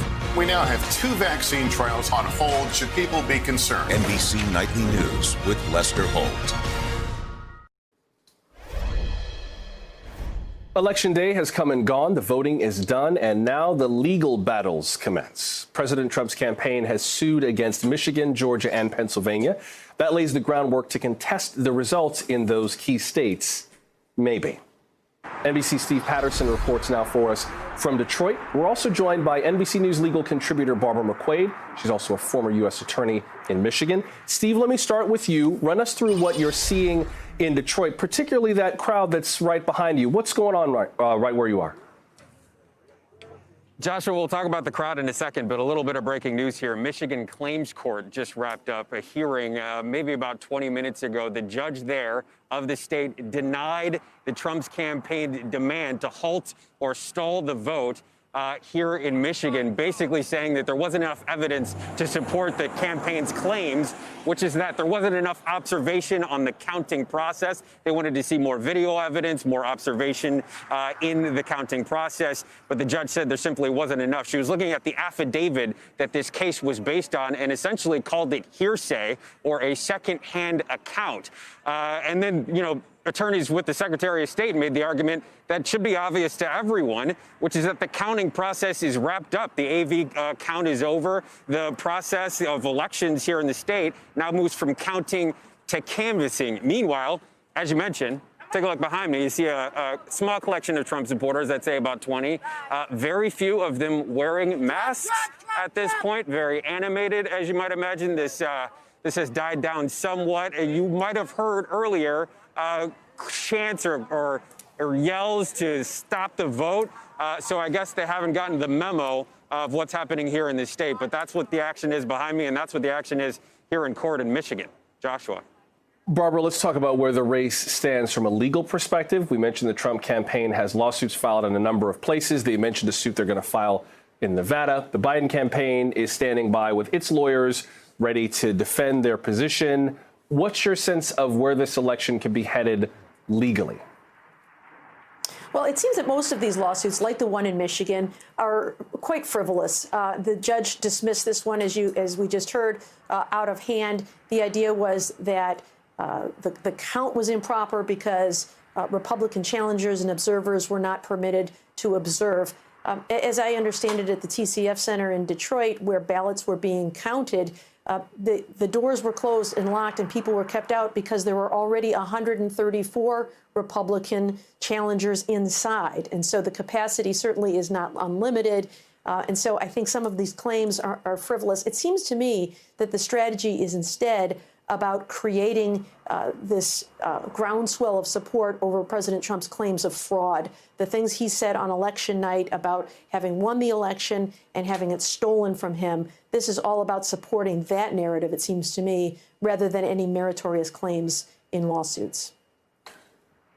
So, Barbara, with this array of legal challenges, the president has said that his campaign could take this to the Supreme Court. I'm not sure what the paths are for that, except for one thing that had been mentioned, which is that they might try to be a party to an existing case that they believe might make it to the Supreme Court. Do you see a viable path, whether they prevail or not is another matter, but a viable path for them to get to the Supreme Court? In most of these cases, no. I think the one place where there could be some there is in Pennsylvania. You may recall that last week, in a 4-4 split, the Supreme Court declined to take up an appeal from the state court, letting stand the state Supreme Court decision that said that ballots that were mailed by Election Day and received up to 3 days later could be counted. But the state agreed to segregate those ballots. And so if there is a very narrow margin of victory for Joe Biden there, and those ballots got tossed out, that could make a difference. And so what you could see is the Trump campaign joining a lawsuit there, asking the Supreme Court to accept certiorari on that. And now, with Amy Coney Barrett on the court, perhaps that decision could be different. Perhaps they could look at it, and perhaps she might join the conservative bloc that thought it was inappropriate to defer to the state Supreme Court there, quite contrary to the normal view of conservative judges in the Federalist Society to respect state rights. But nonetheless, that's the only one narrow path where I could see anything being made of this and actually getting to the Supreme Court. And before we move on, Steve, do you have any sense that there might be any more protests around the vote counting like we've seen in other states? We had seen some earlier, but the things seem to have kind of calmed down now. Well, counting again has wrapped up. So we saw that large protest here at TCF yesterday that we were referring to. And now we see this today. This sort of just sprung up in mid-morning, and it's died down a lot. Obviously, authorities on a high alert for any sense of unrest, always a higher chance of that during an election, especially when it's contentious as this. But we're here to see it if it happens. This again, has, considerably lessened in size over time. There was a little bit of contention. Police are here, but they've kept things pretty quiet so far. Thank you, Steve. That's NBC Steve Patterson joining us from downtown Detroit, and NBC legal contributor Barbara McQuaid. Thanks very much.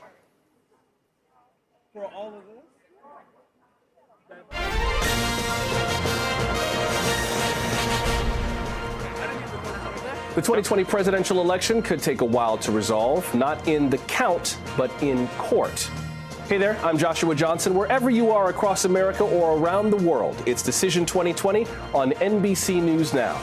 Election officials say they're making progress getting the ballots properly counted. The Biden campaign maintains those counts will go their way by a lot. The Trump campaign is suing over what it claims are widespread efforts to block their access to tabulation rooms. We'll take you to the front lines of this legal battle, and we'll update where the races stand now. Also, a federal judge is losing patience with the U.S. Postal Service. At issue are hundreds of thousands of ballots the judge wants to confirm arrived safely. He's threatening to haul the U.S. Postmaster General into court. And we'll check in on the Senate races that could determine if we have a divided Congress. Remember to take us with you on the go through our YouTube channel, the NBC News app, or online at NBCNewsNow.com. With that, let's take a look at where things stand right now. On the road to 270, by our count, Joe Biden has at least 253 electors to his credit, based on the races we've been able to project. President Trump has 214 electors with very narrow paths of victory. Mathematically, there are 3 paths to victory for President Trump as things stand now, 9 for Joe Biden. And yes, there is one possibility that the race could end in a tie. Let's go through some of the states where we're waiting on results. Nevada, at the moment, is too close to call with 6 electoral votes. We heard in the last hour that the Clark County Registrar of Voters, Clark County includes Las Vegas, says that there have been no problems in terms of voters who were prevented from voting having been offered ways of curing that process. The Trump campaign is suing partly on behalf of a woman who says that her mail-in ballot was stolen and that prevented her from voting at the polls. Clark County claims that it offered her a chance to vote through other means and she declined it. Regardless, Clark County could make the difference in determining whether Nevada goes for Joe Biden or Donald Trump. At the moment, by our count, he's leading. Arizona could also make the difference. These two states would be a path to victory for Joe Biden. We are characterizing that now as too close to call. Maricopa County, which is where Phoenix is, has yet to come in. But in the popular vote right now, Joe Biden could be poised to make history regardless, because by our count, he has received more votes than any presidential candidate in American history.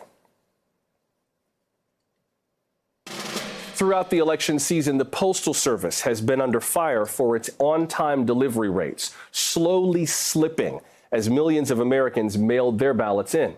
Here's NBC's Tom Costello. A concerning announcement from the Postal Service, admitting that on Election Day, its mail processing rates dropped in key battleground states, just as voters were dropping off last-minute ballots, processing 82% of mail in Atlanta, 61% in Central PA, 66% in Philadelphia, 78% in Detroit, 72% in Greensboro, North Carolina. An angry federal judge demanded to know why the Postal Service had not obeyed his order to immediately sweep hundreds of postal facilities for 300,000 mail-in ballots that the agency said it had not processed. Judge Emmett Sullivan threatened to order President Trump's new Postmaster General to appear in court himself. The Postal Service said it had not complied with the order because postal inspectors were already conducting sweeps. Then it announced these ballots were delivered in advance of the election deadlines. But because they went directly to election boards, the ballots bypassed the scanning process. For months, the post office has been accused of purposely slowing mail delivery in the run-up to the election. We live in the United States, not a banana republic, and a federal judge order should mandate certain actions. It is not something that's discretionary. Undelivered ballots could make a difference in states like Arizona, Wisconsin, Georgia, and Michigan. Meanwhile, the counting continues. Pennsylvania will count ballots if they arrive by 5 p.m. Friday and were sent on time. A recount is mandatory if the margin between candidates is 0.5% or less. President Trump has already requested a recount in Wisconsin, which requires a margin of 1% or less. Arizona requires a recount if the margin is less than or equal to 0.1%. Michigan requires a recount if the margin is 2,000 votes or less. Republican election legal analyst Matt Sanderson says recounts are normal and do not suggest cheating. This may take a little bit longer than everyone would like it to, but remember, a slow process is a careful process. It's not a fraudulent process. 159 million people voted in this election, in person and by mail. 66% of voters cast a ballot. That's the highest rate in a century. That's NBC's Tom Costello reporting. Now, as the Trump campaign continues to fight the results in 5 states, the Biden campaign is looking ahead to the possibility of a transition in the weeks to come. Let's get some perspective and analysis from Ken Vogel, a political reporter with the New York Times.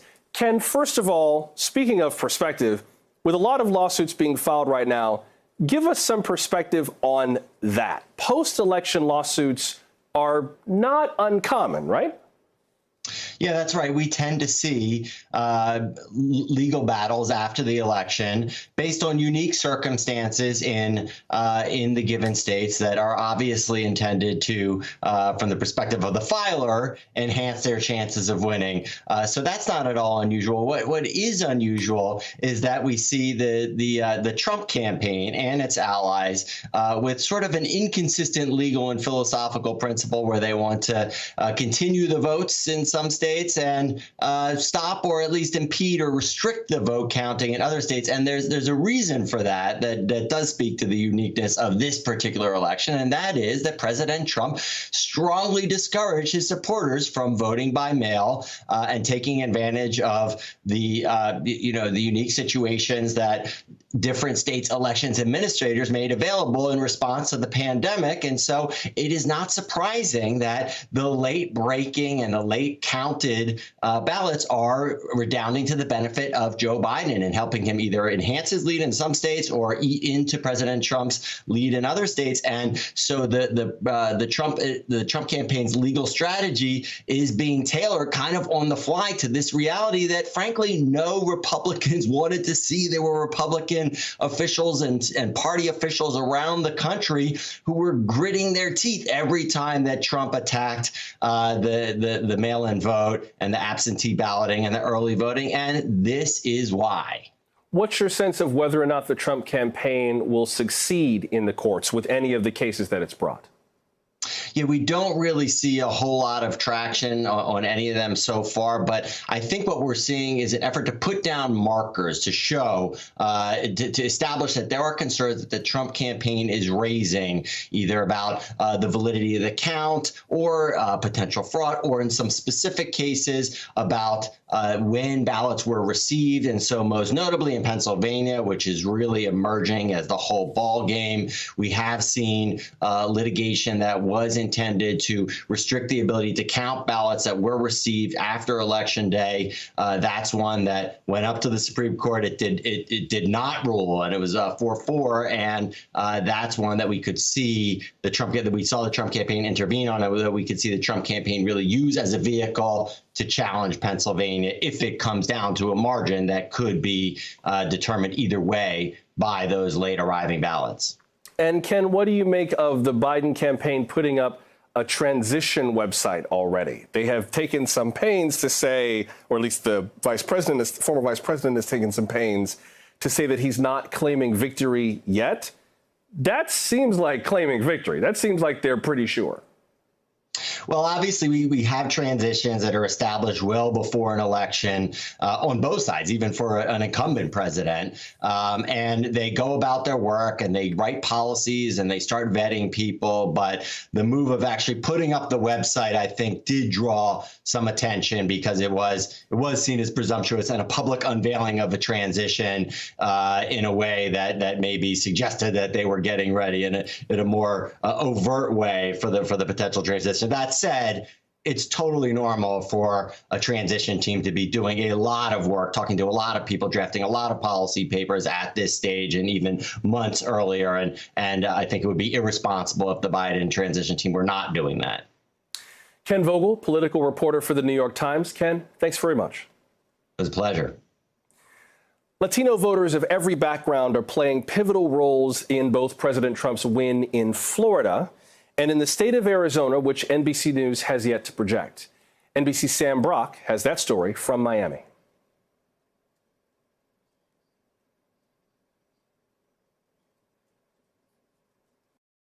The U.S. electoral map doesn't look that different from 2016, but states like Florida, Texas, Arizona, and North Carolina are experiencing a sea change driven by a wave of new Latino voters. What we are seeing is a lot of higher than predicted young Latino voters coming out and voting. The progressive-leaning group Latino Decisions polled a slice of Latino voters and found nationally about 70% supported Joe Biden, but just 27% favored Donald Trump. Except in Florida, where support for Biden dipped dramatically. In Miami-Dade County, where there's a large Cuban-American population, a 30-point Democratic edge in 2016 for Hillary Clinton evaporated to less than 8 points in 2020 for Biden. The question is why. We went through communism. Not that it can happen the same way here, but that's what it looks like. I'm going to be good to go down as one of the most progressive presidents in American history. Republicans repeatedly portraying Biden as a socialist candidate, appealing to exiled Cuban and Venezuelan Americans.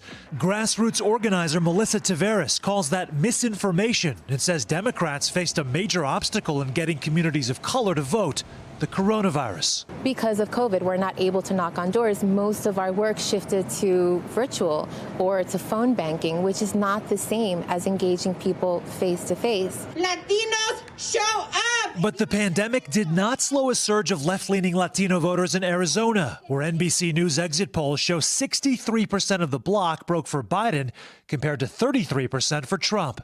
Arizona has seen its population grow and economic opportunities widen, attracting young Latinos to the state. What is happening in Arizona is very similar to the demographic shifts that we are also seeing in Georgia. Speaking of the Peach State, exit polling shows Biden with a 16-point edge among Latinos there, down from 40 points under Clinton, and a 19-point Biden edge in Texas, down from 27 points under Clinton. But both of these states suddenly in play for the first time in decades. There has been a lot of engagement in Texas, and it's also a process. I mean, when we're talking about places like Arizona, that are now solidly purple. With states slowly changing colors, Miami-Dade's Republican chair says one formula has kept Florida reliably red: regular outreach to Latinos. He truly cared about the Hispanics in Miami-Dade and in Florida, and that paid off for him. That was NBC's Sam Brock reporting from Miami. Now, one of the key states we're waiting to hear from, and maybe waiting for some time, is North Carolina. President Trump and former Vice President Joe Biden are nearly locked in a dead heat there, separated by just about a point and a half, 77,000 votes between them. MSNBC's Tremaine Lee joins us from outside of election headquarters in Guilford County with more. That's the third largest county in North Carolina. Tremaine, talk about what we're seeing there in terms of the vote and when we might expect to see some updated results. I'm told it's going to be quite some time. Oh, Joshua, it's going to be a while, so everyone should just calm down, relax, and settle in a little bit. Across the entire state, there are 116,000 absentee ballots that have not been returned, and also an additional 40,000 provisional ballots, right? In Guilford County alone, they expect 6,700, right? There's still 6,700 ballots that have not been returned. Now, local experts say they expect a fraction of that, but that's still a pretty big number. Donald Trump leads Joe Biden by just 76,000 votes. So it's close. And of course, there are implications for the Senate race between Cunningham and Tom Tillett. So it's a very close one. But again, it's going to take some time. Now, election officials say that they should have a more accurate count by November 12th. That's when the County Board of Elections will come together, do their final count, and also go over those provisional ballots, which basically means figuring out which voters were actually eligible and which ones will actually be in the final count. So again, it's going to take a while, Joshua. I should have noted, by the way, Guilford County is the Greensboro area. Greensboro, High Point, that's east of Winston-Salem, North Carolina. Talk about some of the divide between areas like Raleigh-Durham, Charlotte, Greensboro, and the more rural areas of North Carolina. Not surprisingly, I think there was a Trump-Biden divide between urban and rural areas. Our exit polling bore that out. But Tremaine, that's been kind of evolving over the years in ways that I think changed the way some of the campaigns approached North Carolina. Without question, Joshua, you just look at the map now and you see, go state by state, you have a swath of red, and then you look at the cities. Say Pennsylvania, it's Philadelphia is blue. Allegheny County, where Pittsburgh is, it's blue. Same down here, a sea of red. But it has been changing. When you think about all of the return migration, right, during the Great Migration, black folks left the South and went north. Now there's also been a return. Folks going to Charlotte for the financial industry or for good jobs or just returning to the South where people's kinfolks had been for many years. That is changing the dynamics. But there still is that divide between urban and rural, right? Upstate and outstate. And you see that playing out. Now, there are many people here in blue areas like Durham and like Raleigh who were hoping their neighbors would arrive at this referendum, not just on Donald Trump, but everything they believe he stands for. And they were disappointed that Biden didn't do better in the suburbs. But again, it's still a relatively close margin. By the 12th or 13th, we should have a better sense of how those votes have hashed out. Thank you, Tremaine. That's MSNBC correspondent Tremaine Lee joining us from Guilford County, North Carolina, also the host of the podcast Into America. 2020 has been a year. It brought our country a pandemic, an economic crisis, a presidential election, the impeachment trial. That was in January. Remember that? And we still don't know who our next president is, at least not just yet. So how does all of this affect us as a nation? Joining us now is Alan Lichtman, presidential historian and a professor of history at American University in Washington. Professor Lichtman, welcome. It's good to see you again. Same here. Talk to us about how you think history might look at this moment. And I know we're looking at the future from the present, but some of the lenses through which history might view 2020 and the election. which ones do you think are coming the most into focus right now? Well, contrary to everything Donald Trump has said, you do not often decide elections on election night. Sometimes you decide it long after. Disputed elections, recounts, which is not in play here, despite Trump trying to create those controversies. But remember, in 2000, we had that disputed election. The election wasn't decided until December 12th by the Supreme Court, over a month after. And by the way, not a single Republican complained about that lengthy delay. In 1876, we had disputed returns from 3 southern states, and Congress formed a commission, which didn't finish its work until March 2nd, 2 days before what was then inauguration date of March 4th. In 1916, the election was not decided until Thursday after the election, when President Woodrow Wilson won California by a razor-thin margin of 3,733 votes. So history is not going to look at a delay as unusual. What history is going to look at as extraordinary and reprehensible is Donald Trump's attempts to denigrate our democracy, to destroy people's faith in an electoral system that has worked well as the world's longest-running democracy for over 200 years, and his baseless, false accusations against his political opponents, spreading and spewing the kind of political acrimony we really have never seen before from a U.S. president, and that's saying a lot. I often wonder, when we talk about these being unprecedented times, just how unprecedented they actually are. Or does that just mean that I should have taken more American history classes? Because I keep learning new things all the time in this job. I'm like, that happened? That happened? What? I didn't know that happened. I mean, even down to things like Joe Biden being derided as a socialist. There was a plot against FDR to take him out that was bankrolled by Wall Street, known as the business plot, where they got a guy named Smedley Butler to get the American Legion together and to mount an army to take him out for being a socialist. Is this just history repeating in ways that we've forgotten? Or are we actually living through unprecedented times? I think it's a little bit of both. Certainly, we've had polarization before, scurrilous allegations against presidents and presidential candidates. Franklin Roosevelt was called remarkably both a socialist and a fascist. He was called a closet Jew, and he had a great response to that. He said, I really don't care what my distant ancestors, what religion they practiced, as long as they were good and decent people. You know, in the election of 1800, the Federalist Party, the opponent to Thomas Jefferson, said blood would run in the streets if this revolutionary Thomas Jefferson was elected. So, and of course, you know, in the 1850s, the nation was so divided that southern states began to secede even before Lincoln was inaugurated after his election in 1860, and we devolved into civil war. But what it is unprecedented is the president.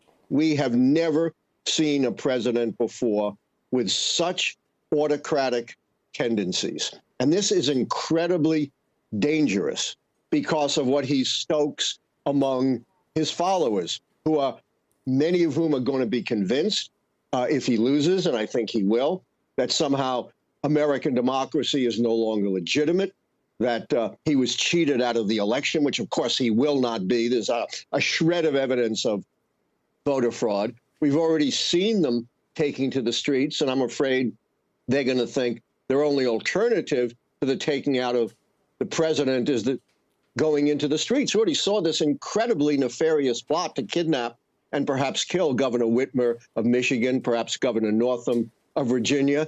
And Trump spent more time denouncing Governor Whitmer than he did in denouncing these plotters. He seemed to, if anything, give a tacit green light to violent resistance to our legitimate government.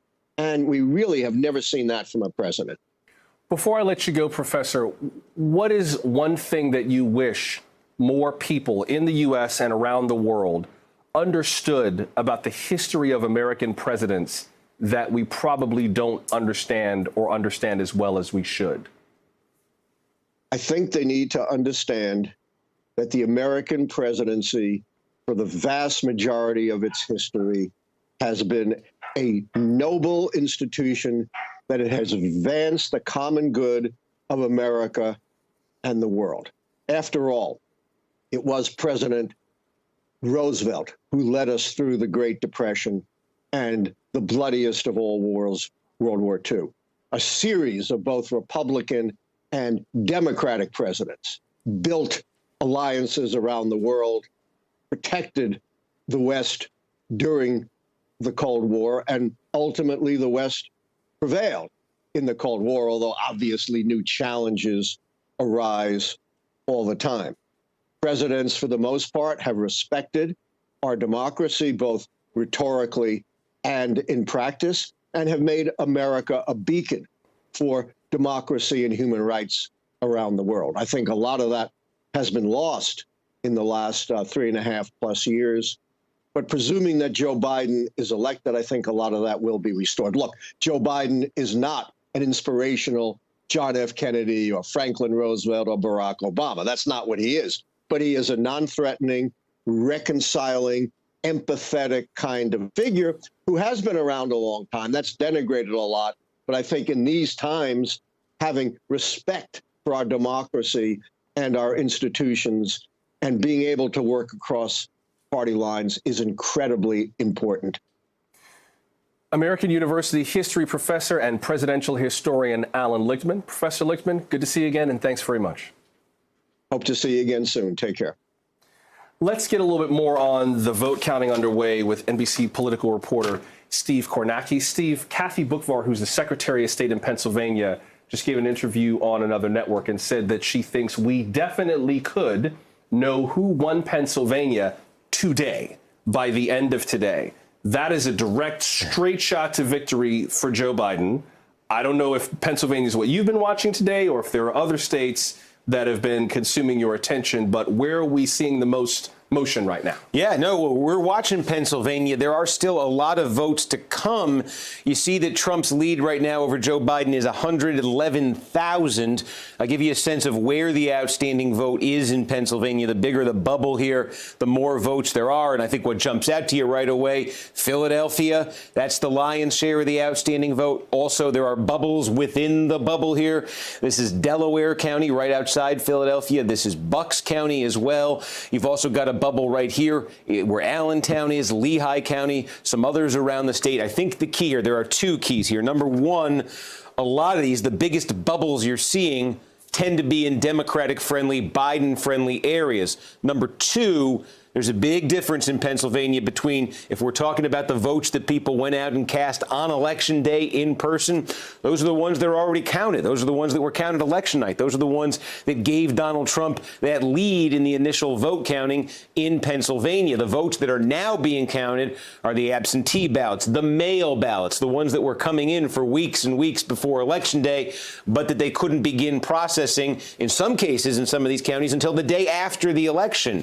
And these ballots are favoring Biden by very wide margins. You know, in Philadelphia, for instance, Biden is winning the mail vote right now 9-1 over President Trump. So you got like 100,000. We don't know the exact number, but it's about 100,000 mail ballots that are left in Philadelphia. At the current rate, you know, Joe Biden could take 80,000 votes right away off that 111,000 vote lead that Donald Trump has right now, maybe more, depending on the exact number of ballots that are left there in Philadelphia. And again, it's not just Philadelphia. You've got Bucks, you've got Delaware, you've got Allentown, you've got a bunch of other places here where Biden's doing well, not 90% well, but in these other places he's doing well with the mail-in ballots. So the opportunity certainly exists here when you look at the political geography here. The opportunity certainly exists for Biden to overtake Trump, but we got to watch it play out, see exactly how many votes there are left in Philadelphia. That's a variable, and see if Biden continues to do exactly as well as he has been doing when it comes to these mail ballots in the other places. If he continues to do so, he certainly can catch President Trump and win Pennsylvania. And as you say, a win in Pennsylvania for Joe Biden is 20 electoral votes. You get 20 electoral votes and you add them to 253, he's over 270. Let me ask you one quick question. I know you got to run around because you've been running all over 30 Rock for the last 3 days, so I know you have to keep going. We heard from the Clark County Registrar of voters today. Joe Gloria, that they've got 51,000 ballots to be counted today. Those should be reported by tomorrow at 10 a.m. They are accepting ballots through Tuesday, and Thursday, next Thursday, a week from today, is the last day to put them into the system.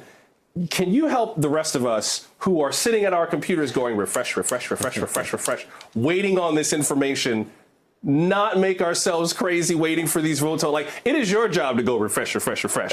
But I think part of what is starting to emerge are these moments where we need to just kind of wait. North Carolina is not going to report until the end of next week. We're going to have tranches of votes that come in. Like, can you just give us a sanity saver of what we should be looking for so we can stop burning up the keys on our computer? I was going to say the washed pot never boils. I guess that's that's the one I think of when you're waiting for these election results. I mean, the reality is this.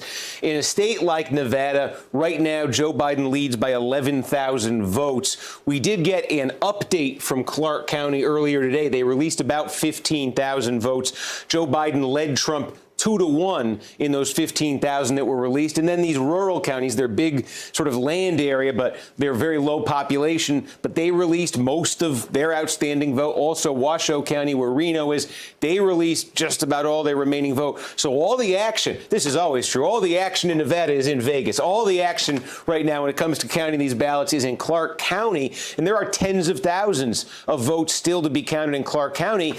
They've indicated to us, the officials there, we're talking about mail ballots. We're talking about stuff that arrived in the mail at election offices on Election Day, the days since Election Day. Those can count in Nevada. Plus, ballots that people just dropped off in person. They had the ballot at their house, the mail ballot, and they said, you know what? I'm not going to put it in the mail. I'm going to drive it in.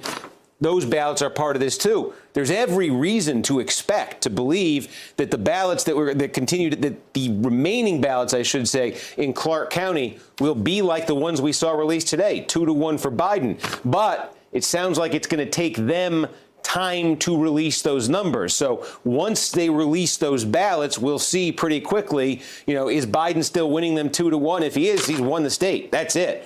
And there's every reason, I think, right now to expect that's the likely outcome here. But since they're not actually releasing them yet, we got to wait. Steve Kornacki, thanks very much. Much appreciated. Thanks. Let's talk more about Nevada, because all eyes continue to be on the Las Vegas area, where the candidates are running very, very close right now. NBC's Jolene Kent joins us from Las Vegas. And Jolene, we mentioned that officials had expected to report results today for the state. There are those 51,000 votes that aren't going to be counted until later, and data released tomorrow. There was just a press conference explaining that delay. Let's get to a quick clip from that. I think it's important for the entire country to understand that mail ballots on this scale is very new to the state of Nevada.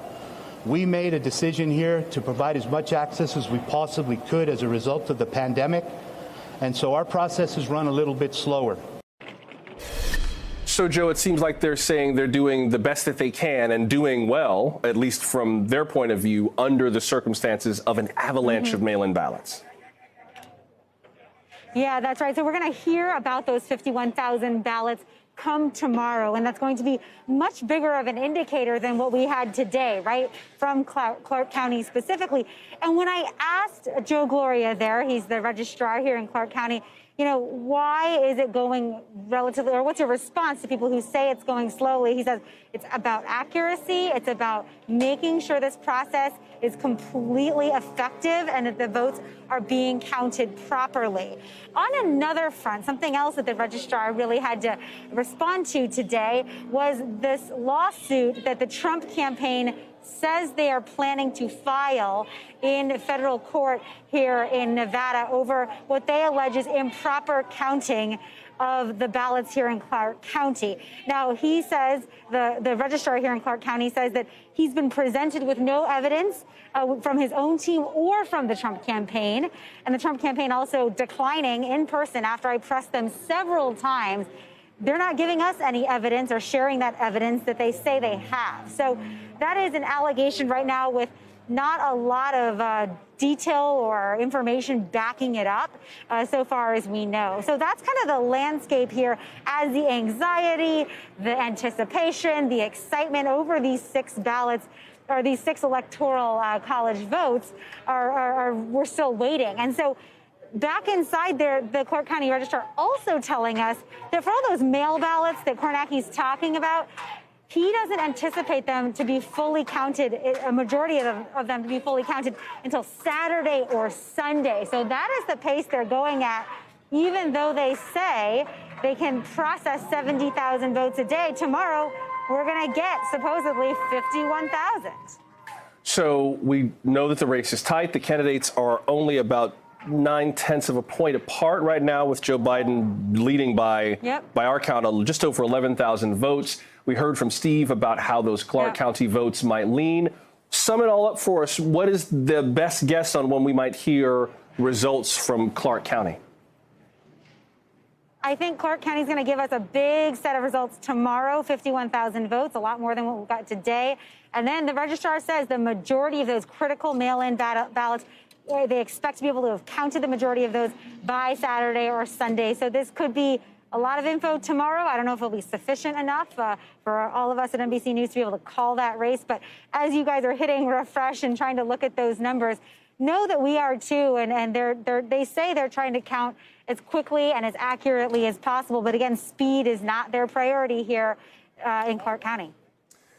A lot of energy around the vote counting in Clark County. I can hear a crowd near you as well, but we'll just have to wait to see when the official numbers come in. Thank you, Joe. That's NBC's Jolene Kent joining us from Nevada. Thank you, Joshua. Much more to come. We're back in a minute. Stay close. Good morning. Welcome to Today. We're glad to have you with us. This fall, we're right there with you, whether you're back to school. What do you guys think? We're excited? Or back to work. We're keeping you safe. I love being back. Every morning on Today.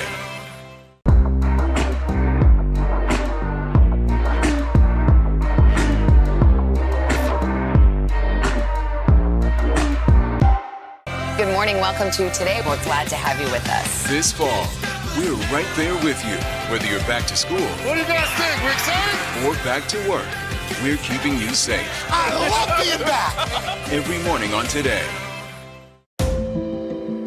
Police murder of unarmed black men has been an American way of death across centuries. After seeing the most comprehensive police reform bill ever introduced in Congress, I've begun to wonder if now is the time.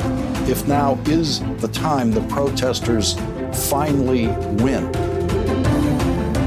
The Last Word with Lawrence O'Donnell, weeknights at 10 on MSNBC. You ready to go to work?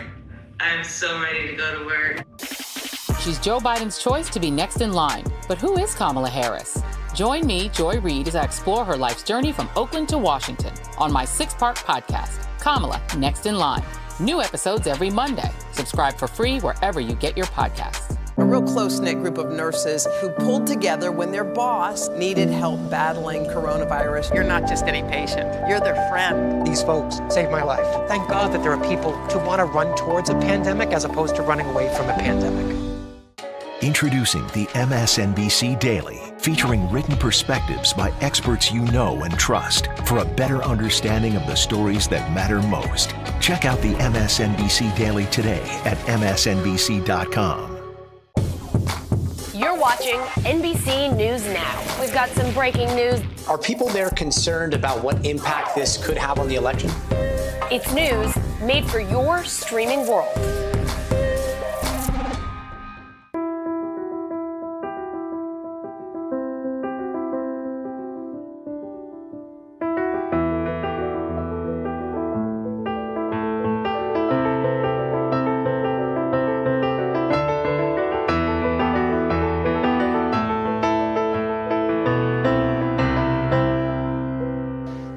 Watch what they do, not what they say.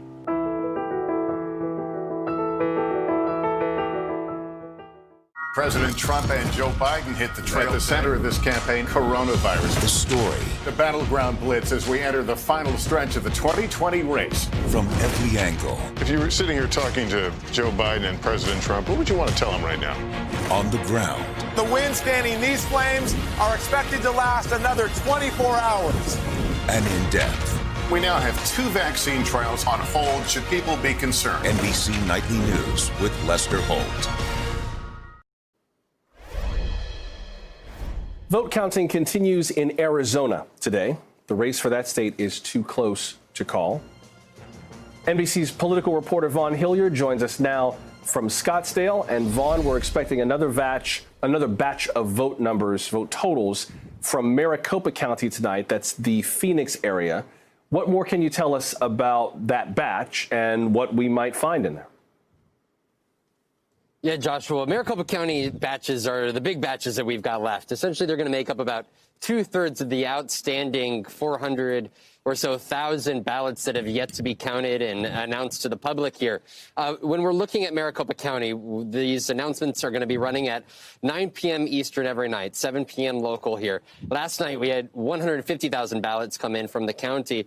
And so that's the big anticipation line. But we are getting other results throughout the day from other smaller counties. We just got about 2,000 votes out of Yuma County, for example. And in Pima County, we are expecting about 22,000 ballots to be announced here later this afternoon, this evening. The stakes of what we're looking at right now is the fact that Joe Biden holds about a 68,000 vote edge over Donald Trump. In order for the president to overcome Joe Biden here, he has to win about 60% of the remaining vote. And when we say that, we got to take into account last night. That's when we laid down that metric line there. And the president walked away with about 60% of that 150,000 batch. The big question is, are the next 400,000 votes reflective of that? I was talking with the top Biden campaign official just last night who is insisting, that the campaign views this as that this will trend more in their direction, that perhaps that Joe Biden won't actually win the uncounted ballots. At the same time, that perhaps there was a greater share of Democrats and independent voters that showed up at the last minute on election day to hand over their mail-in ballots. And so therefore, instead of Donald Trump winning this allotment by 60%, it may just be 53 or 54%. And if that is the case, Joe Biden would narrowly pull this out here in Arizona. Have you heard anything from the Trump campaign in terms of their strategy there? We've heard from them in Nevada in terms of filing lawsuits, still fighting in Philadelphia over access to vote counting at the Pennsylvania Convention Center downtown. Anything in Arizona? There's nothing in Arizona. They have nothing to work with here. Not that they have anything to substantiate their claims out in these other states. But here in Arizona, Arizona Governor Doug Ducey, Republican, co-chairman of this campaign, hasn't said a word. Clint Hickman, he's the chairman of the Maricopa County Board of Supervisors, Republican who was at Trump's rally here just 1 week ago. He has only defended the system, saying that Maricopa Elections Department is running smoothly. And so essentially we are just in a matter of watching these ballots go in. There was about a protest of 100 folks outside, including some individuals armed outside of the Maricopa County Recorder's Office yesterday, demanding to go in, saying, quote, "Where are the votes?" But, this is a process that has been done before here in the state of Arizona. And again, there's no top Republican officials that are raising alarms. And I do want to note that there are Republican Party observers inside of that county recorder's office here. So there's very little for anybody that did try to claim wrongdoing here to currently stand on. Yeah, I'm just taking a look at the numbers out of Maricopa County and Phoenix. Right now, Joe Biden leads by about just under 75,000 votes. There are about 294,000 ballots outstanding just in Maricopa County. That's the Phoenix area. In Pima County, which is just south of there, that's Tucson. Joe Biden is leading by almost 100,000. There are about 46,000 ballots remaining to be counted. By the way, Vaughn, since you mentioned the kind of standoff over access to the vote counting, how are people feeling there today? I assume things have, well, let me not assume. Have things calmed down at all, or does it still remain tense? No, that same crowd is not there today. I should note it's 97 degrees out right now here in the desert. And so we'll have to see how tonight unfolds, especially around that point in which they are going to be releasing the results. I mean, these county officials and volunteers have been at this now for weeks. They started counting ballots 2 weeks ago. And the idea was that The idea was that there would not be a backlog like we saw in 2018 when it took 2 days for Democrat Kyrsten Sinema to overtake Martha McSally's margin because of those early votes that were coming in. And county officials didn't want that to happen this time. But because now we're looking at an excess of turnout of, more than 3 million, almost more than 3 million votes here in Arizona, that backlog did occur. And that is why this process is going at the rate that it is. It's 97 degrees and you're still wearing a suit. I know. You're a better man than me, Vaughn. I got to say, you're much more professional than I am. You did not see me in a suit. You did not see me in a suit all summer, all right? I think once we get to 100, I thought I could step up my game a little here. Okay, I'll grant you that. But it's election week. Got to put on a tie for a few days. But 97, I'll write you a doctor's note so you don't have to do that for tomorrow. But thank you, Vaughn. NBC political reporter Vaughn Hilliard. Thanks, my friend. In 97-degree heat in Scottsdale, Arizona. We're awaiting more information on the presidential vote count, so let's take a look at some of the initiatives on the ballots. This is another aspect of those state races that often gets overlooked, but there were some very interesting ballot measures that got passed, maybe in your state. Let's discuss that with NBC political editor Carrie Dan. Carrie, I'm really glad that you're here to talk us through this, because there are some races that I wanted to discuss pretty much all week. They get overshadowed by the presidential race. One of the big topics that came up in a number of states was on legalizing cannabis. There have been some states that have moved to decriminalize it, where if you were caught with it, the police wouldn't really make a big deal of it. We're talking about measures to make it lawful to either sell or cultivate or use. How did those measures go? Well, some good news for our viewers who are frustrated by the ambiguity elsewhere on the ballot is that there is a very decisive message from voters in the states to legalize marijuana. There are 4 states that had this on the ballot: Arizona, New Jersey, South Dakota, and Montana. And it was a clean sweep in all 4 of those states. Voters said that they did want to legalize the recreational use of marijuana. And you can see in some of these states, for example, in New Jersey, just on the screen, that was a big margin, about 67% of voters. A little bit more narrow in Montana, 57% saying that they did want to legalize marijuana.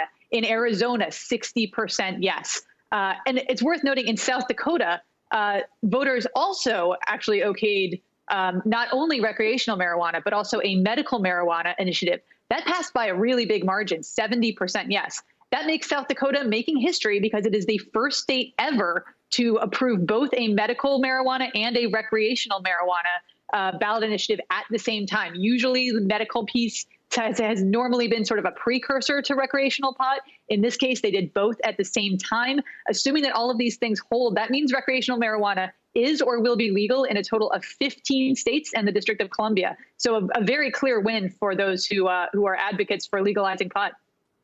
There were also some decisions made about abortion rights access in Louisiana and Colorado. How did that go? So those 2 states kind of split. They went in very different directions. In Colorado, by about a 60-40 margin, voters said that they voted down an initiative that would ban abortion after 22 weeks, 59% there, saying that that should not go forward. Now in Louisiana, very similar margin, but in the other direction, 62% of Louisiana voters okayed a measure that would create no right to abortion under the state constitution. Now, what that kind of means is it's something called a trigger law. These exist in several other states as well. What it means is that if Roe versus Wade is struck down on the federal level by the Supreme Court, it would automatically ban abortions in the state of Louisiana. These exist in other states like Alabama and West Virginia, and now Louisiana will join that group. With regards to those abortion rights measures, I'm glad you mentioned the one in Louisiana. Are those more symbolic or practical? The Louisiana one you mentioned because Roe v. Wade is still the law of the land. Well, that's right. And this has been a movement that we've seen in additional states. Those 2 that I mentioned in West Virginia and in Alabama passed 2 years ago. And really what this is about is kind of positioning in case the Supreme Court does overturn Roe versus Wade. Of course, that would send those abortion rules back to the states, and those conservative states where abortion rights are very much unpopular. Those voters want to put in place something that would automatically not only ban abortions, but also sort of keep them from being vulnerable to other court challenges that may come up to their individual state laws. Thank you, Carrie. I appreciate you running through those ballot measures for us. That's NBC political editor Carrie Dan. Thank you. Like it or not, social media has become the main source for information, especially during this election, other than, of course, what we're doing right now. And we appreciate you being here. Facebook, Twitter, Instagram, all of them implemented measures to prevent the spread of disinformation. But there are still conspiracy theories circulating that you should keep an eye out for. NBC tech reporter Ben Collins joins us now to run through some of them. Before we get to some of that disinformation and misinformation, there was a move made today by Facebook. Talk to us about what they did. Yeah, so there is this group called Stop the Steal. It was gaining 10,000 roughly users per every 10 minutes. It was wildly viral on the right-wing internet. Stop the Steal was created to create events all throughout the country to try to delegitimize the counting process, the vote counting process. This was not an organic thing at all. In fact, veteran operatives, GOP operatives, and pro-Trump operatives were pushing this in email campaigns, text messages, listservs, other Facebook groups, and Facebook couldn't get a handle on it. Initially, they tried to ban it from search. It was still growing. Then they tried to ban it from recommendations algorithms. It was still growing. So in the last 20 minutes, I just got this from Facebook, got this statement, just want to read it to you. In line with the exceptional measures that we are taking during this period of heightened tension, we have removed the group Stop the Steal, which was creating real-world events. The group was organized around the delegitimization of the election process, and we saw worrying calls for violence in some members of the group. So that's what they were worried about. This group, I was in it all morning. I can tell you right now, they were talking about the Civil War. They were talking about arming up, and that's the worry. And Facebook is having a very hard time curtailing this right now. How is it that a company that makes as many billions of dollars as Facebook and has as much reach around the world as Facebook does can't get their arms around this? Why can't they just hire enough people to go through these groups on a regular basis? I know I'm being naive in terms of what they should be able to do, but shouldn't they be able to do it? Yeah, they should. So here's the problem, right? These groups are framed as, we just want to protect the election and all this stuff. But the second you get in there, it is talk about civil war. So when they take them down, they receive pushback from people on the right. If they leave them up, you get into these situations where there are armed conflicts, and people start to, whether it happens, the next day or months later with like the Boogaloo groups that went and created domestic terror, killed federal officers through Facebook. Yeah, that came from their recommendations algorithm. So they're trying to toe this political line right now. But really, public safety, I think, should be the number one thing at this moment. It's a very dangerous, very volatile time. It's a tinderbox.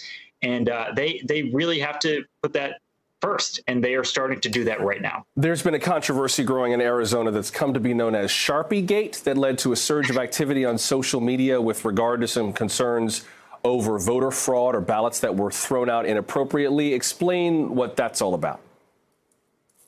So the most important thing to know about this, there are going to be many narratives here that are pushed over and over again that have nothing to do with reality whatsoever. And they are centered around really short phrases that fit in a hashtag. Sharpiegate fits directly in that hashtag. And what was Sharpiegate? It was this idea that some people in Arizona were given Sharpies to mark their ballot, which is fine, by the way. Those ballots are totally okay. You can ask the Attorney General there. You can ask the Secretary of State. That's what they'll tell you.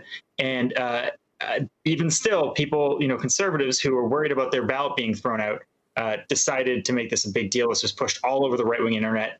However, it wasn't a real controversy. So you're going to see a lot of these. Every day there's going to be a new one. It was Sharpiegate yesterday. Today it's Stop the Steal. Tomorrow there's going to be another thing that fits in a hashtag. It doesn't make it real. If you trust the news right now, I think we're doing a pretty good job. By the way, if you look on the Maricopa County Elections Registrar's website, it will tell you that it's actually good to fill in a ballot with a Sharpie because the ink dries fastest. Let's talk about the state of Wisconsin. There was a discrepancy between the number of people who were registered to vote compared to the number that actually voted. What was that about? Yeah, that was that was not real. I mean, that's the only way to put it. Those are not updated numbers, and we're going to see stuff like that. There is another thing going around that some people who were born in 1900 were voting. That's because there was a push to move things to a digital file from a real file, from a real life piece of paper, and that was the technical error that came with that. So they're going to find these like little niche things, but it's a lot of these things are just technical things that that are very easy to explain. NBC tech reporter Ben Collins. Ben, I appreciate you helping debunk some of this information. Thanks very much. Thank you. We'll talk more about the battle for the U.S. Senate when we come back.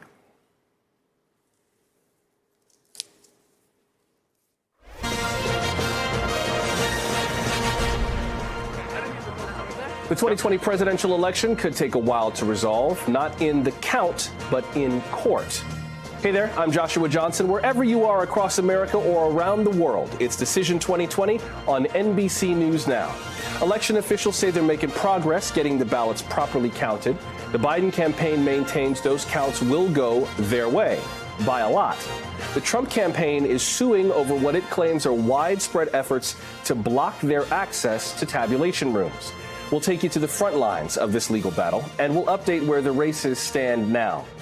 Also, a federal judge is losing patience with the U.S. Postal Service. At issue are hundreds of thousands of ballots the judge wants to confirm arrived safely. He's threatening to haul the U.S. Postmaster General into court. And we'll check in on the Senate races that could determine if we have a divided Congress. Remember to take us with you on the go through our YouTube channel, the NBC News app, or online at NBCNewsNow.com. With that, let's take a look at where things stand right now. On the road to 270, by our count, Joe Biden has at least 253 electors to his credit, based on the races we've been able to project. President Trump has 214 electors with very narrow paths of victory. Mathematically, there are 3 paths to victory for President Trump as things stand now, 9 for Joe Biden. And yes, there is one possibility that the race could end in a tie.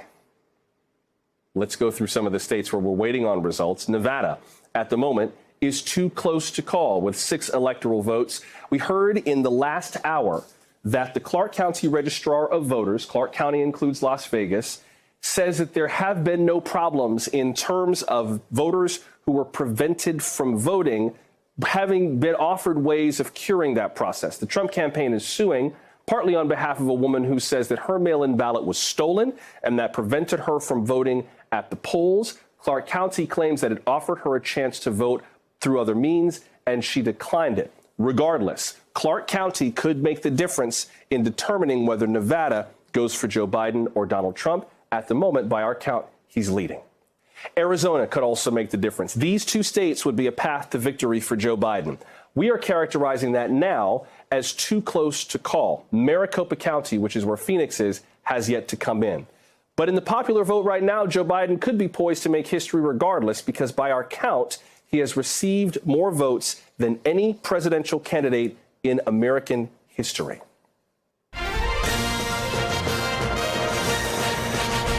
Back at the board, where we're keeping a close eye on a number of races that could change the balance of power in the U.S. Senate.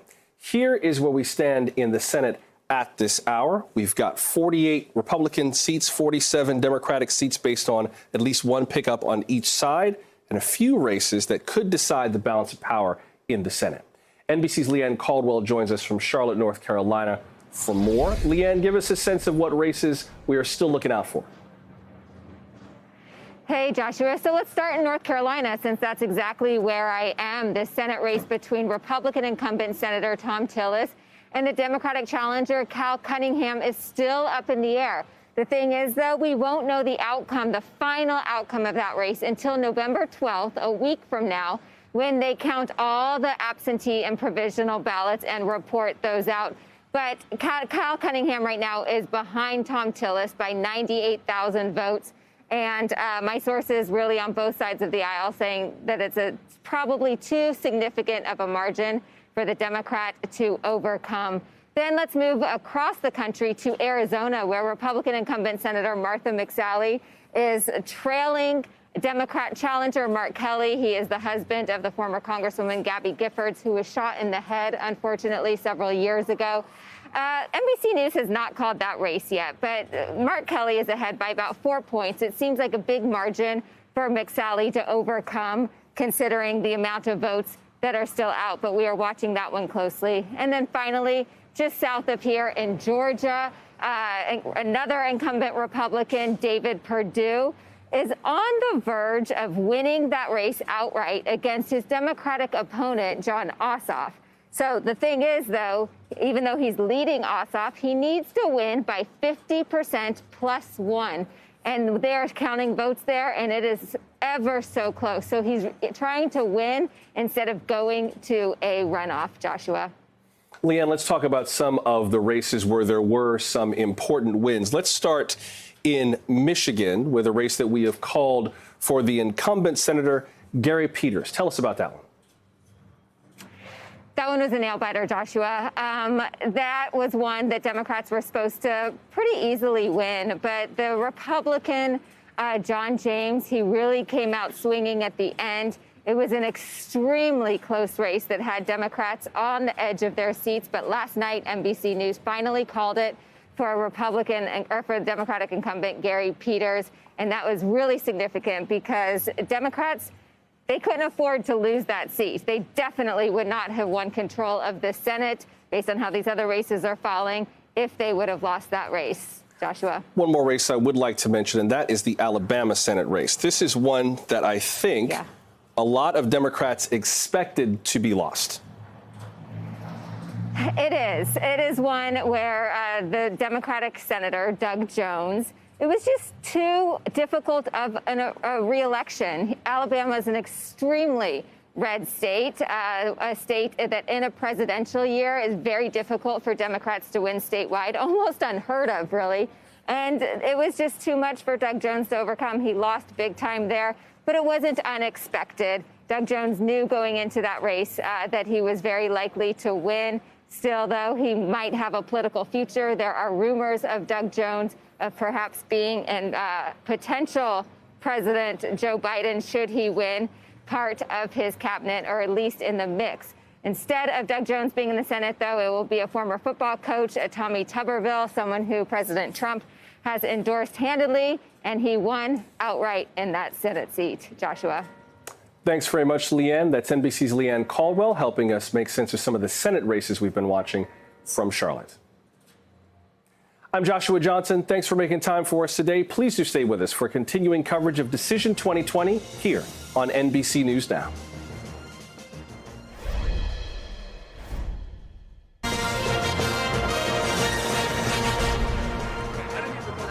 The 2020 presidential election could take a while to resolve, not in the count, but in court. Hey there, I'm Joshua Johnson. Wherever you are across America or around the world, it's Decision 2020 on NBC News Now. Election officials say they're making progress getting the ballots properly counted. The Biden campaign maintains those counts will go their way by a lot. The Trump campaign is suing over what it claims are widespread efforts to block their access to tabulation rooms. We'll take you to the front lines of this legal battle, and we'll update where the races stand now. Also, a federal judge is losing patience with the U.S. Postal Service.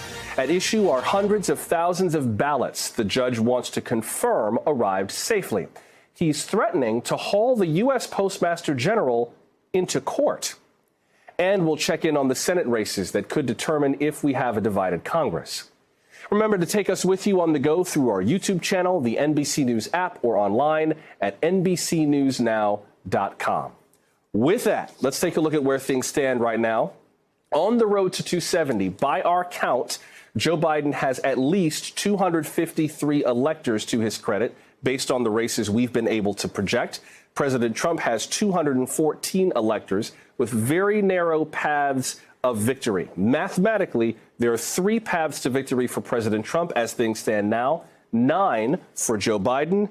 And yes, there is one possibility that the race could end in a tie. Let's go through some of the states where we're waiting on results. Nevada, at the moment, is too close to call with 6 electoral votes. We heard in the last hour that the Clark County Registrar of Voters, Clark County includes Las Vegas, says that there have been no problems in terms of voters who were prevented from voting having been offered ways of curing that process. The Trump campaign is suing partly on behalf of a woman who says that her mail-in ballot was stolen and that prevented her from voting at the polls. Clark County claims that it offered her a chance to vote through other means, and she declined it. Regardless, Clark County could make the difference in determining whether Nevada goes for Joe Biden or Donald Trump. At the moment, by our count, he's leading. Arizona could also make the difference. These two states would be a path to victory for Joe Biden. We are characterizing that now as too close to call. Maricopa County, which is where Phoenix is, has yet to come in. But in the popular vote right now, Joe Biden could be poised to make history regardless, because by our count, he has received more votes than any presidential candidate in American history. Throughout the election season, the Postal Service has been under fire for its on-time delivery rates, slowly slipping as millions of Americans mailed their ballots in. Here's NBC's Tom Costello.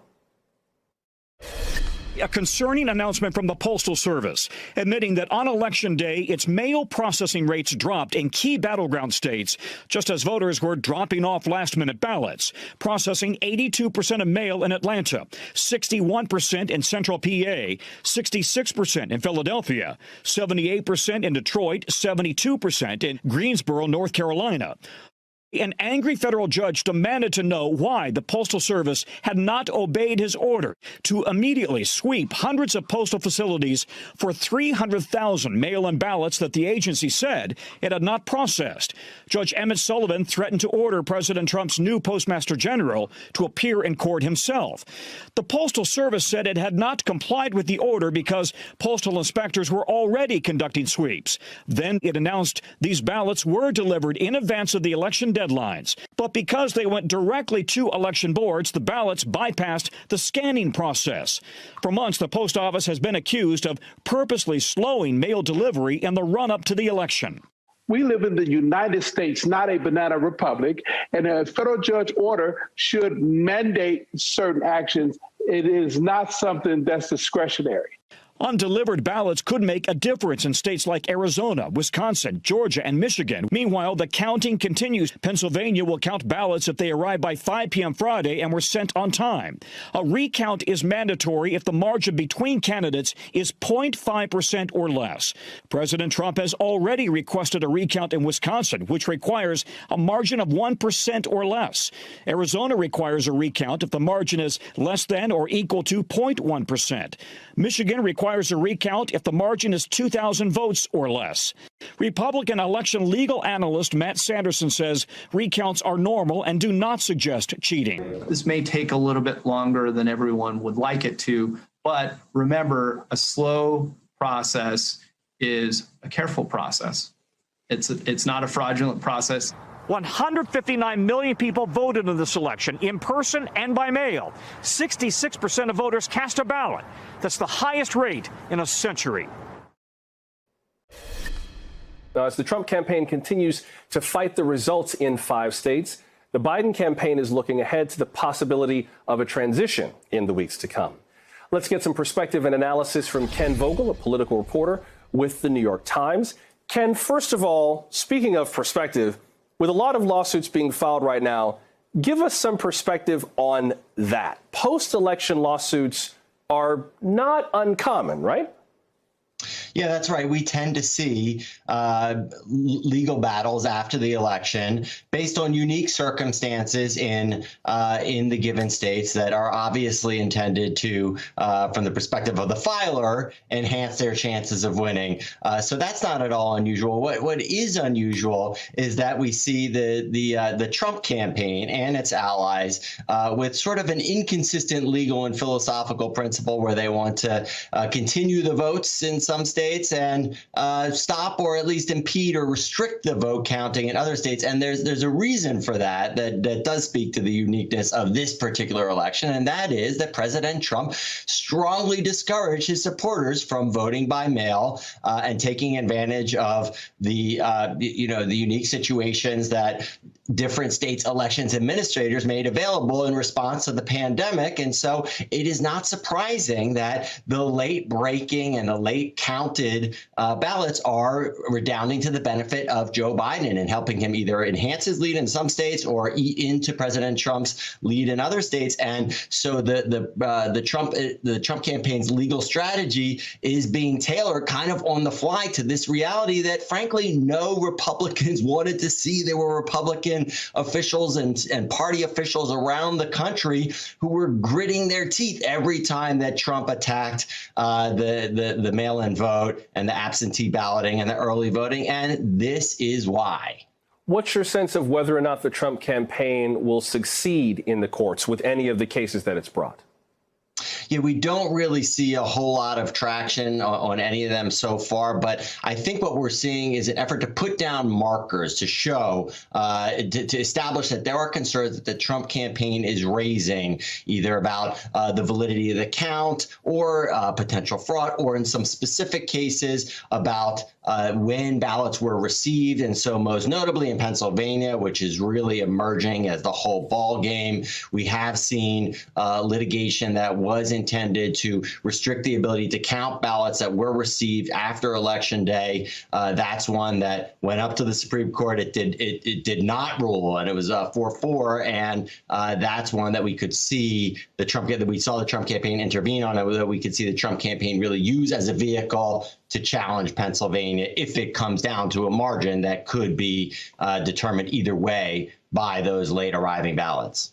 And Ken, what do you make of the Biden campaign putting up a transition website already? They have taken some pains to say, or at least the former vice president has taken some pains to say that he's not claiming victory yet. That seems like claiming victory. That seems like they're pretty sure.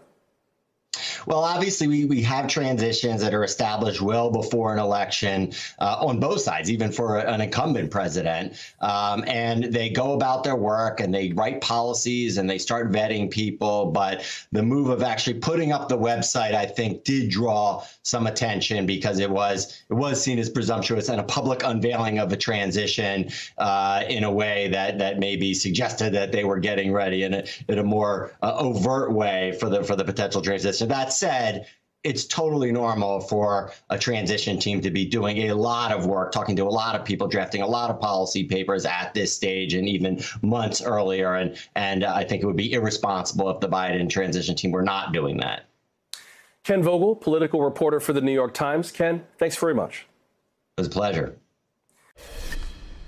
Latino voters of every background are playing pivotal roles in both President Trump's win in Florida and in the state of Arizona, which NBC News has yet to project. NBC's Sam Brock has that story from Miami.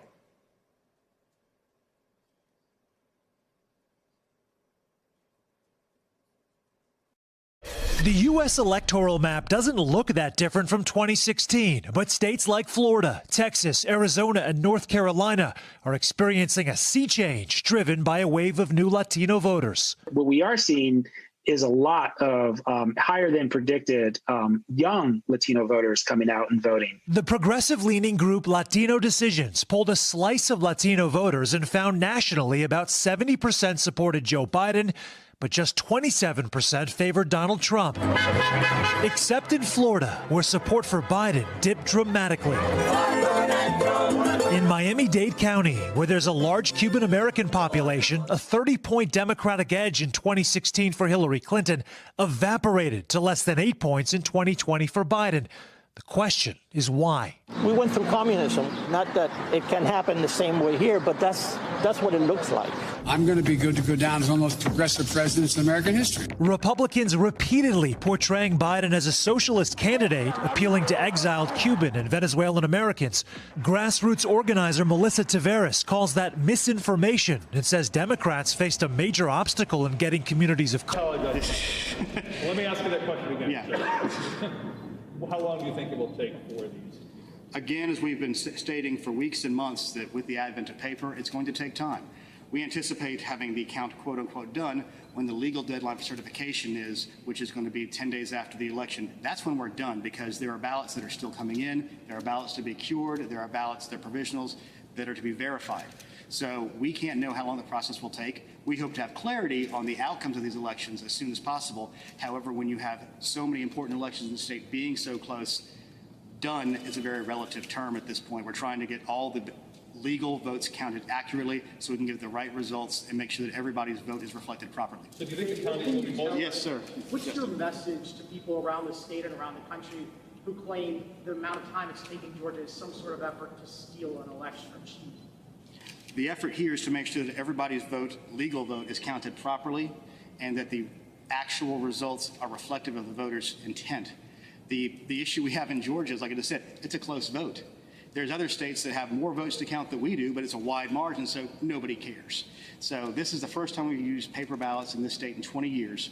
So as we said, 2 weeks ago, 3 weeks ago, the secretary stood where I'm standing and said, this is going to take a little more time. These close elections require us to be diligent and make sure we do everything right.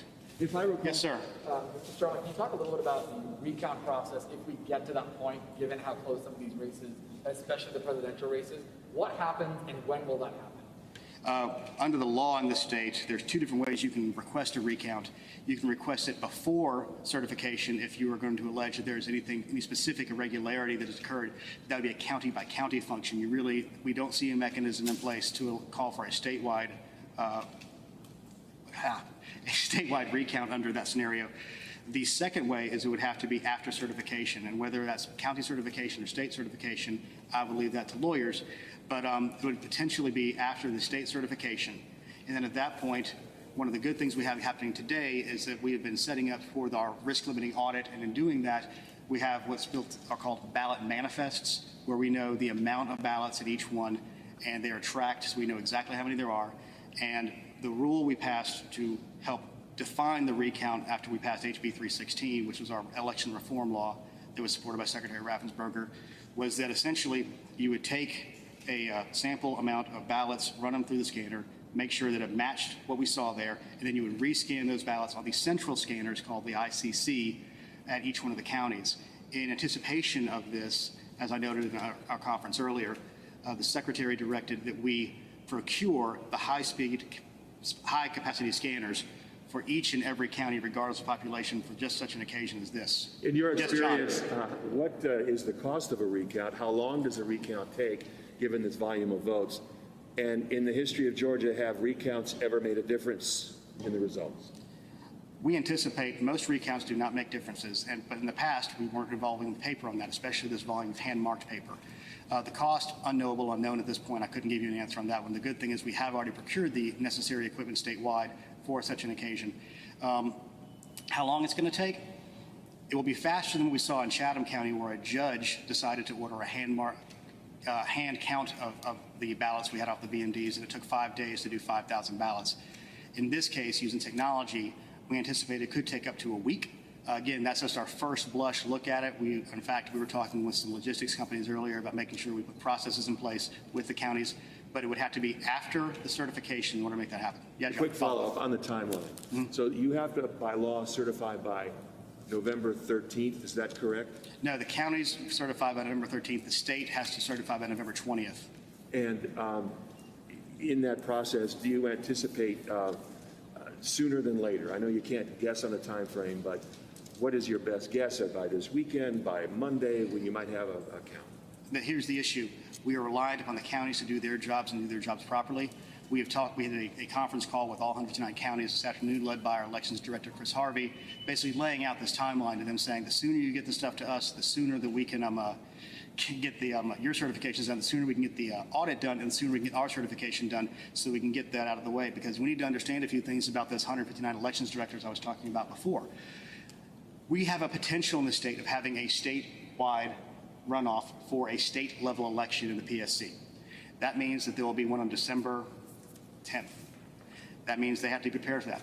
Under our state law, they have a rollover list where they're going to have to get the absentee ballots out for it's nearly 700,000 people now. The state's not doing that in this particular case if there's a state runoff. There are 3 counties that have the Congressional District 5 runoff election to fill out the remainder of John Lewis's seat. And early voting for that begins, believe it or not, on Monday. So they'll be running those elections. At the same time, they're going to be preparing for this audit. We have to get ready for certification and then a recount. And then in the middle of that, we now look like we're going to have a runoff potentially for the Purdue seat along with the Loeffler seat, and the state will be doing the rollover list for those, which again is 700,000 ballots we have to prepare for. We have worked on making sure inventories are in place for those runoff elections. For the absentee process, we encourage the counties to go through their inventories. The state ordered stuff about a month ago on the just in case this scenario presented itself. So obviously, John, lots of things happening at one time. These elections directors are going to have a very good sleep sometime after probably January 15th. Yes, ma'am. Hold on a second. No, sir. Yes, ma'am.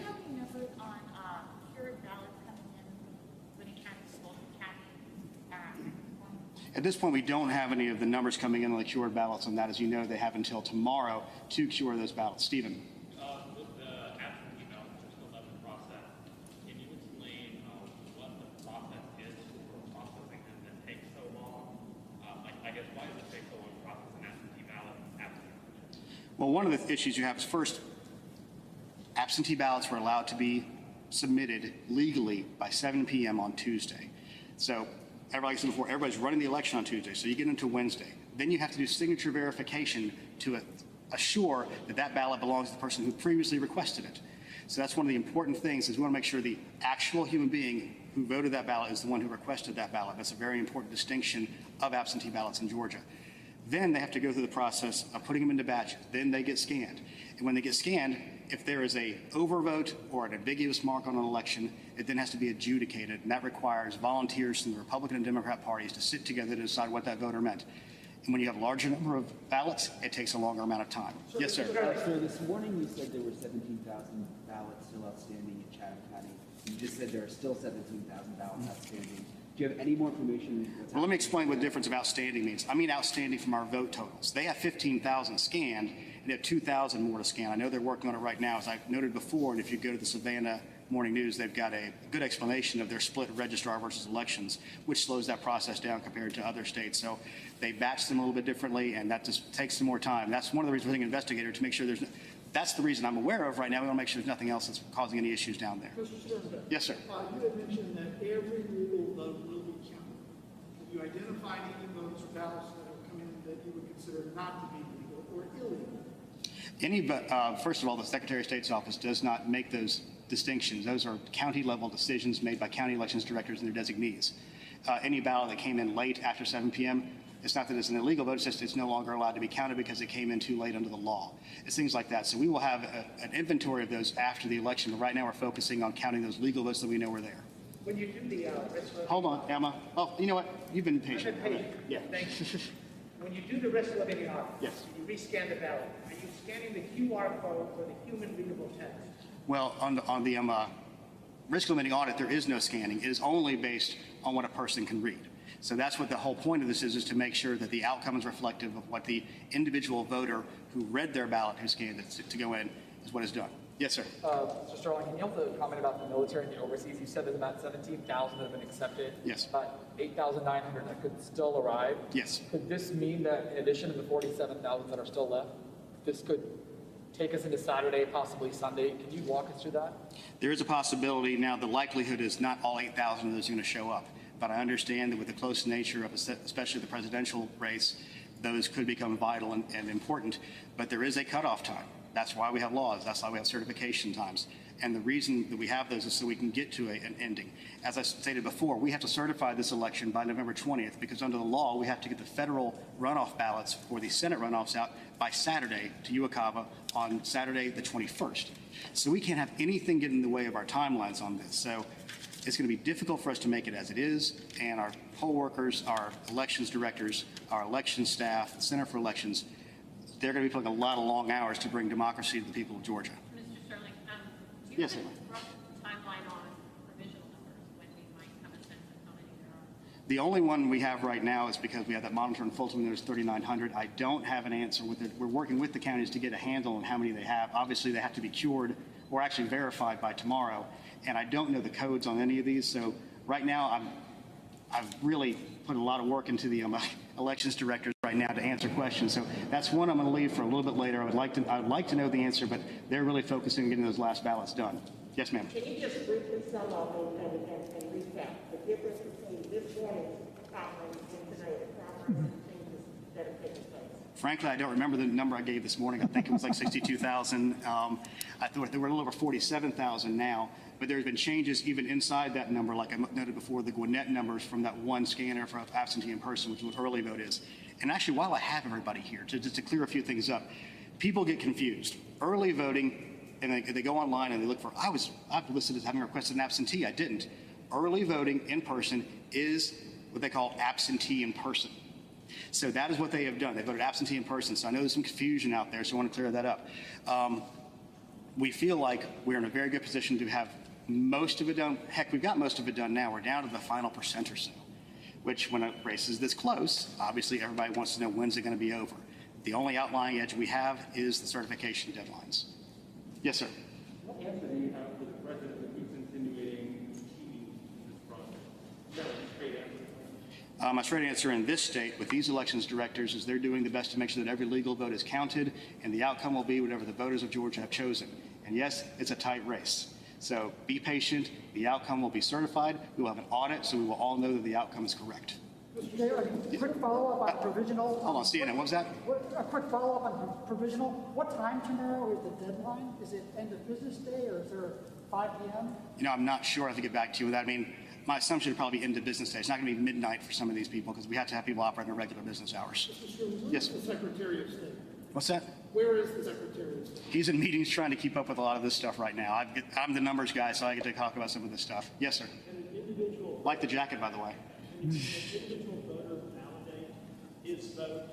I know you can see whether or not it's accepted or not, but can they validate it as to the accuracy of who they actually voted for? There is no paper trail to go back because under the state constitution of Georgia, it is a private vote. As an absentee ballot, we have a secrecy sleeve around that.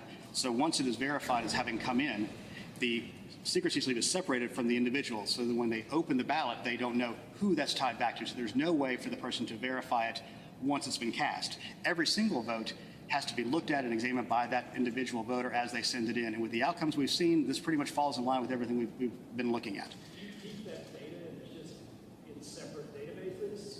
Everybody's credit for voting is there, absolutely, but there's no physical way to tie a vote back to a person. That would lead to things like vote buying. It's the reason we don't allow photography of your ballot in the booth. What else we got? Yes, ma'am.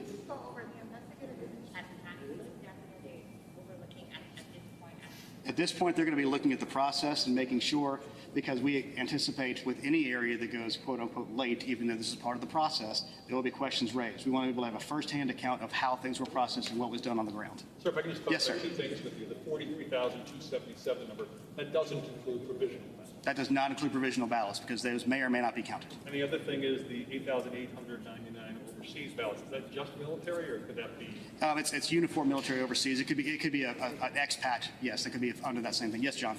Having said everything that you said about the numbers and the process and the integrity of the system, to what degree are you aware of great concern in the public all across this country and certainly in Georgia about the integrity of the process? Concern that maybe somehow votes are being found that are trying to rig the system and put the system at their mercy and come out with an outcome that the voters did not want. Well, I think if anybody's going to try to rig a system, they might have seen something a little bit less close than this. That's one. Two, we have in this process 159 dedicated elections directors and their staff who are working to get this right. They are working diligently every single day. We know how many requests came in for absentee ballots. We know how many ballots were received. So that is an outward bound, so nobody could suddenly show up with 100,000 extra ballots somewhere. In this state, in particular, we take security very seriously. The entire name of our campaign for launching this new system was Secure Your Vote, and it's really important. And I understand that in other states there are questions. I can only speak for this state, and I can speak for the people of Secretary Raffensperger's staff, the elections directors around the state. They're going to get it right. We're going to have an audit to prove they got it right. We went for risk limiting audit, which is a little more difficult to do than traditional audit. We're going to have a recount for president more than likely, and people will see those outcomes stay essentially the same. The recount we had in Savannah really proved that the scanned ballots were the same as when a human being read and counted those ballots. So I feel like in this state, we've taken the steps at every level to secure that vote and make sure the integrity of the ballot is protected. All right. Yes, ma'am. Sorry.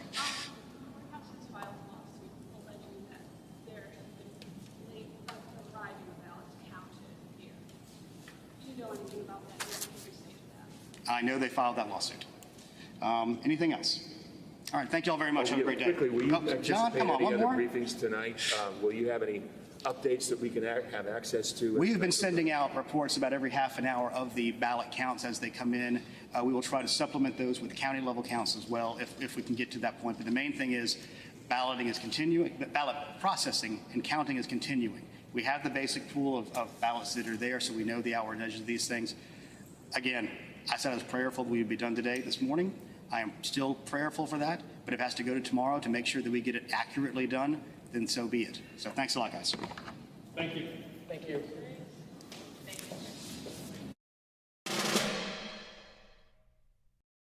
Good morning. Welcome to Today. We're glad to have you with us. This fall, we're right there with you. Whether you're back to school. What do you guys think? We're excited? Or back to work.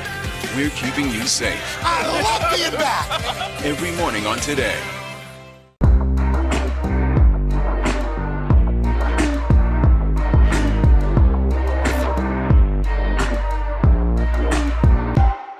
Good morning. Welcome to Today. We're glad to have you with us. This fall, we're right there with you.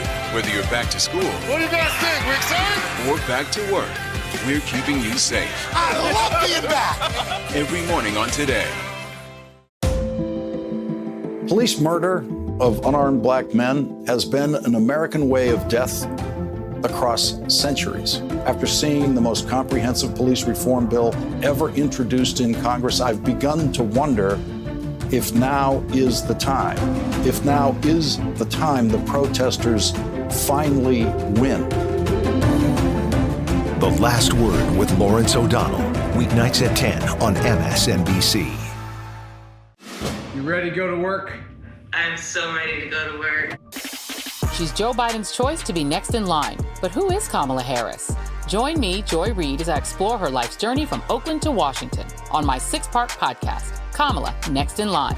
New episodes every Monday. Subscribe for free wherever you get your podcasts. A real close-knit group of nurses who pulled together when their boss needed help battling coronavirus. You're not just any patient. You're their friend. These folks saved my life. Thank God that there are people who want to run towards a pandemic as opposed to running away from a pandemic.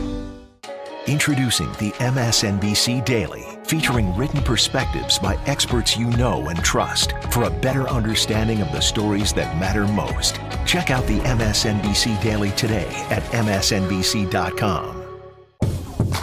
You're watching NBC News Now. We've got some breaking news. Are people there concerned about what impact this could have on the election?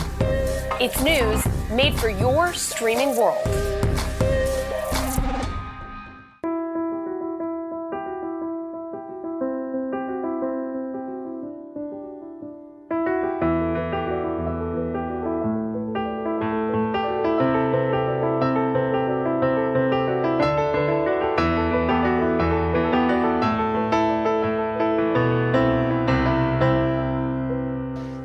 Watch what they do, not what they say.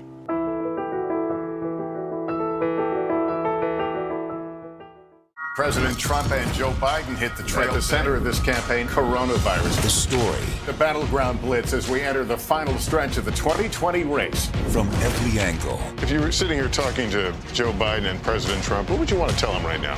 On the ground. The wind fanning these flames are expected to last another 24 hours. And in depth. We now have 2 vaccine trials on hold. Should people be concerned? NBC Nightly News with Lester Holt.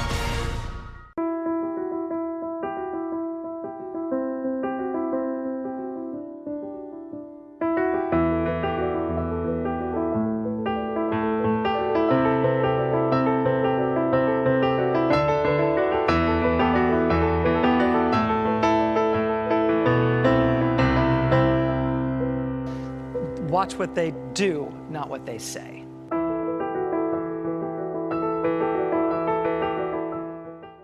President Trump and Joe Biden hit the trail. At the center of this campaign, coronavirus. The story. The battleground blitz as we enter the final stretch of the 2020 race. From every angle. If you were sitting here talking to Joe Biden and President Trump, what would you want to tell them right now?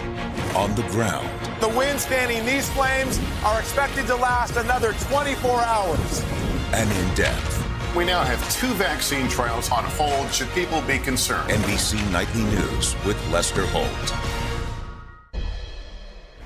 Vote counting continues in Arizona today. The race for that state is too close to call. NBC's political reporter Vaughn Hilliard joins us now from Scottsdale. And Vaughn, we're expecting another batch of vote totals from Maricopa County tonight. That's the Phoenix area. What more can you tell us about that batch and what we might find in there? Yeah, Joshua, Maricopa County batches are the big batches that we've got left. Essentially, they're going to make up about 2/3 of the outstanding 400 or so thousand ballots that have yet to be counted and announced to the public here. When we're looking at Maricopa County, these announcements are going to be running at 9 p.m. Eastern every night, 7 p.m. local here. Last night, we had 150,000 ballots come in from the county.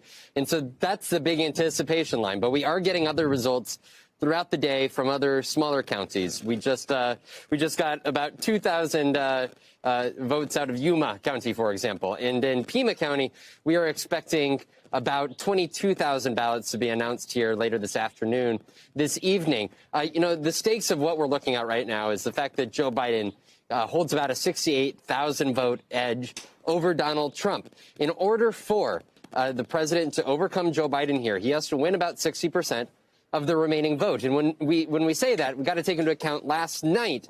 That's when we laid down that metric line there. And the president walked away with about 60% of that 150,000 batch.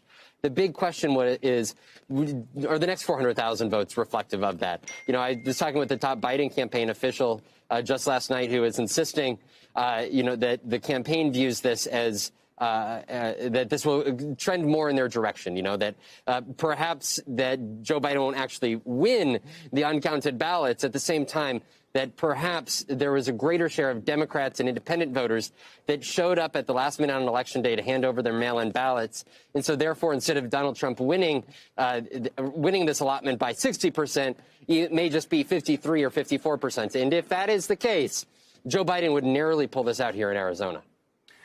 Have you heard anything from the Trump campaign in terms of their strategy there? We've heard from them in Nevada in terms of filing lawsuits, still fighting in Philadelphia over access to vote counting at the Pennsylvania Convention Center downtown. Anything in Arizona?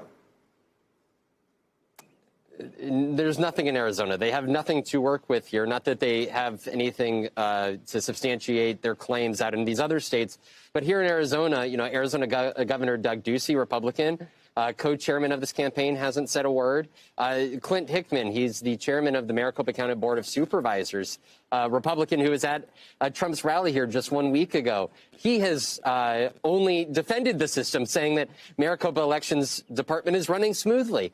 And so essentially we are just in a matter of watching these ballots go in. There was about a protest of 100 folks outside, including some individuals armed outside of the Maricopa County Recorder's Office yesterday, demanding to go in, saying, quote, "Where are the votes?" But, this is a process that has been done before here in the state of Arizona.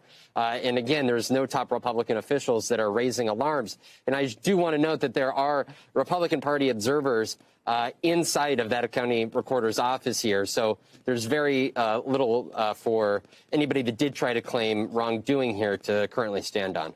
Yeah, I'm just taking a look at the numbers out of Maricopa County and Phoenix. Right now, Joe Biden leads by about just under 75,000 votes. There are about 294,000 ballots outstanding just in Maricopa County. That's the Phoenix area. In Pima County, which is just south of there, that's Tucson. Joe Biden is leading by almost 100,000. There are about 46,000 ballots remaining to be counted. By the way, Vaughn, since you mentioned the kind of standoff over access to the vote counting, how are people feeling there today? I assume things have, well, let me not assume. Have things calmed down at all, or does it still remain tense? No, that same crowd is not there today. I should note it's 97 degrees out right now here in the desert. And so we'll have to see how tonight unfolds, especially around that point in which they are going to be releasing the results. I mean, these county officials and volunteers have been at this now for weeks. They started counting ballots 2 weeks ago. And the idea was that The idea was that there would not be a backlog like we saw in 2018 when it took 2 days for Democrat Kyrsten Sinema to overtake Martha McSally's margin because of those early votes that were coming in. And county officials didn't want that to happen this time, but because now we're looking at an excess of turnout of, more than 3 million, almost more than 3 million votes here in Arizona, that backlog did occur, and that is why this process is going at the rate that it is. It's 97 degrees and you're still wearing a suit?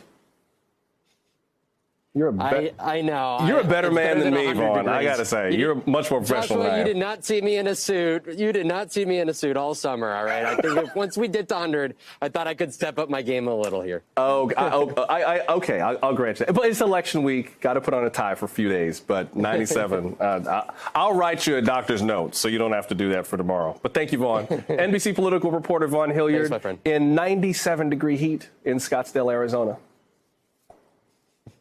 We're awaiting more information on the presidential vote count, so let's take a look at some of the initiatives on the ballots. This is another aspect of those state races that often gets overlooked, but there were some very interesting ballot measures that got passed, maybe in your state. Let's discuss that with NBC political editor Carrie Dan. Carrie, I'm really glad that you're here to talk us through this, because there are some races that I wanted to discuss pretty much all week. They get overshadowed by the presidential race. One of the big topics that came up in a number of states was on legalizing cannabis.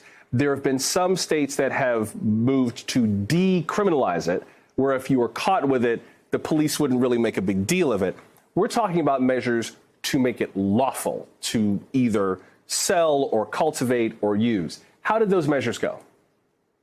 Well, some good news for our viewers who are frustrated by the ambiguity elsewhere on the ballot is that there is a very decisive message from voters in the states to legalize marijuana. There are 4 states that had this on the ballot: Arizona, New Jersey, South Dakota, and Montana. And it was a clean sweep in all 4 of those states. Voters said that they did want to legalize the recreational use of marijuana. And you can see in some of these states, for example, in New Jersey, just on the screen, that was a big margin, about 67% of voters. A little bit more narrow in Montana, 57% saying that they did want to legalize marijuana. In Arizona, 60% yes. And it's worth noting in South Dakota, voters also actually okayed not only recreational marijuana, but also a medical marijuana initiative. That passed by a really big margin, 70% yes.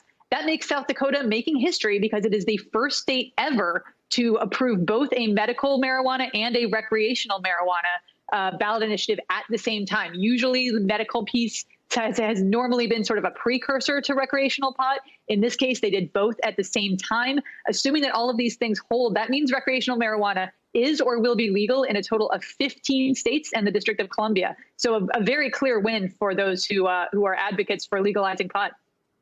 There were also some decisions made about abortion rights access in Louisiana and Colorado. How did that go? So those 2 states kind of split.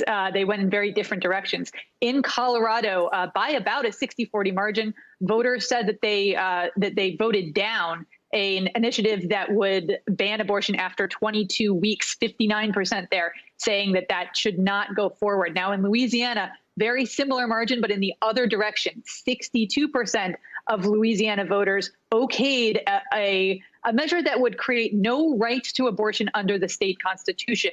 Now, what that kind of means is it's something called a trigger law. These exist in several other states as well. What it means is that if Roe versus Wade is struck down on the federal level by the Supreme Court, it would automatically ban abortions in the state of Louisiana. These exist in other states like Alabama and West Virginia, and now Louisiana will join that group.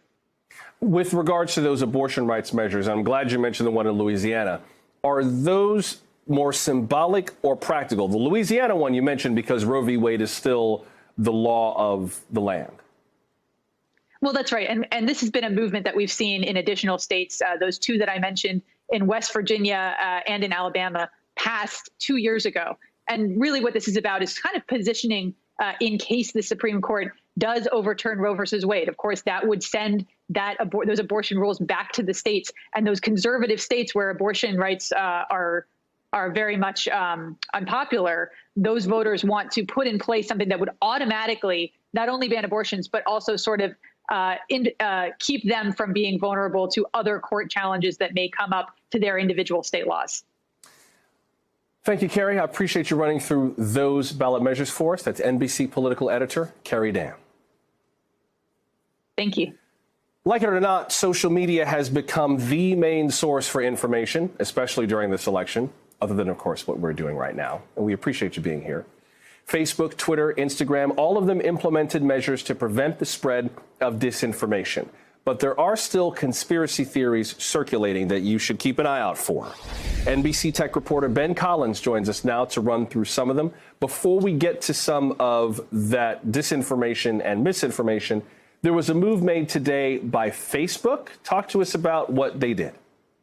Yeah, so there is this group called Stop the Steal. It was gaining 10,000 roughly users per every 10 minutes. It was wildly viral on the right-wing internet. Stop the Steal was created to create events all throughout the country to try to delegitimize the counting process, the vote counting process.